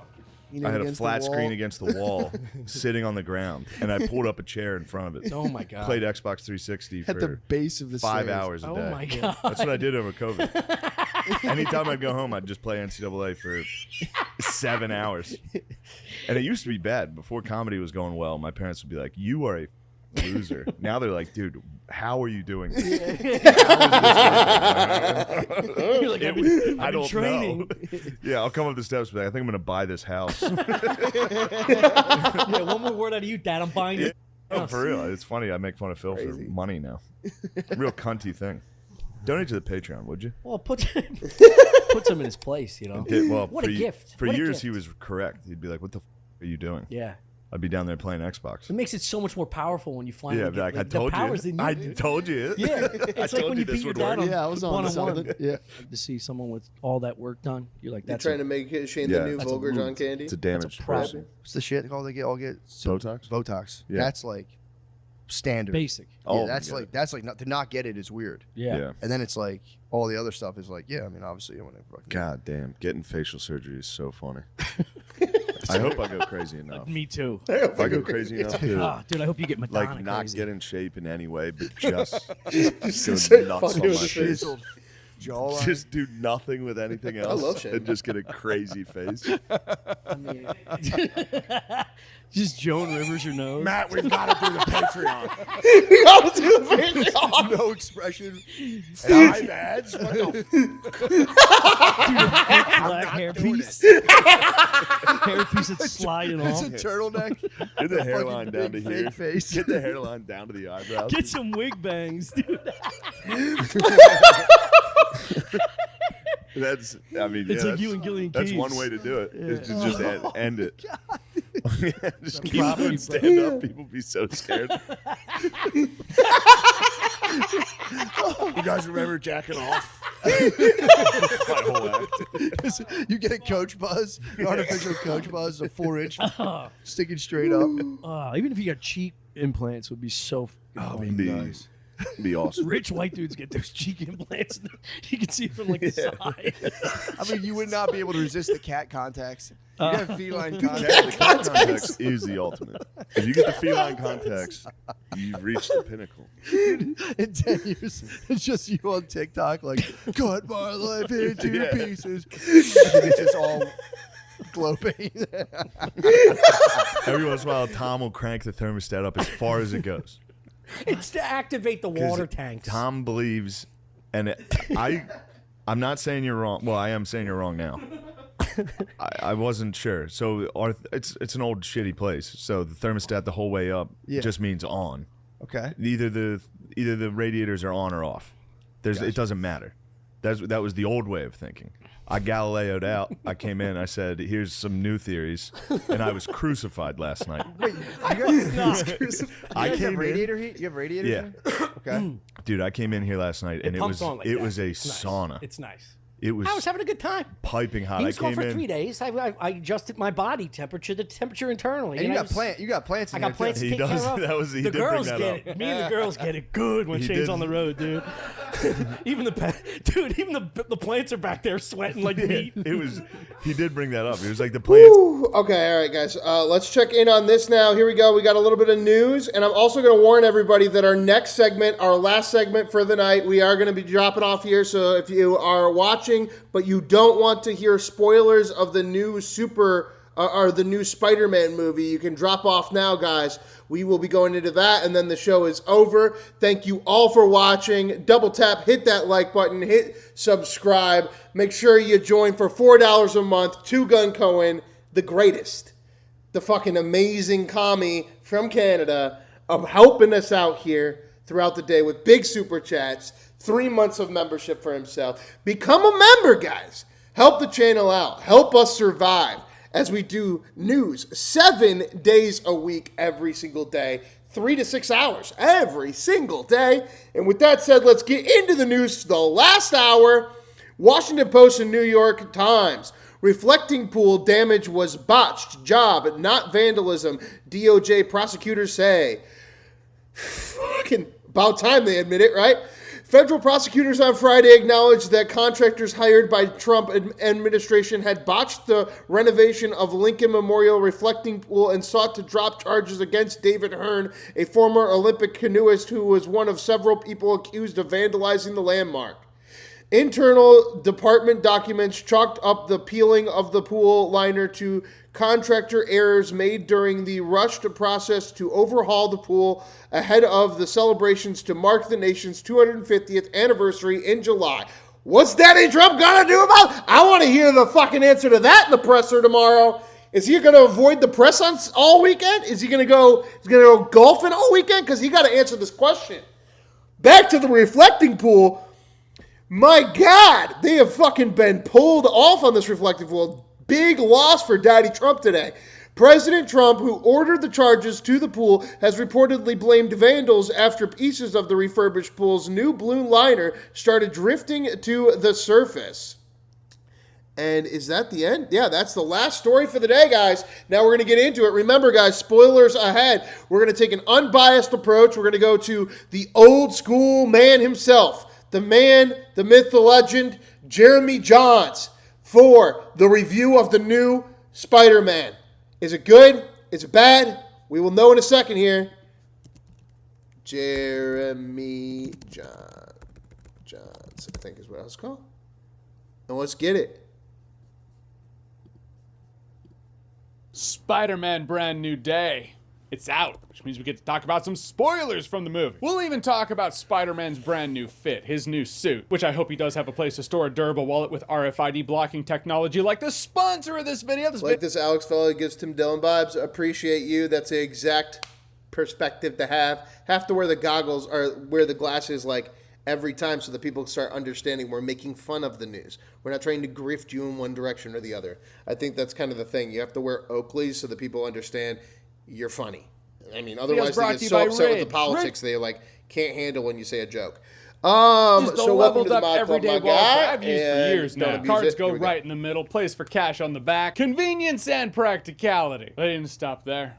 Not only does Ridge have more, honestly, wouldn't surprise me either way with the pool. We broke that down, actually. If you go and you look at it, we had a whole episode that was like 2 hours long where we were yelling at Janine Shapiro, or whatever the fuck her name is, the Fox News lady that's now the DC general. She was blaming this vandal the whole time, and I was like, but you're saying that he's being prosecuted for $4,000 worth of damage. That's not $350 million of damage. And obviously, because that guy was an Olympian, he had a decent lawyer, brought the decent lawyer there, and then, ba-doom. 25-watt power adapter kits, you know, cell phone chargers. A generously long cord, too. Taller than me, and I'm 6 foot. Not only do they sell portable power banks that hold up to 3 cell phone charges per charge, and much more, but right now, Ridge is doing a big sweepstakes for 2 days spoiler talk. If you haven't seen Spider-Man Brand New Day, and you don't want to know about spoilers, stay off the internet, because they're all out there. Probably shouldn't watch this video yet.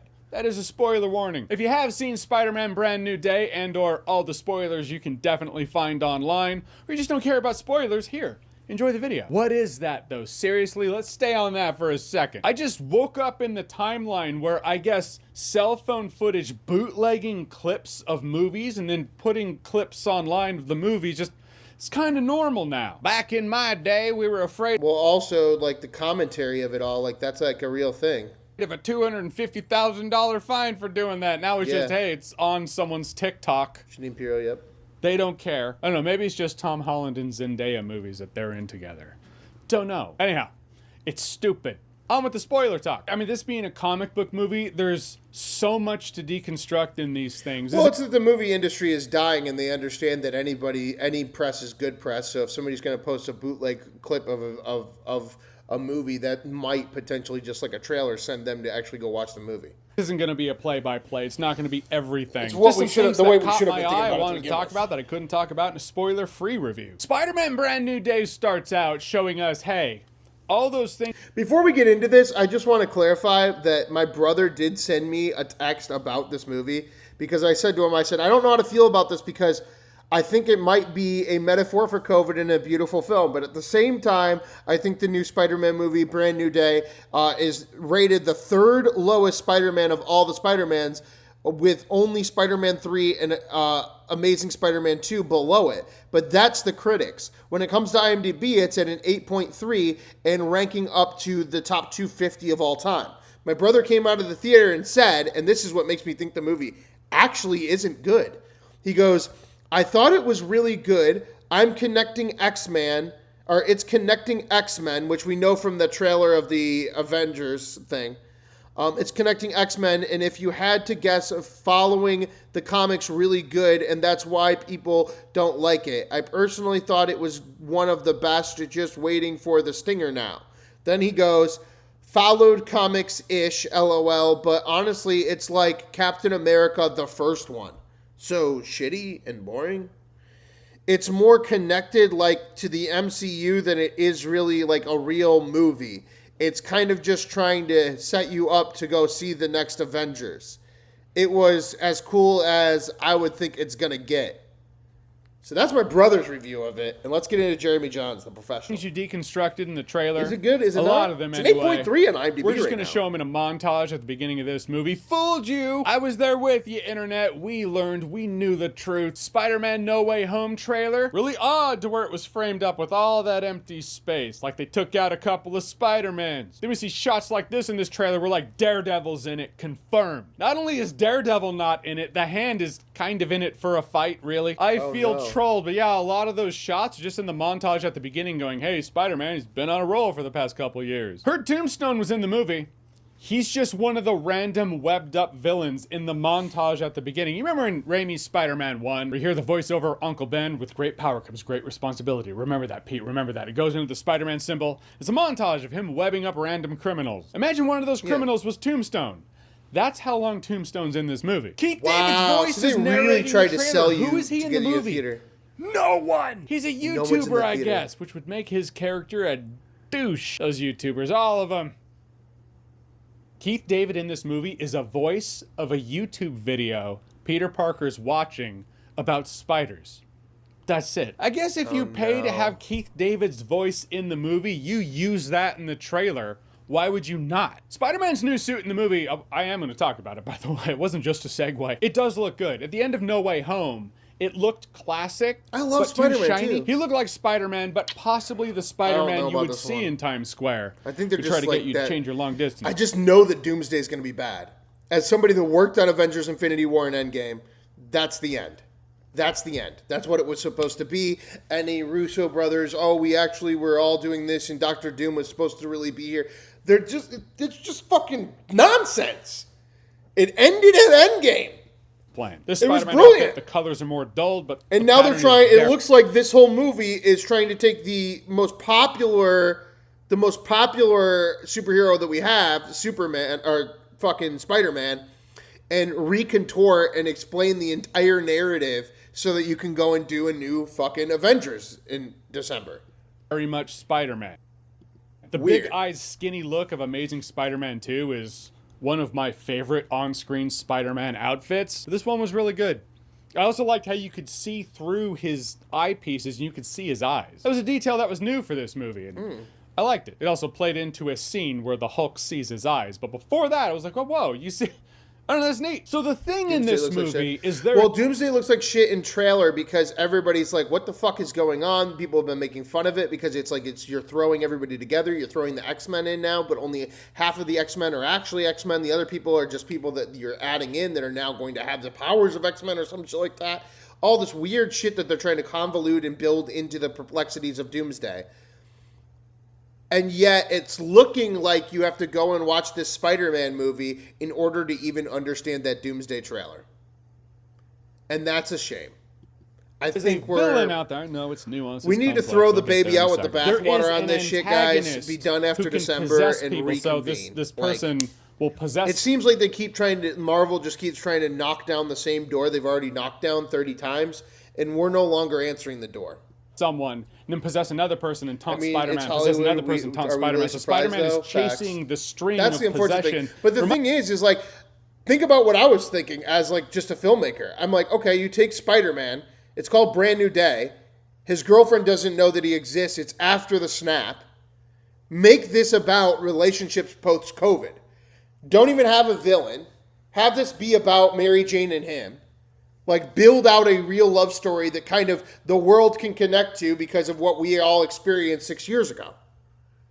And instead, it seems like they spent all of that time sidelining that story and metaphor so that they could explain this convoluted bullshit with Doomsday. More money. Stupid. Reminded me of the movie Fallen. Like Spider-Man's taken on Azazel from Fallen. You seen Fallen? It's great. So underrated. And I've seen Fallen's the a good rumors, movie. same as you. Sadie Sink's in this movie. Is she Jean Grey? Is she Mary Jane? I was like, well, I don't think she's Fallen Mary Jane, so I think that's out. And she's kind of mean, so I don't think she's Jean Grey. Guess what? She's Jean Grey. Not that Jean Grey's always been squeaky clean. It's just, she's an X-Men character in a Spider-Man movie. I didn't think she was actually Jean Grey. See. And then they're trying to make now everybody that's in this movie is part of X-Men. We're done. We're done, guys. That's just you cooked yourself fucking completely into oblivion. God damn. Well, they didn't fix the story in Spider-Man so that we want to watch Doomsday, and now we all get to watch as Doomsday falls apart in December, which will be, I guess, fun.